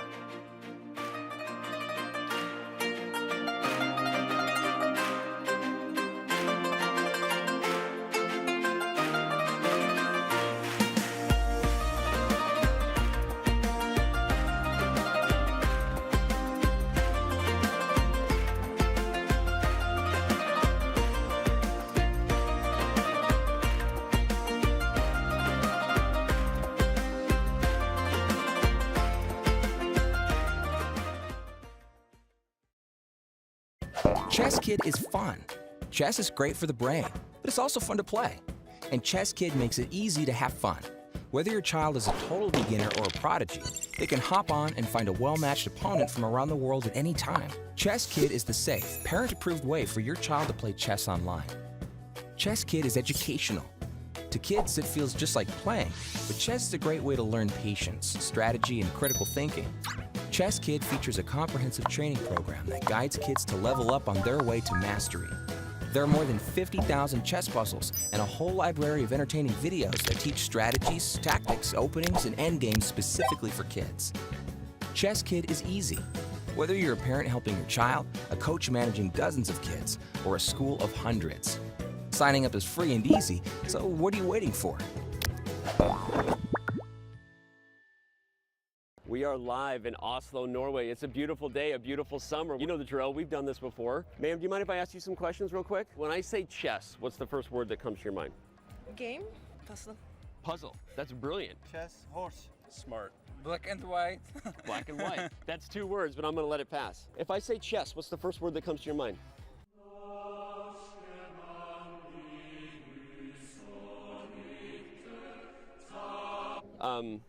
I don't know if I have any other questions for you. Okay, when I say strategy, what's the first thing that comes to your mind? Puzzle. Puzzle, oh my God. Magnus Carlsen. Chess. The answer was puzzle, actually. That was the correct answer. That's okay, though. Okay. Yeah, I love chess. You do love chess. Yeah. Do you play chess? Yeah, sometimes. You play chess online? Yeah. Where do you play? Chess.com. You play on chess.com, of course. Do you know who Magnus Carlsen is? No. Okay. Could you name any world chess champion? We should not. I knew you were going to say that. Obviously, you know who Magnus Carlsen is. Sure. Right? He's a hero. You know how good he is? The best? Yeah, he's the best, right? Yeah. Has Norway changed now that Magnus isn't the world champion? Yeah, it's kind of a bit more sad. Why? Yeah. Do you know that he's no longer the world chess champion? I did not know that. Yeah. So you didn't know why you felt sad, and now you know why. Yeah, I guess he'll get back up He'll there. get back. Do you know why? No. He left chess to become a footballer. Actually. Yeah, actually. I think it's very different, chess and football. Yeah. But he's an athlete, so he can pull it off. It makes sense. It makes sense, right? I don't know who he is. You don't know who Magnus Carlsen No. is? Okay. He's a professional footballer, one of the most well-known in Norway. Okay, okay. Okay, so. Sorry, I'm not from here. Okay. I heard there was a huge chess tournament thing where he accused another player of cheating. That's true. Do you know anything about that scandal? Have we done our job, Oslo? Oslo, they are an educated chess city, a city of deep-thinking people, a city of beautiful people, a city where chess comes to life.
the heart of Central Asia lies the ancient city of Samarkand, Uzbekistan. Landmarked along the Silk Road, the spirit of the past still echoes through its ancient buildings and monuments. But today, modern-day warriors from all corners of the globe descend on this historical place, each vying for 4 of the most coveted titles in chess. And a handshake. Magnus Carlsen gets the double.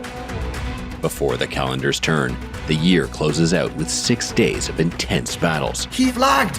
Brilliant strategies and unparalleled excitement. He's blundered! Magnus has made a new queen and now it's a huge turnaround. Will the experienced prevail? Or will a rising star defy expectations? Let the games begin. This is the 2023 FIDE World Rapid and Blitz Championship, and it starts now.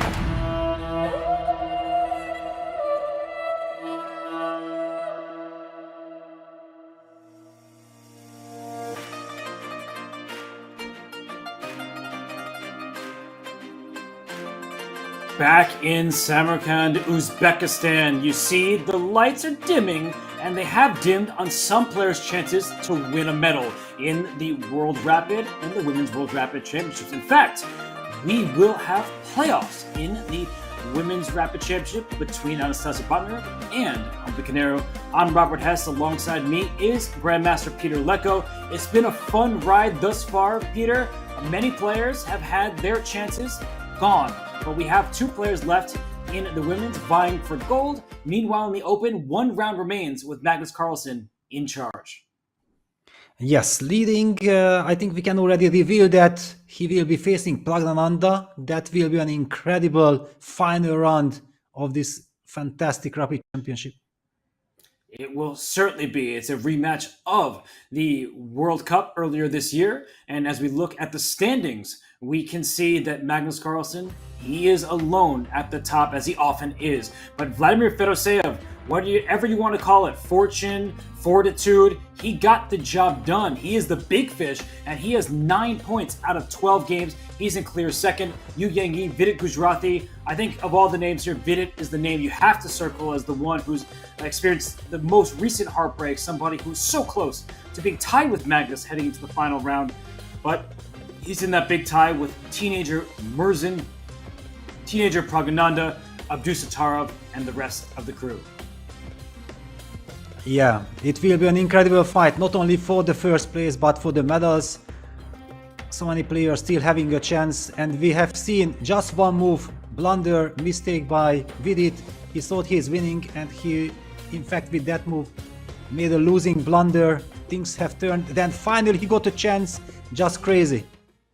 And his reward, or should we call it his penalty, is playing black against Maxime Vachier-Lagrave. So you lose a heartbreaker with the white pieces. You think, oh, maybe get an easier pairing. No easy pairings at the top of the World Rapid Championship. Everybody is super strong. And, well, we know that those are going to be the pairings in the open section. In the women's, we just have 2 players remaining fighting for the gold and silver medals. And we're getting a playoff. So the rules are going to be different than what you've seen before, because in the rapid section, we have 10-second bonus time for every move. You start with 15 minutes. But as you get into the tie breaks, the time control actually gets shorter and you play a mini match. So we know Anastasia Botner and Vachier-Lagrave are the 2 players. They will play a 2-game match with alternating colors. They will do a drawing of lots to determine who gets to start with the white pieces. If they're tied 1-1 after those 2 games, sudden death. And the player who placed higher, in this case Anastasia Botner, will start with white, and the time control will be 3 minutes plus 2-second increment, bonus time for every single move. So it's an interesting sudden death, Peter. Not even Armageddon anymore. It's just the player who finished higher, in this case Botner in first place, she would get white in the event that it's tied 1-1 after the 2-game mini match. Yeah, that's kind of logical. I kind of like it if it's not an Armageddon. I'm still not really fully satisfied with this tiebreak, that the 3rd player, Lighting GA, did not get a chance. I don't really understand why we have 2 different rules in the women and in the open section. It's just very weird. It's weird. I don't like it either. I feel for Lei Tingjie. It just doesn't make sense. I'm guessing they'll rectify it for the future. There must be some reason for it. But Peter, when we get down to the X's and O's, you've played at the highest level of chess so many years. How do you get ready for a playoff like this with so much on the line? Yeah, and it's, as you highlighted, yeah, completely different time control. Now you have to speed up right from the start. 3 + 2 seconds. It's a mini match. The openings are very important. I wonder that what really happened between these two players. It was a rather quick draw, I believe. Yeah, it was today. So they have to make some quick adjustment in their opening repertoire to understand how do I target my opponent if she repeats the same line. A lot of mind games behind the curtains. Well, when you have a 2-game mini match, do you prefer to have the white pieces first? And that way you say, okay, I have the first move advantage, or do you prefer to have black first? So then you see what you need to get done with white. You never know exactly. I feel like it depends very much if you have some idea with the white pieces, yeah, that you know that I can put the pressure on my opponent, I can set the tone, then I would certainly prefer to be white. Otherwise, if I would not be so sure how do I play with white, then I certainly would prefer to have black, see how it goes, and then I can decide how do I approach the white game based on the result from the first game.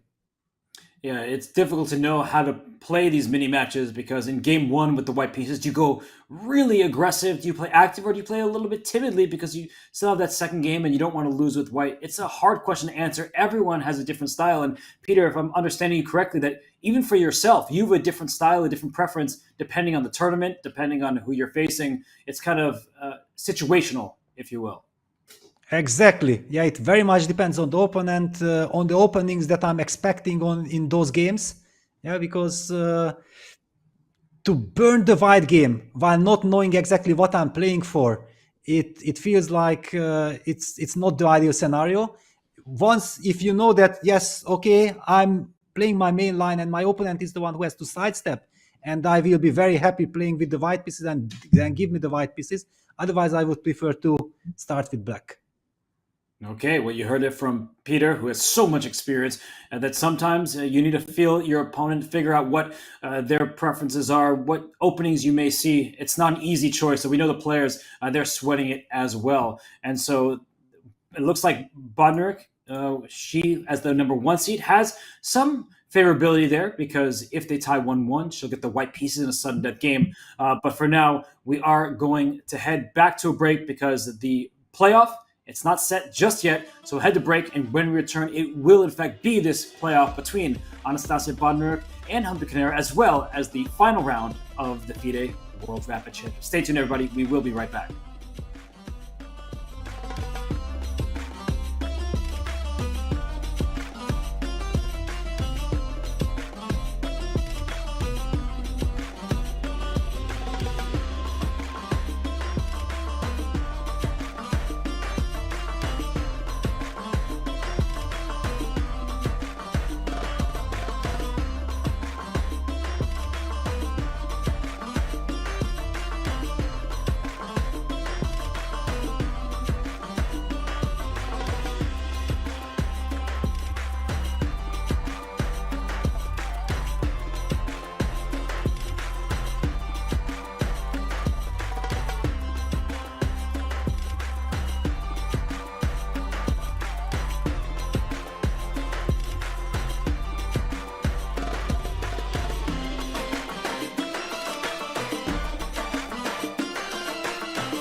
We return to Samarkand, Uzbekistan, where these two women on the screen in front of you will be squaring off for a gold medal.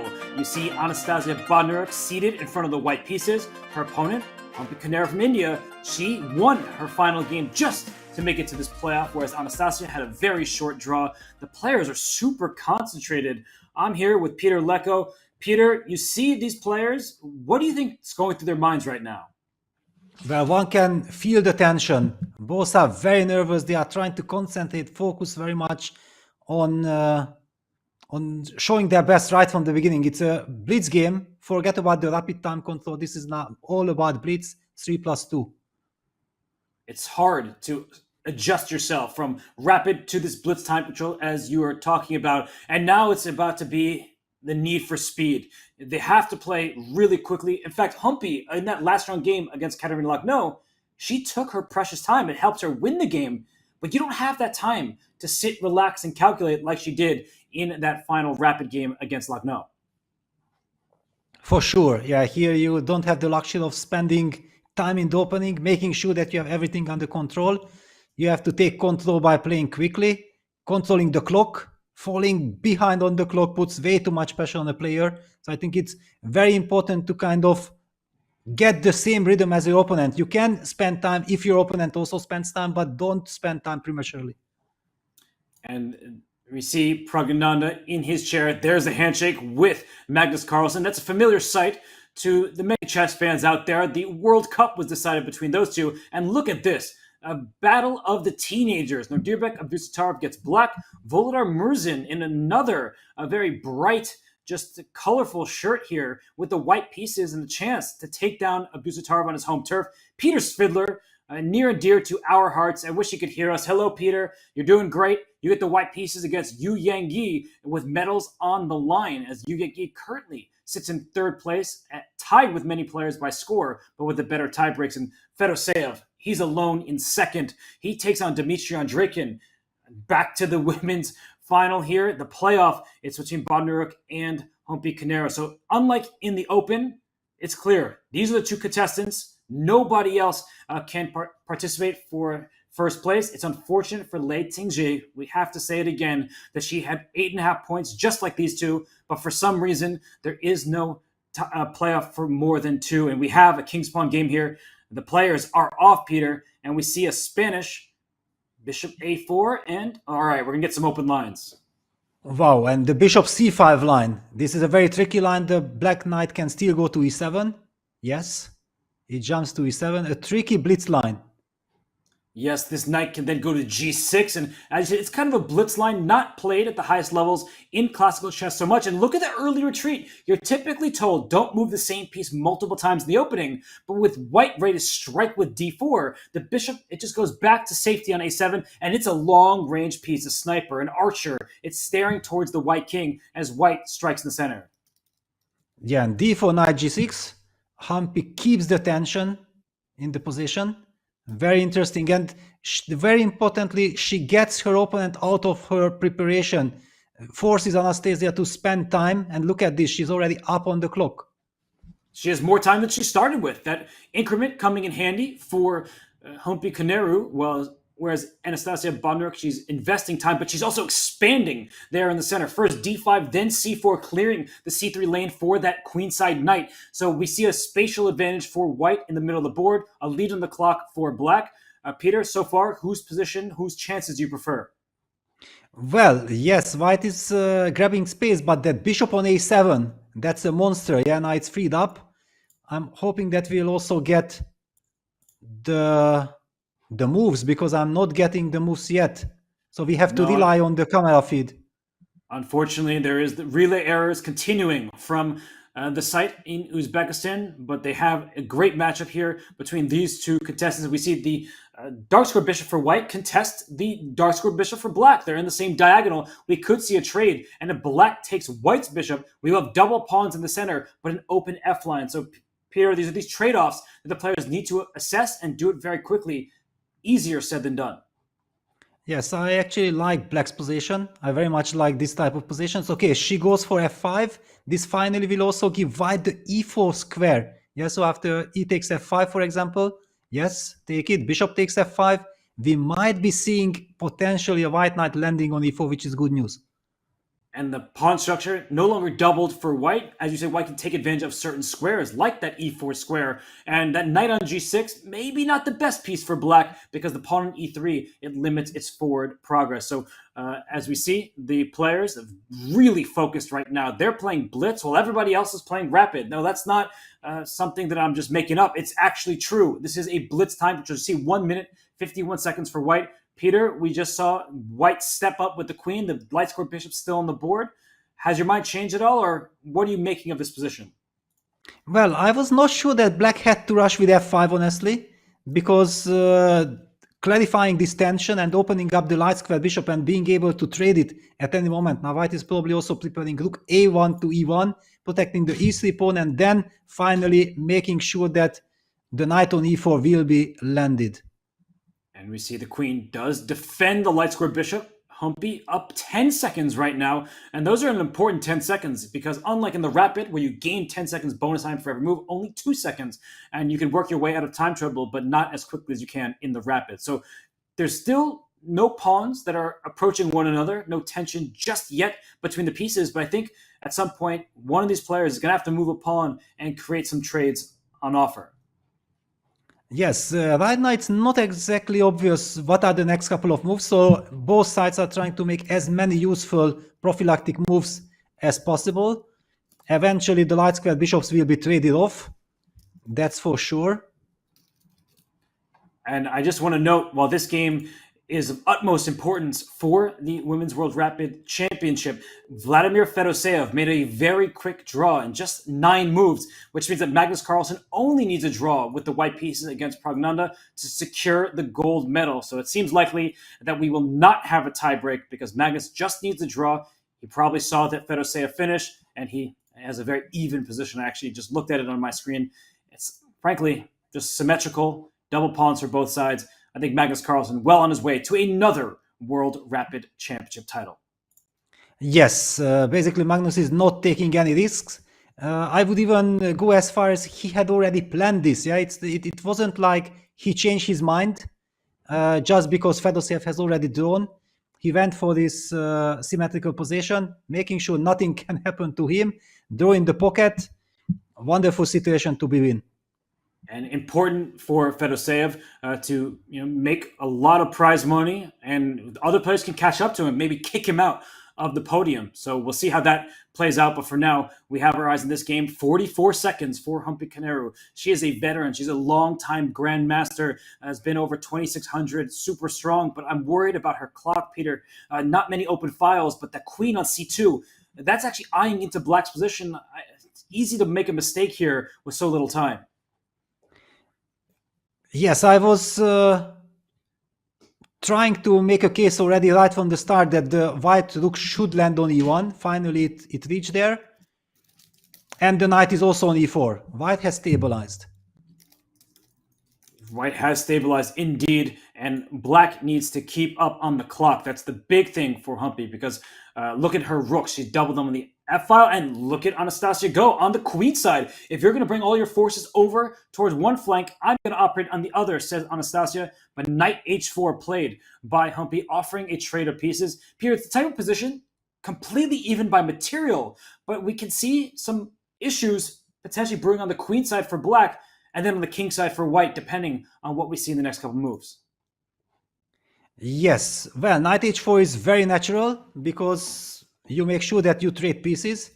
It's clear that white is slightly better with the knight on e4, and now she plays knight g3. That's very surprising. Why would you do that? Queen is coming to g5. The nerves. Uh-oh. Yeah, you have to have nerves of steel to play in this kind of tiebreak. White is a little bit ahead in the clock. The white king could slide on out to h2 just to keep everything in order. And here comes the queen to e4, but the black queen could also step up into g5. So the knight on h4 was bad for Lakhno against Humpy, but Humpy's knight on h4, it's looking good. And by the way, Magnus Carlsen, we're just going to quickly show you what's happened in his game because that one It's for the gold medal. Magnus has the white pieces, opposite colored bishops you see on the right-hand side of the screen here. So it looks like Magnus Carlsen, he's well on his way to that gold medal. I think he's already pretty much locked it up. No risk whatsoever. But we will keep you updated on that. For now, 12 seconds for Humpy. 18 for Bonner, counting down Peter. Still feeling like this one is balanced, or is somebody going to get the upper hand? It's balanced, but with little time on the clock, things can escalate. They're certainly escalating. We saw a swap of pawns to c5, a queen back to f6. The knight on f1 a little bit loose there. I actually feel like white's position is looser than black's all of a sudden. Oh. Yeah, white opted for c6. Be careful not to lose the d5 pawn. Knight e7, queen f7. And down goes d5 right away. So Humpy Canero, 7 seconds on the clock, but she's striking in the center, and white doesn't know what to do. And we see the knight Humpy has all the chances of winning this. We have the live board on the screen as well for everybody, just to show you what that looked like. The knight goes into b7, but both players have no time, Peter. It's about nerves.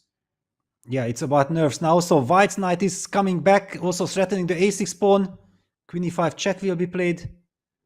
Okay, a check on a1, back to e5, and up to g3. No draw. A draw was on the table there, but instead the queen lands on g3. The e3 pawn's hanging with check. Queen d4 defends it all, but Peter, no time for either player right now. They have to move on instinct. Yeah, wow. Queen a5. Knight c5. Queen takes a2. Knight d7.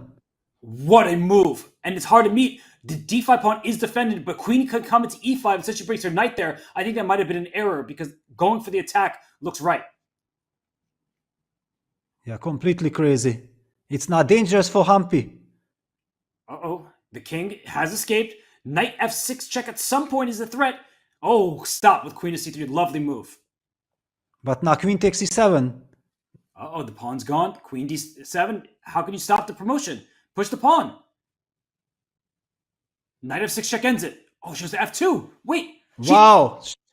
She wins it. Oh, and knight f3 check, and suddenly black is winning. Yes. Queen takes f3, e takes, and it's over. Oh my goodness, that's going to be a win for black. It's checkmate on the board. Peter, that was one of the quickest turnarounds you can see, and it happened because it's blitz chess. Both players, they're going to take a much-needed rest. But if we can bring up the analysis board in a second as Humpy Carnero gets the win with the black pieces, she is a draw away from a World Rapid gold medal. India has had a lot to be proud of in the chess world. But Peter, take it away, because at this point, it looked unclear. Then we had the upper hand. How did this turn so quickly? Well, we even missed many of the moves. I have no idea what really happened. The players didn't know as well. It's just completely crazy. How can you play a game like this with 2-3 seconds on the clock? So much at stake. Humpy knew exactly that she's lost, or at least that things are not going her way, so she uses the right strategy to go all in. You have to try to create counterplay against white's king. Knight f5, queen d7, knight h4, c7, and all of a sudden here, this is what I felt like. How is white supposed to defend the g2 pawn from checkmate? I feel like maybe white shouldn't have played the way she played. What did she do then? Knight f2, okay, knight f2 is a total panic. She could have played knight f6 check, which forces black king to go to g6. Yeah, the king h8 is checkmate, and also the pawn queens. So king g6, then we're gonna go queen g4 check, just like she wanted. King takes f6, queen takes h4. We might be even queening now, and we might be winning. Maybe that was the winning way. But I just want to highlight that queen takes h4 and you have everything under control. Probably you are winning was the way to go. And then Anastasia would have won the first game. It was just a nervy moment. Checkmate was threatened. She blocked it with her knight, hoping to distract the black queen from the promotion square. But after knight f2, queen takes f2, it wasn't just the g2 pawn that was the problem. It was queen g4. It looks like everything's under control all of a sudden. White's going to promote. The square is protected. But knight f3 check. And if the white king stepped back to h1, it would have been queen g1 checkmate. So you had to sacrifice the queen, but it leads to another mate on g2. Great recognition from Humpy Carnero. She struggled a bit earlier on when she let go of what looked like a stable position. But in the end, she was able to fend off that passed pawn and win the game thanks to a checkmate of her own. So a nervy game for both players. Now Humpy gets white. But let's head on over as we see the World Rapid Championship nearing its conclusion. Peter, do you like what Magnus is doing? All he needs to draw to win a gold medal. He's just trying to trade off everything. Yes, probably it's fine what he's doing, but the first impression is that he too much wants that draw. On the other hand, he has now rook e1. He has the move rook e1, and then everything makes perfect sense. Black's active rook will be traded off. The bishop is not hanging due to the hanging unprotected rook on e8, so we can use that trick to trade all the pieces. I think that will liquidate and make it a sure draw. And I was going to make a joke here that Magnus is getting old because young Magnus, he'd play for a win even when he only needed a draw. But he's just playing a solid game. Prognondo also playing very accurately. You can see beneath us on the board here, super accurate from both players. One front only move find from Prognondo. Otherwise, it's been completely level. And when players play at near 100% accuracy, games are likely to be drawn. Yes, of course. And Magnus has always this strategy when he knows that a draw guarantees him the win. Then he just wants to make sure that he has a clear mindset. And we already talked about this, that if you are playing one move for a draw, one move to try to fight, that's the easiest way of losing a game. And Magnus always makes sure that he knows exactly what to do in that last round. And rook e1 not played. He instead goes knight to b4, going into a bishops of opposite color position without the presence of knights.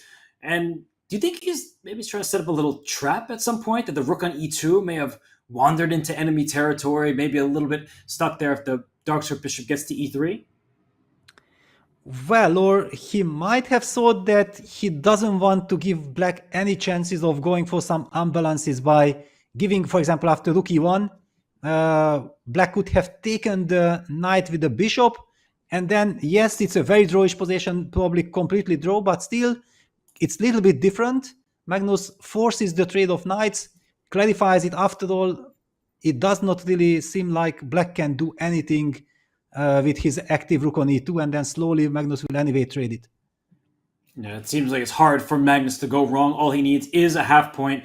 He is going to secure that half point. For Prognondo, it's a bit unfortunate because you'll say a draw with black against Magnus, that's a great result. But he was in the hunt with 8.5 points. A win gets him into a medal territory, at least a tie for it. His tie breaks might not be good enough, but you want to play for the medals. Even if you draw Magnus Carlsen, great, I'll draw him in another tournament. But right here, right now, I think Prognondo, he wanted more. Unfortunately, when you're black against Magnus and Magnus wants to shut it down, you can't really do anything. Yes, I think already when he knew the pairings that, or he knew the pairing that he faces Magnus, then draw probably was kind of in his mind. Yeah, that okay, first of all, let's be solid. But clearly he could have gotten a more pleasant pairing, and then he could have fought for more.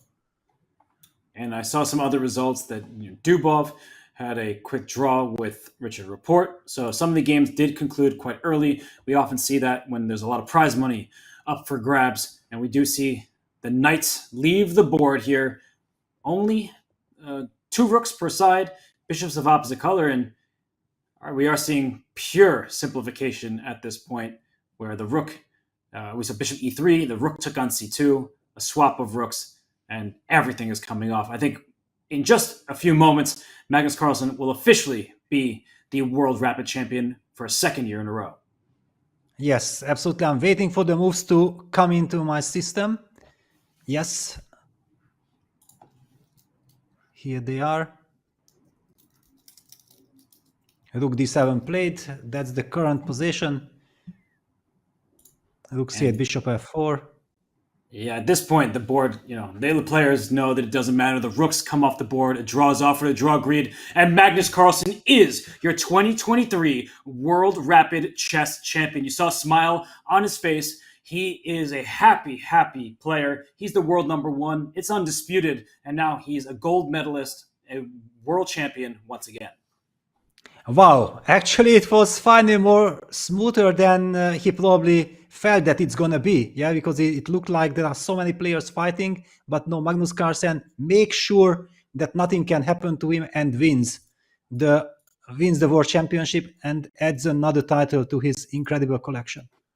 And while he's done that, Humpy Koneru, she would like to add another title to her collection. And for Anastasia Bodnaruk, she would like to get into the history books as being the Women's World Rapid Champion. So Humpy has the white pieces. She only needs a draw. And Peter, sometimes players, when all they need is a draw, they get into this mindset of like, all right, I'll play super safe. That can be the wrong mindset depending on the game. Yeah, and look at this. We are seeing a King's Indian structure, which automatically guarantees a big fight. Anastasia going for it. I just want to highlight for the fact that we have seen this crazy time scramble in the previous game, that my mind, it would be so much more logical that if we are talking about a rapid World Championship title, and if it gets to a playoff, that the players first play a 5 minutes blitz game with 3 seconds increment. Because it would be so much more natural, yeah, to give the players the maximum amount of time of a blitz game, rather than to have this incredible craziness, which we anyway going to be seeing in the World Blitz Championship. Yeah, this is kind of, I don't know, what is your take on this topic? It's hard when events have different formats and different time controls. And Peter, you covered the World Cup from start to finish. And even in any single match in the World Cup, they have different time controls, but yet it qualifies for the Candidates Tournament, which is only classical. I don't really know what to make of all these discussions, whether it's specifically about Blitz to decide rapid chess. I never know because, you can't have a tournament go on forever. And when players of high caliber play each other, they might draw a lot and you need a winner at some point. So I think there's no perfect system. There's some great systems, but it's hard to find the perfect one. Yes, I understand. So, and what do we have? Yeah, it's a strategical battle. I have seen that White has captured on e5 and played knight fd2. Yeah, the moves are coming in. Excellent news. Great. And I'm looking at the clock. I think that Anastasia is well ahead on time. So part of what happens in these blitz games is about what's happening on the board, and part of it is what's happening on the clock. And Anastasia, she's well ahead on clock. She's trying to use that as a weapon. Yes. That's basically what she has to do. She has to maximize her practical chances. White's position is very solid. White plays the move c4, c5 exactly. Now White is setting to a knight c4, knight d6. Then Black will have very tough time. And look at this, Anastasia feels it, that now she needs a good move, because just give 2 more moves for White and it will be very difficult. b5, of course, only move, but it runs into a4, breaking up the a file and breaking the construction, because the rook on a8 is hanging, so Black is unable to keep the tension. But okay, Humpy goes the different way, also good. She's heading right to the d6 square, so she brought her knight from d2 up to e4. d6 is carved out thanks to the pawn on c5. And Anastasia, she went b5. She's trying to gain space. She's trying to fight for squares. And now f5. She's lashing out over there on the king side. But to what end? The bishop on g7 is in a stare down with a bishop on b2. So normally in a King's Indian type of position, you just throw all your pawns forward. Not here. You're not going to get away with it. And White is the one who can crash through on the queen side, as you're pointing out with a4. Yes, a4, queen b3. The whole pawn structure is very loose. It's wonderful. Basically, Humpy in total control. The only problem she is faced with is the clock. With only 1 minute left, she has to speed up. It's a pretty big problem, because with only 2 seconds added per move, if things do in fact get a little spicy, and look at Black completing her development with bishop to d7, if we see a g5 and an f4 and things like that, you can start getting scared. Your chess is an objective game. When emotions get involved, when you don't have time, when you get nervous, that's when you often go wrong. And look at this classy move, bishop c3, preparing queen b2, putting some more pressure on the long diagonal. White might also just double the rooks with rook d2, rook a d1. Everything comes so natural here. This is a problem. Queen b2 is such a nice plan. Maybe knight g5 to f7, but you're contorting just to avoid losing a pawn. It seems like a problem. And ooh, there it is, f4. Anastasia pushes her pawn forward. Maybe f3 is in the cards. After bishop takes f3, rook takes f3. Sometimes you need to take desperate measures to go and win on demand with the black pieces. I think it gives her a chance. Yeah, and Hampi, with her class, she wants to make sure not to run into any of this, but it does allow tactical shot like knight takes c5. Is that an issue? No, then bishop d7 and queen b3, knight f7 check wins for white. Okay, that's nice. Peter, it's funny because it looks like a blunder, but you're actually enticing your opponent to make that mistake. You steal a pawn, but you lose the game. Knight takes c5 would be a blunder, as Peter pointed out. It's a great eye by you and great find by Humpy because it does look like it just was a blunder. Instead, we see pawn takes e3, and if the pawn simply takes back, that knight on e6 is completely controlled by that pawn 3 squares away. Yes, this is such a fantastic construction. How is Anastasia able to create some complications? Yeah, knight d4, you have to do something. There you go. And the eval bar didn't budge, which means that was the best move, because after pawn takes d4, it's not a free knight. The bishop on g4 is hanging, and the position's heating up a bit. I think for Anastasia, it's the right thing. And Humpy down to what looks like under 15 seconds. So, Peter, not a lot of time for white. Yes, not at all. And suddenly black is back. And this is not easy. There are many tactics, many tricks. The knight on d6 is still powerful, but with 15 seconds on the clock, this isn't easy. The knight on d6 is an absolute monster. It's an octopus knight. And you see the bishop come out to h6 attacking the rook. The rook jumped forward. And now many of black's pieces are awkwardly placed. A queen b3 check, a well-timed queen b3, is really going to hurt with the open diagonals. Yes, e4, rook g3, but now bishop e6 and then get that bishop to d5, making sure that everything is covered. And actually, after your suggestion, if the light squared bishop moves back and you see Anastasia, she's hopefully not panicking, but she is clearly nervous. But if she brings her light squared bishop back, and she does, that bishop is improving. It can sit on d5, and now black is stabilized and can start playing for an advantage. Yes, exactly. This is the bishop d5. It's now so much more easier to be... Oops, what happened? Yes, okay. She slammed down rook f6, but bishop f4 for black to take that knight on d6 that is available in a near moment. But white had a big threat of knight e8, which is why the queen slid on over to d7. I think that it's a bit slow, black's play, and white is regrouping nicely. Yeah, now it should be checkmate. Wait a second. Bishop e3 check. Bishop e3. She takes the knight. But rook f2. This also wins. Or no, check. Wait, but g2 can't be protected, right? Just no, you have to play rook 8 f7 and rook e8 check, bishop f8. She brought the wrong rook goes back. And the game continues, but she had a checkmating attack, and now she gives just a check. But the queen by itself, Peter, that's not going to get the job done. No, not at all. This is now again good for white. Still scary. You need to play h5 and king h7. Oh, now it's checkmate. Queen f1 checkmate is threatening. And does she find checkmate. She plays it. It's a back rank checkmate. And it's a win for Anastasia Bodnaruk on demand. Peter, what a performance from her. Just when it looked like she was going wrong, she finds the mating net. Yes.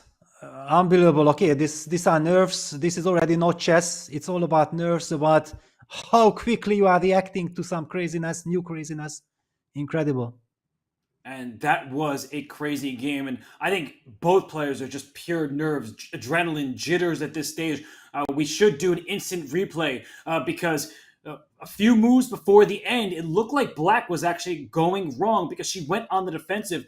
The checkmate at the end is brilliant. What a construction here. The white king is back ranked checkmated. But as you're backing up nicely, Peter, before the rook went to f7, it looked like black was stepping in the wrong direction right around here. It's winning if she brought the other rook to block on f7. That's a really hard move to make, though, Peter, because you're allowing another check. Yes, and the king can't move to g7 because then white opens up the long diagonal with d5 and wins the game. But it seems like the simple, quiet bishop f8 move stops everything, and after rook takes f8, king takes f8, there are no checks and no defense against queen takes g2 checkmate. So very elemental win on the spot, but with few seconds on the clock, with all the title on the line, black showed nerves. Black played the move rook f7, and all of a sudden white was very much back in the game. Bishop b2, queen f2 check, king h1, bishop f4, setting up this idea of going bishop g3 and finally eventually queen f1 checkmate. The only problem of this idea is that actually black's rook is eternally pinned. So maybe it was the right moment for white just to open up something, or in any case not to panic. Because what happened here, rook d1, very unfortunate move. A good idea just to come back to e1, and then after bishop g3, maybe kick that queen away with rook f1, since the pin is still there. Yes, that would have been much better than in the game, but panicking on the final seconds, bringing the wrong rook to e1. Mistakes often come in pairs. After bishop g3, it looks like there is a checkmating attack, but that rook on f7 is pinned. So if not for white's move, queen f1 is actually not a threat, but queen takes e1 might be a threat. So there are a lot of things happening here with the bishop and queen working together nicely. That move, queen to d3, though, Peter, it walked into the back ring checkmate, the one you were trying to cover. Yes, queen d3, this is the paradox of the situation, yeah, that by trying to parry the threat, you are along it, because black has a triple. It's not a double, it's a triple along the f-file, and then queen f1 checkmate was delivered. Here, white could have probably just played rook 4 to e2, and probably white is clearly better. In fact, all the mating ideas are disappearing. The pin is still there. How do you keep the control of the g3 square at all? Yeah, either take the rook on e1 and get 2 rooks for the queen, but that's bad because black's king is not safe. So yeah, this was a great move, rook to e2. It still would have been messy, but that pin is frustrating, and now the diagonal is opening up. Great move from you there to unleash the bishop on b2. So it was a chance for Humpy. Nerves, that's all it was, as you said. It's no longer about chess. It was more about who could keep their nerves in check the longest, and it was the white king that was checkmated in the end. So now we're at the bottom of this graphic here. The player who placed higher starts with white, and it's sudden death. That means Anastasia Bodnar gets the white pieces. But Peter, based on what we've seen, black has won both games, so maybe it's not actually an advantage to start with the first move. Yeah, and we see also that the toughest challenge for the players is that so far in the rapid section they were getting 10 seconds increment. Yeah, so there was no this incredible pressure that you go down to 2-3 seconds and then you might never get back anytime. Yeah, it was the same situation. We have seen Pragnananda playing a couple of moves on 1 second, jumping back to 11, not minding it. But with 2 seconds increment, that's a completely different situation.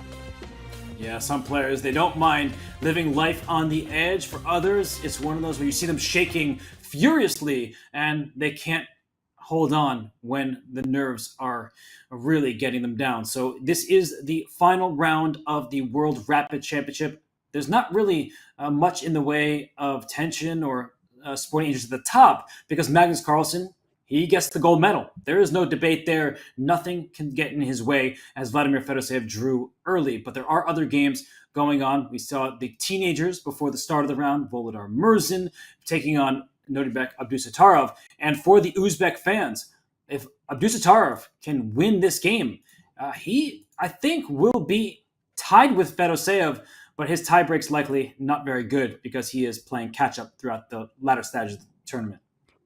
Yeah, the previous game that I pulled up was Peter Svidler in a lot of trouble against Yuan Ji. In fact, knowing that Yuan Ji has a fantastic tiebreak, that's incredibly important for him. But now all eyes on Abdusattorov against Murzin. But this one, you see Nodirbek, he always is fighting, no matter the position, and it's an end game. But back we go to the Women's World Rapid Championship as Humpy Canero gets the black pieces. It's sudden death. And no, it's not dodgeball. There's no Patches O'Houlihan or Peter Lafleur. It's Humpy Canero with the black pieces and Anastasia Bodnar with white.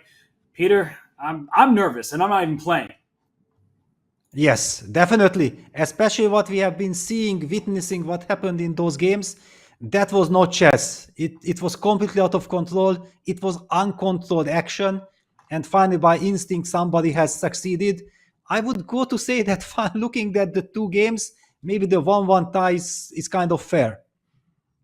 It does feel that way because the side that seemingly had the upper hand, they lost those games. So they are struggling in those final moments with just seconds on the clock. We just saw a stretch there. You need to make sure that you're as relaxed as you possibly can be. I think they should get a chiropractor for the players in between the games, Peter, just to get them more relaxed, to allow them to stretch and their muscles to be in the best shape possible. Yeah, if you have time or you have the nerves to do that, I'm pretty sure that the players are very tense in the break. Maybe some coaches are there or some friends giving some advice, discussing some strategy, opening ideas. Stretching, if you only have 10 minutes between or 5 minutes, I don't really see that as a realistic goal. At the World Series of Poker, they actually have massage chairs so that when players finish at their table and they're just maybe take a couple hands off, they go get massages just because you're seated for so long. There is a lot of tension, and the tension's only building because these players, I don't even know if they know when they start their next game. They're seated, they're ready to go, but it's up to the arbiters to start the clocks and say, off we go. It's the sudden death here at the Women's Rapid World Championship. Anastasia Bodnar, she seeks her first title. And for Humpy Canero, we saw at the top of the show, she's won this event before. The question is, can she do it again? Yeah, my feeling is I actually owe a little correction that I think chess-wise, Humpy has outclassed Anastasia. If you look at the games that the opening phase, the middle game, when they both had time, then Humpy was in control. However, when things went down to the wire and all this craziness started, that's why I meant that finally the 1-1 score is correct, because in the first game, Humpy was in the receiving end in that crazy time scramble. That's right. Yeah, it's one of those situations where it's hard to talk about accuracy because Anastasia had to win game 2, so she's going to play risky chess, some moves that she would not play under typical circumstances. So I think both players have really given us a great show. They've turned games around where they've been in trouble. So they've shown great resilience. But yet there have been late stage blunders in game 1 from Anastasia by playing knight f2 rather than knight f6, which give her 4 more seconds. She probably plays knight f6 and spots the win. And then for Humpy there in game 2, queen d3, unpinning that rook, allowing the back ring checkmate. Some critical blunders, the nature of Blitz. Yes, basically it's kind of bullet chess already. It's not even Blitz, yeah, when the players are down to just a few seconds. I feel like Humpy needs probably to speed up a bit, rely on her class, on her hand, that she can play a bit faster, and then things are fine. On the other hand, now Anastasia is coming back from a scare. It looked like Humpy has taken the first game, she has the control in the second game, it might be all over, and suddenly Anastasia is back. And suddenly we are off. The hands have been shaken, and we have another Spanish. This looks like an instant replay, but it's just because they're repeating the opening. Will we see bishop c5 once again? And the answer is yes. So Peter, what do you make of them replaying this variation? Well, as long as it works, why not? Yeah, in these mini matches, I think that's the right strategy, that as long as you feel like your opponent is not ready for it, you are getting comfortable positions, then go stick with it, because then the psychological pressure is the opponent. In the moment when the opponent finds the antidote, then is the time to change. And I see people getting involved in chat. Let us know, who do you think will win? Who are you rooting for? This could be the final game. It is sudden death. If we get a draw, we rinse and repeat, except colors reverse. Humpy would get the white pieces. That's the good news, Peter, is that neither player has to win this game. So you don't want to put it all on the line. If it's an even position where you can make a draw, maybe you should settle. Though I'm looking at the clocks right now, and Anastasia, she had this position from the white side a couple games ago. She was the slower player between the two. Now it's Humpy who's been slowing down. Yeah, but I'm liking White's approach more with HC Rook E1, not going for this D5, C4 idea, grabbing space, but opening up Black's dark square bishop. It's also a much more typical Spanish idea. Try to get bishop EC, knight B2 construction, completing the development. Queen F6, putting pressure on the D4 pawn. Okay. But what is this? Hang on, bishop G5. We already have to play queen D6. Crazy. So that looked like a blunder to me, because who wants their queen on d6? And the evaluation bar, it doesn't say Black's position is critical just yet. So that was odd. It happens in Blitz chess, early mistakes.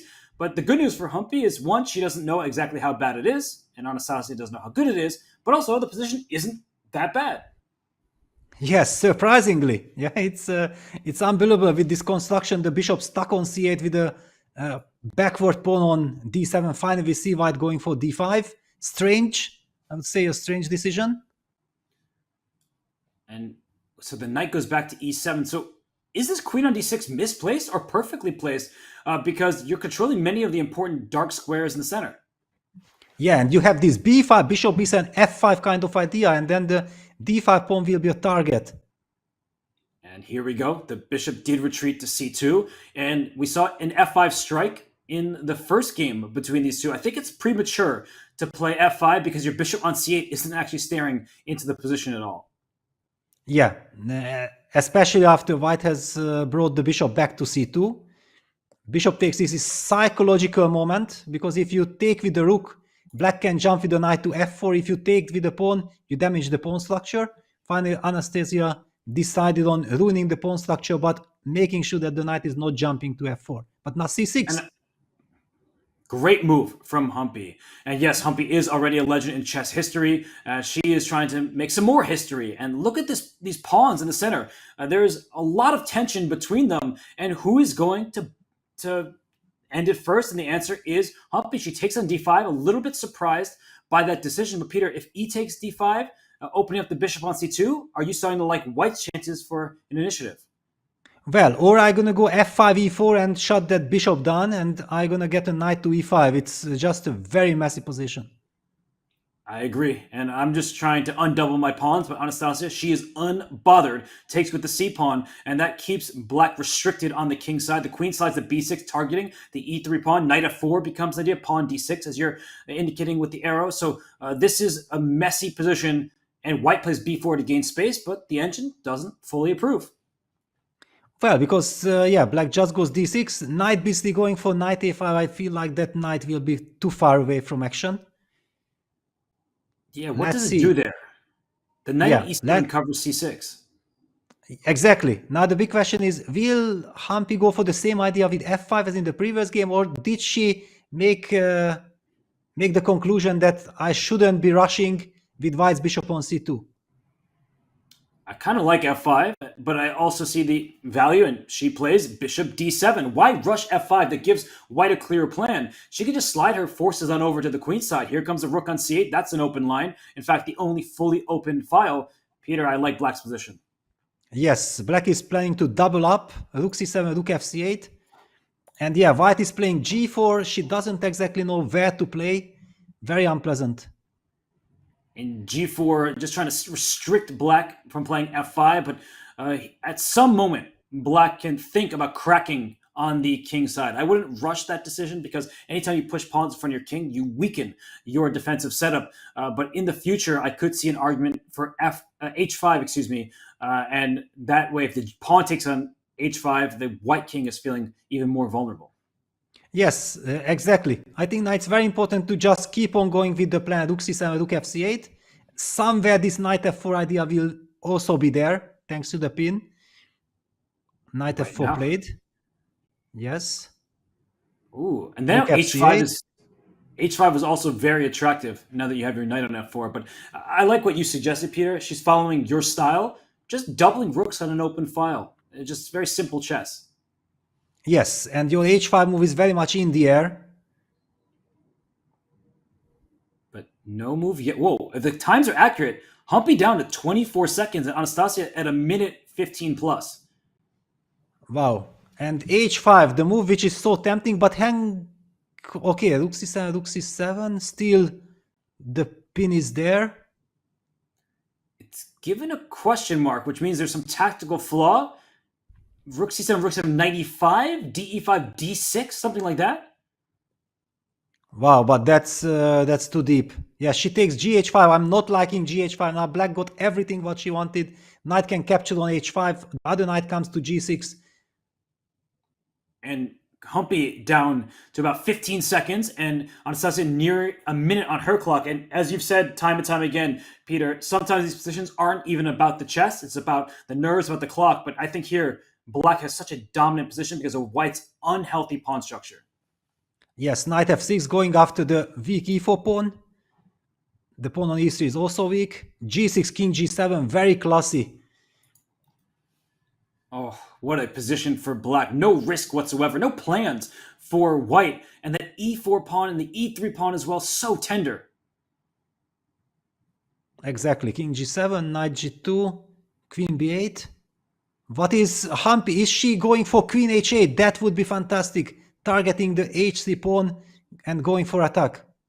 Beautiful move, queen b8. I think if she played queen d8, it would be a little more obvious. But now the queen comes over to h8 from a distance, and that's going to hurt. The g4 square is now black's for the taking. You could play f5 at any moment if you want to get super aggressive, but she instead slides her knight back to f6.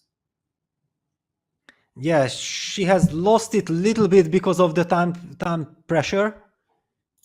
Queen h8, queen d1, queen c8, trying to invade now from the other angle.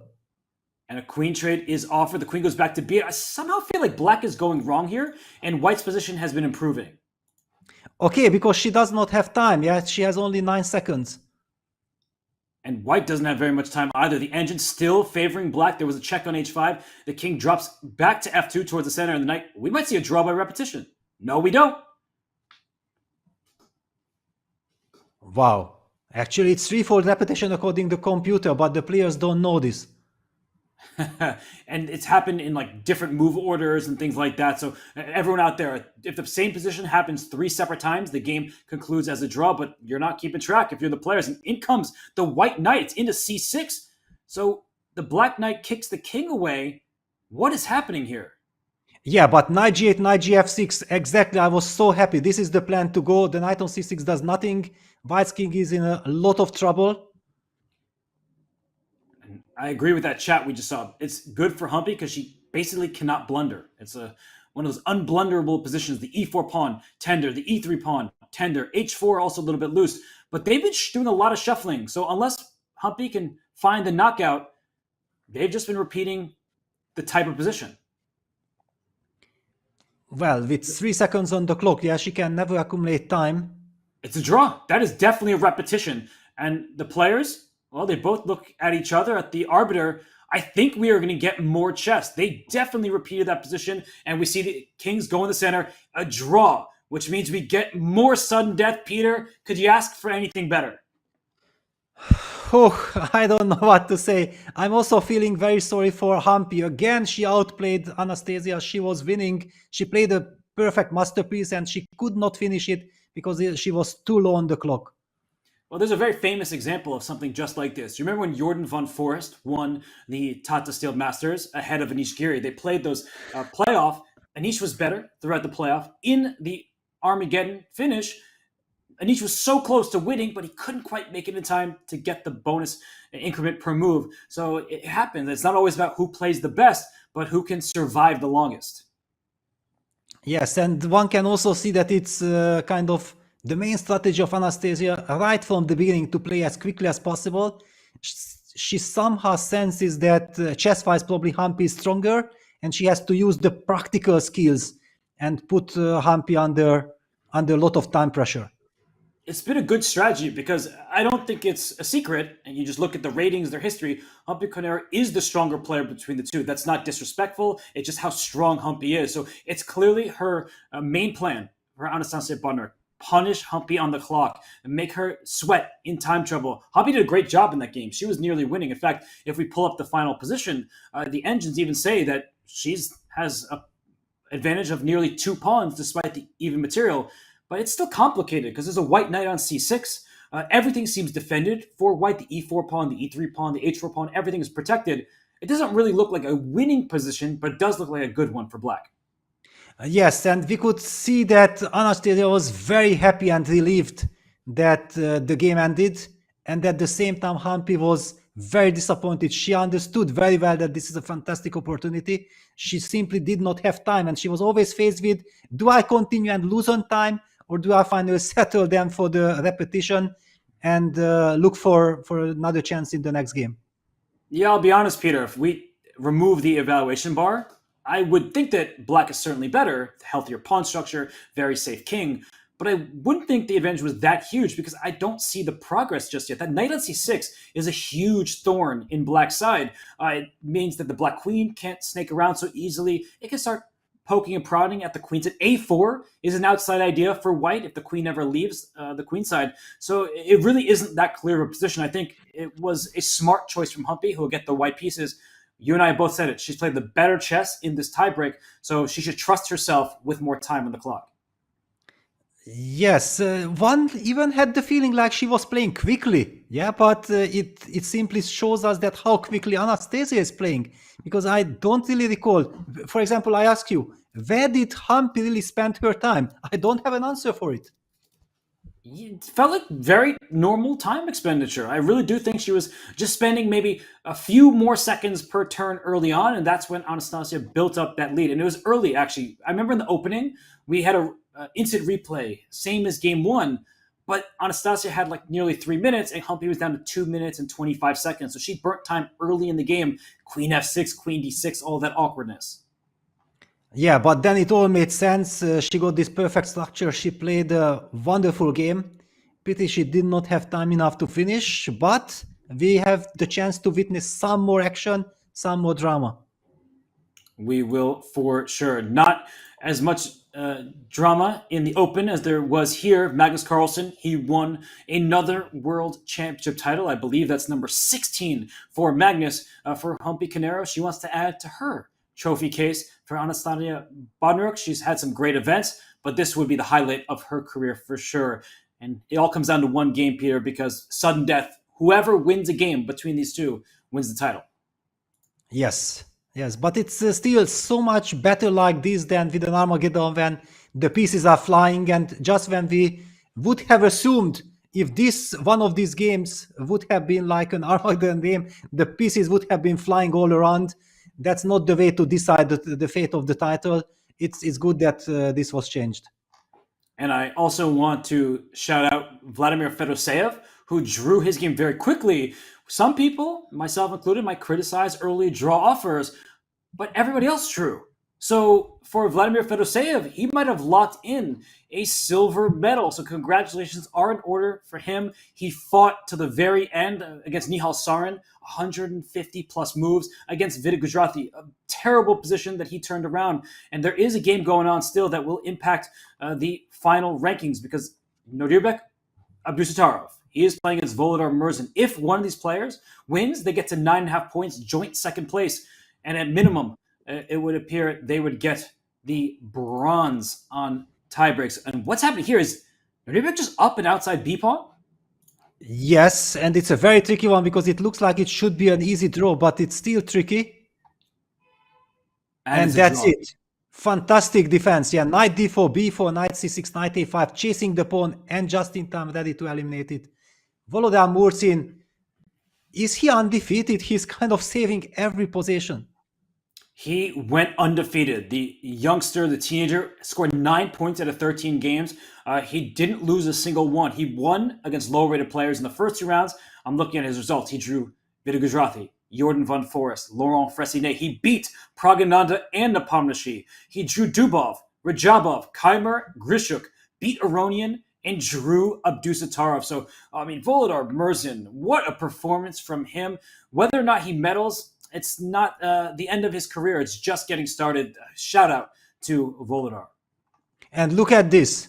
Yeah, Alexander Grishuk fighting there. If he wins this game, then he also finishes on high note. I don't know exactly what it will be enough, but certainly Sasha has been making an incredible comeback. Yeah, he is doing maybe a little bit too late, but still it's an important win for him for the final placement for the prize fund. And it also gives you even more confidence because we'll have 2 days of Blitz ahead. So it's not for nothing. You want to finish on as high note as possible heading into the World Blitz Championship, which begins tomorrow. I think maybe I was also overstating it because I think it was not like he made a heroic comeback. I think he went undefeated. It was just that he did not manage to win enough games. And otherwise, he played excellent chess, never really in danger. 6 seconds to David. How do you defend this? You don't, I think, is the answer, because I feel like the Black King, as soon as it touches the light square bishop, that allows the pawns to push forward without any problems. H2 coming next. So, yeah, David Anton, maybe he's already thrown in the towel. Yeah, it's a win for Sasha Grishuk. I'm looking at some other results. Max Todlu has taken down Jan Nepomniachtchi. That's an important win for Max Todlu. Again, what it's worth, we don't know exactly, but certainly very important. And Peter Svidler has saved that bad position against Yuan Ji. Wow.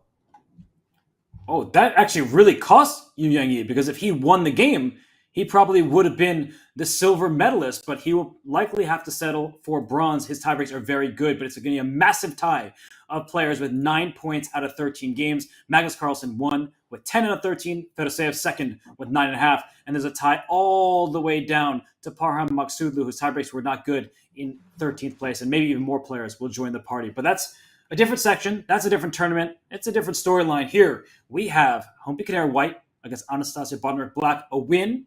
And we have a champion. Exactly. Title on the line. All eyes on Humpy and Anastasia. And you can see Anastasia, she has her head in her hands. She's just concentrating, trying to figure out what to play. And Peter, do you believe that sometimes these players, they just choose at the board? They don't even know what they're going to do until the moment hits? No, I don't believe, because first of all, in the previous game, Humpy with the white pieces got a dream scenario going. So during the break, Anastasia had to make sure to have an antidote to that move order which Humpy used in the previous game. Humpy did have a good position in game 2, but I actually think because game 2 is must win for Anastasia, it's likely she won't repeat that opening. She played it because she had to win. Now that a draw is perfectly sufficient, she might play something a little bit more solid. So now I think the burden's on Humpy. She's got the white pieces. We saw them play in the rapid section, right? That game they drew earlier. So they've had different openings against one another. I think it's up to Humpy to prove that she can get the upper hand with white. Yeah, but that game was, I think, a King's Indian, and those against Lighting Jane, a very important last round game. Anastasia was ready to play the King's Indian, and Humpy was doing some anti-King's Indian ideas with Knight F3, C4, B3, G3. No, the G3 not, then E3, D4. Very interesting to see how the players will start this game. For Anastasia, no longer does she need to be so combative. The King's Indian, one of the most aggressive openings from the black side, but has positional flaws. Hikaru Nakamura, he made a living winning beautiful games from the black side of the King's Indian defense. One of his most famous games is a win against the legendary Boris Gelfand at the World Team Chess Championships. But that might be neither here nor there. If Anastasia chooses a different line, Humpy sitting here. Peter, I think it's uncomfortable to be seated at the board for so long before the game begins. Yes, but now I think the game is about to start. We're going to see the repeat of this variation. Why not? Yes. There we go. You called it. We have an exact repeat. It worked to perfection. Now the question, does White go for the double fianchetto idea, or does she stick with her previous idea with E3, Bishop E2 setup? She chooses E3, so the ladder. One thing I'll note for Humpy is she's making great decisions throughout, but there are times where she's investing a little bit too much, too many seconds per move. Like right now, it's fine. She's got nearly 3 minutes, her starting time. But you know what I mean, Peter? I get the sense that she could use this time later on in the game. Yes, but here is the change.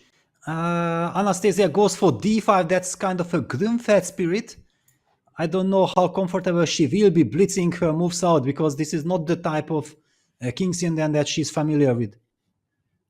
And she takes with the knight on D5, allowing a swap of dark squared bishops, which means the black king will be feeling a bit breezy there, missing its best friend on the diagonal. And I think that at some point you see a fianchetto pawn structure, you push a rook pawn, H4 alpha 0 style, not out of the question.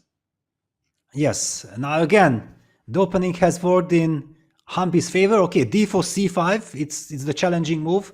D takes C5 is answered by Queen A5 check. Very important. I like this decision from Anastasia. She played it quickly and confidently. She is up 20 seconds on time, and this is important because Humpy has struggled in some of the time scrambles in both Game 1 and Game 2, and in the latest game, she had a great position but couldn't win it because of her time pressure. Yeah, I even had this feeling that instead of D5, I would have preferred Queen C2, just making sure that no C5 move will be available and then slowly build up, because White already had the strategical upper hand. And now the game is heating up and it becomes very much move per move. I'm with you. The prophylaxis probably was a good idea. She likely is regretting it, and she's spending a lot of time. So on Piconero, she's now developed her light square bishop out to c4, attacking that knight in the center. The position is balanced, but the clock is not. So for Humpy, she does need to speed up at some point. For now, at least, her position is quite solid. Yeah, but also there is a question. What do you do after knight b6? But okay, Anastasia takes on d4. I'm expecting queen takes d4, knight f6 to stabilize things. And then would you keep the queens on the board? That's the big question. After queen d4 is played now, knight f6, would you retreat your queen? Or would you just say, I can castle, swap queens in the center, and play this endgame? Yeah, but look at this. She is again 1 minute behind on the clock, so this might not be the right game to play for a win. Castles, trade queens, make sure that you trade pieces. No, okay, she's fighting. Okay, queen b2. That's very good news for us. Well, is it Anastasia who's fighting? She played knight c6. She didn't swap queens. She wanted to force Humpy to take on d8 to invite a rook over there. We have definitely a fight on our hands. Bishop g4, knight b to d2. Isn't that a move you play instantly, Peter? Just protect your first knight with your second? Exactly. Knight b2 should be blitzed out immediately, but she goes knight e5. That's a strange decision because the knight is not yet developed on the queen side. Perhaps she wants to play knight c3 and is saying the bishop on g4. Not exactly a menacing piece, but a strange move, one that I didn't expect, but a perfectly reasonable one. And we see a swap of knights, a quick response from Humpy, gathering the knight back, and it's an equal position, but now they have to prove it. Yes, knight's a very even position. Rook c8 played. Clearly we're gonna see knight c3. But black will... no, black... Okay, h3, kicking that bishop away. Nice. I wanted to highlight that after knight c3, queen c7 would be so natural, but it's a blunder because after takes, knight b5 is a double attack on the rook and the pawn, so be careful. You come from the Yasser Seirawan school of chess, seeing how to steal a pawn on the side of the board that I wasn't even looking for. But it's a good point. It's actually very instructive that queen c7 in this position as well. You can swap the queens and play knight b5. So a6, good preventative move. I like the way that both sides are playing. Yes, and now black is clearly setting up the move queen c7. Humpy down to 55 seconds. Is g4, g5 winning the knight on f6? Is it worth playing this move? Wow. Wow, is that possible? It's so risky though. Okay, because black also has b5. b5 counterplay. Yeah. Wow, it's crazy, and this is the problem for Humpy. She knows that there is this g4 move and she needs to calculate it because she wants to understand what it is, but she's losing time. How much time does she have? It's really getting low for her. I'm concerned. This is a situation where it's complicated. If she plays g4, she needs to have time to follow it up, and she plays e4 in the center. That is a much better choice given her time situation. And e4, now she can play rook d1 next. Her position is perfectly sound, Peter. It's all about keeping her composure and making improving moves. Yes, bishop d7. But always white has to watch out for this b5. Yeah, a4 played, stabilizing. But how stabilizing is that? Looks weakening on the b3 square. You see both players quite accurate, nearly 95% for a blitz game, and no mistakes from either side. So just good moves all around. Some slight imperfections, but the standard of play has been very high in this game. Yeah, takes e5, kicking the knight away. Knight gets access to the d5 square. That's huge. Actually, where does the knight go? Yes, a very big question. Knight e8, I guess, but it looks really ugly. Oh, knight h5. Okay, ambitious move. Knight h5. So knight d5, rook c5 is the point. The e5 pawn is also loose. Very nice find there from Bodnar because it's looking shaky for her. Instead of passively trying to move backwards, the knight can venture into f4 at some point. g4, e6 is the response. But e6, knight b6, blunder the piece. Uh-oh. Is she relying on attack against the white king? But there is none. No, she just blundered knight b6. She was rushing her move. She moved too fast. I mean, that's been her calling card, is the clock. And now what's the material count, by the way? It looks like black has 2 pawns for the lost knight with some great activity. Peter, look at the clock. 7 seconds for white. Great activity for black. It's that extra piece, the knight on b6, it's not actually helping out. Yeah, it's not easy at all. Okay, knight d7, knight e5 is the idea, but do you have time for it? Oh no, takes, rook takes b3. B3 falls, a4 might be next. She goes rook c2 check instead. We could see some kind of repetition if the players are both getting nervous here. But no, a5 by Humpy with 5 seconds on her clock. Yeah, this is now scary. King e3, king d4. You need to get the king going. Wow, if that king goes all the way up to a7, it'll be very safe over there. Here comes the king. It's not king of the hill, but what a find, Peter. Great suggestion. Yes, the king goes to d6, c7, b8, and then it will be very safe for Humpy. Wow, just when it looked like she was in trouble, she snakes her king up the board. And by the way, Anastasia still has 30 plus seconds left, so she's been playing with very speedy play. Maybe but rook takes b3, be careful, rook takes b3, yeah, she blundered. Oh no, she walked right into it, so smart setup. That was a trap from Bodnaruk. The bishop on c4 is pinned. What was that? Oh, Humpy lost some time. Anastasia Bodnaruk wins the Women's World Rapid Championship. Wow, completely insane. What a last couple of seconds. Yeah, but congratulations to her. It looked like she was about to lose that game. She lost a piece, she overlooked a tactic, and yet she fought on and time. That was her best friend, Peter. She's been playing a long time. She's got great experience, but in this match, it was always about the clock, and it stops for no one and not for Humpy Canero. She loses on time. Yes, a big congratulations to Anastasia Bodnaruk, but big heartbreak for Humpy and for all her fans, including myself, because yeah, this should have not ended like this. No, not like this indeed, but unfortunately for her, she just didn't keep up on the clock. I mean, this game was one where she stole a piece. In fact, if we rewind really quickly to that knight b6 moment, she was alert. She didn't leave herself enough time to convert, but her alertness is what scored her an extra piece. After g4, the knight h5 is trapped. Perhaps black has to attack the knight on d5 with a bishop rather than the pawn, but making the most natural looking move. e6 is a move we'd all play in a bullet scramble. e6 attacks the knight, but the knight comes out to b6, saving itself, hitting the bishop on d7. The knight on h5 is still under attack. But Peter, the next few moves showed the grit from Bodnaruk. She never gave up. In fact, she actually had all the activity. Yeah, she had the activity. Okay, it was very lucky for her that she does not have to design on the spot after blundering the piece. And I would say that when she played the move e6, she had like 50 seconds on the clock versus 8 seconds of Humpy. Why don't you spend a little bit of time? She could have spotted bishop e6. This was a very lucky blunder. And, well, actually, it should have cost her the game and the title. But finally, she went on to win after some crazy adventures. Oh, f4 made sense, stopping rook g5, but the next few moves actually illustrated that it was much harder to win this position than the evaluation bar or our eyes would make it seem, because the h3 pawn was loose. She ended up taking on g6, and maybe opening up the h file was a really bad call, because at this stage, the rook on f8 is passive, but the rook quickly got into the open and helped the second rook, and then black seemed to be having more fun.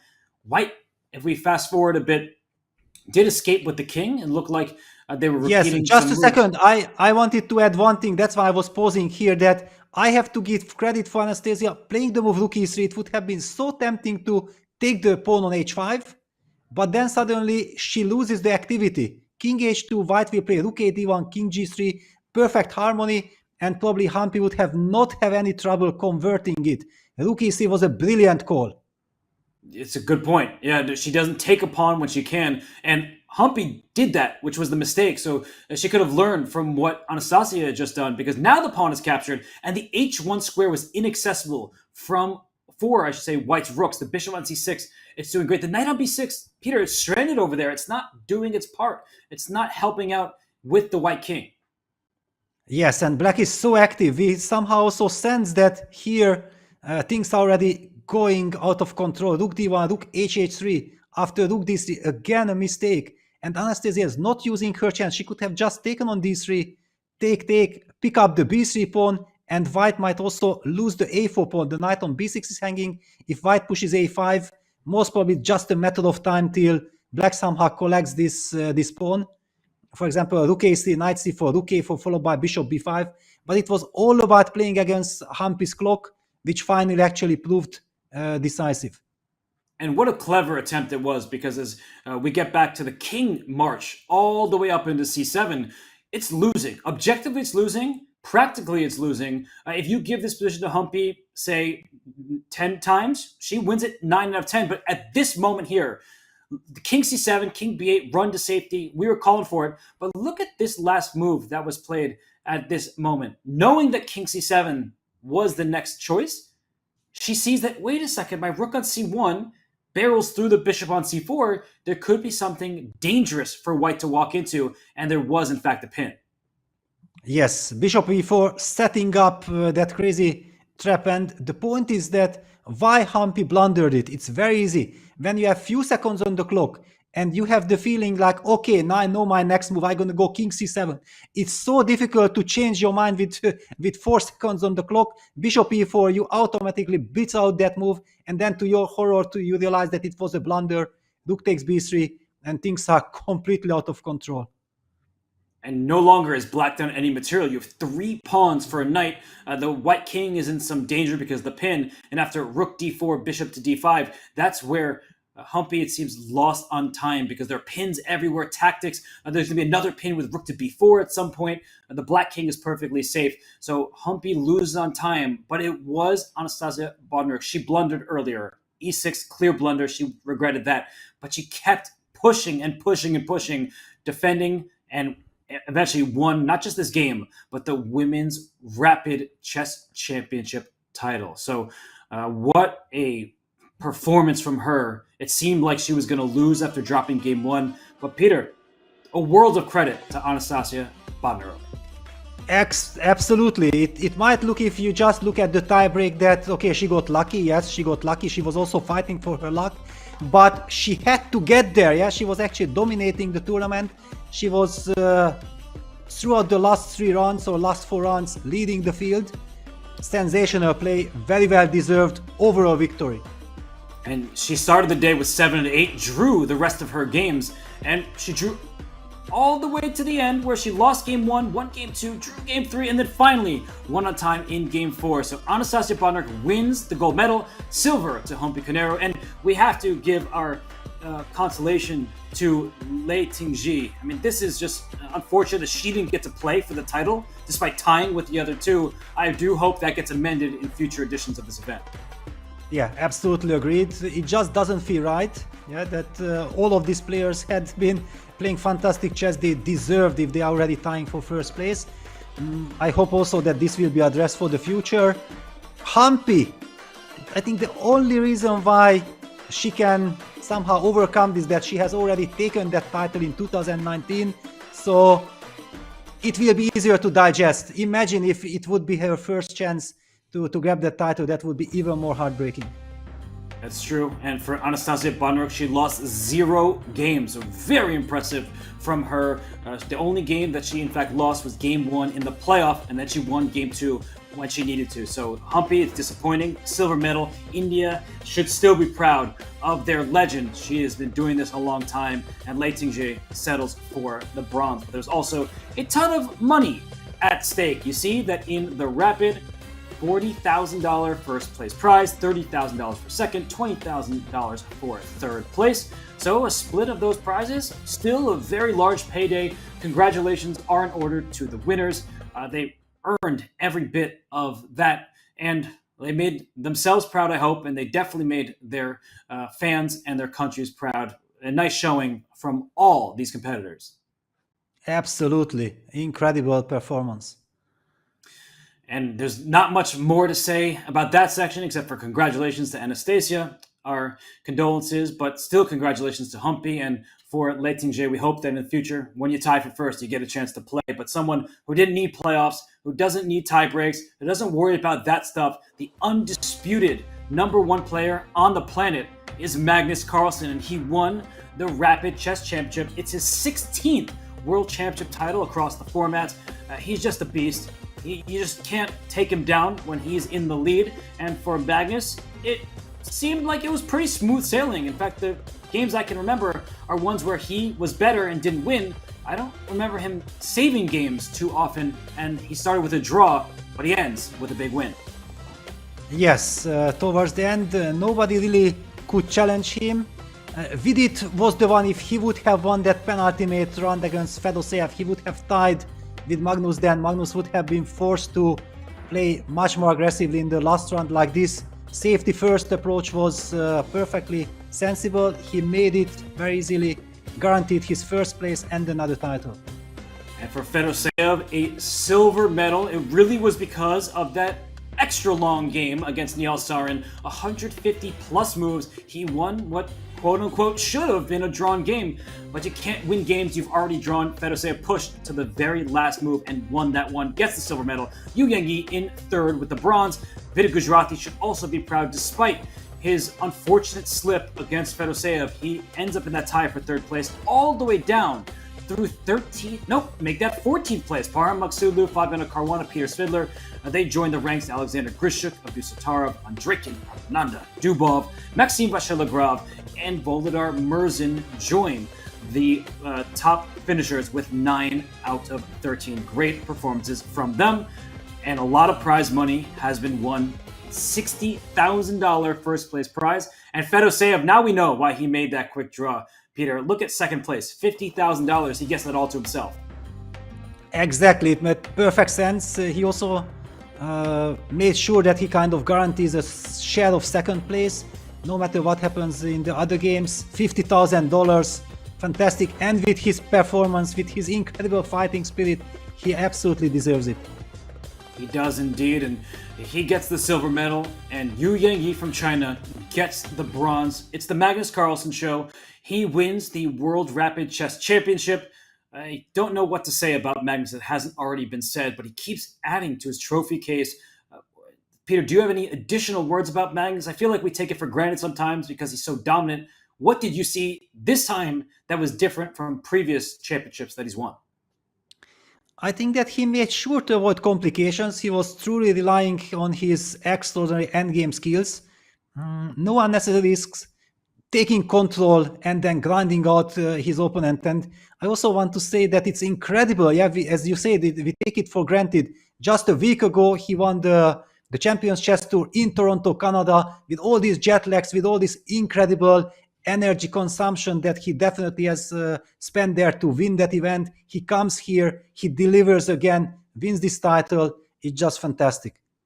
I think he's played something like 45 to 50 games of rapid chess, rated rapid chess this month. So unbelievable from Magnus Carlsen. I think we just expect him to win sometimes, so we underplay his achievements. But a 16th World Championship title, he's going to look to make it 17 because the World Blitz Championship begins tomorrow. So if you think that this is over, it's true. The Rapid Time Patrol is done with. But tomorrow we start the Blitz, 2 games of Blitz action. Peter and I will have the call. So Peter, just any final words about the Rapid as a whole and what you look forward to in the Blitz?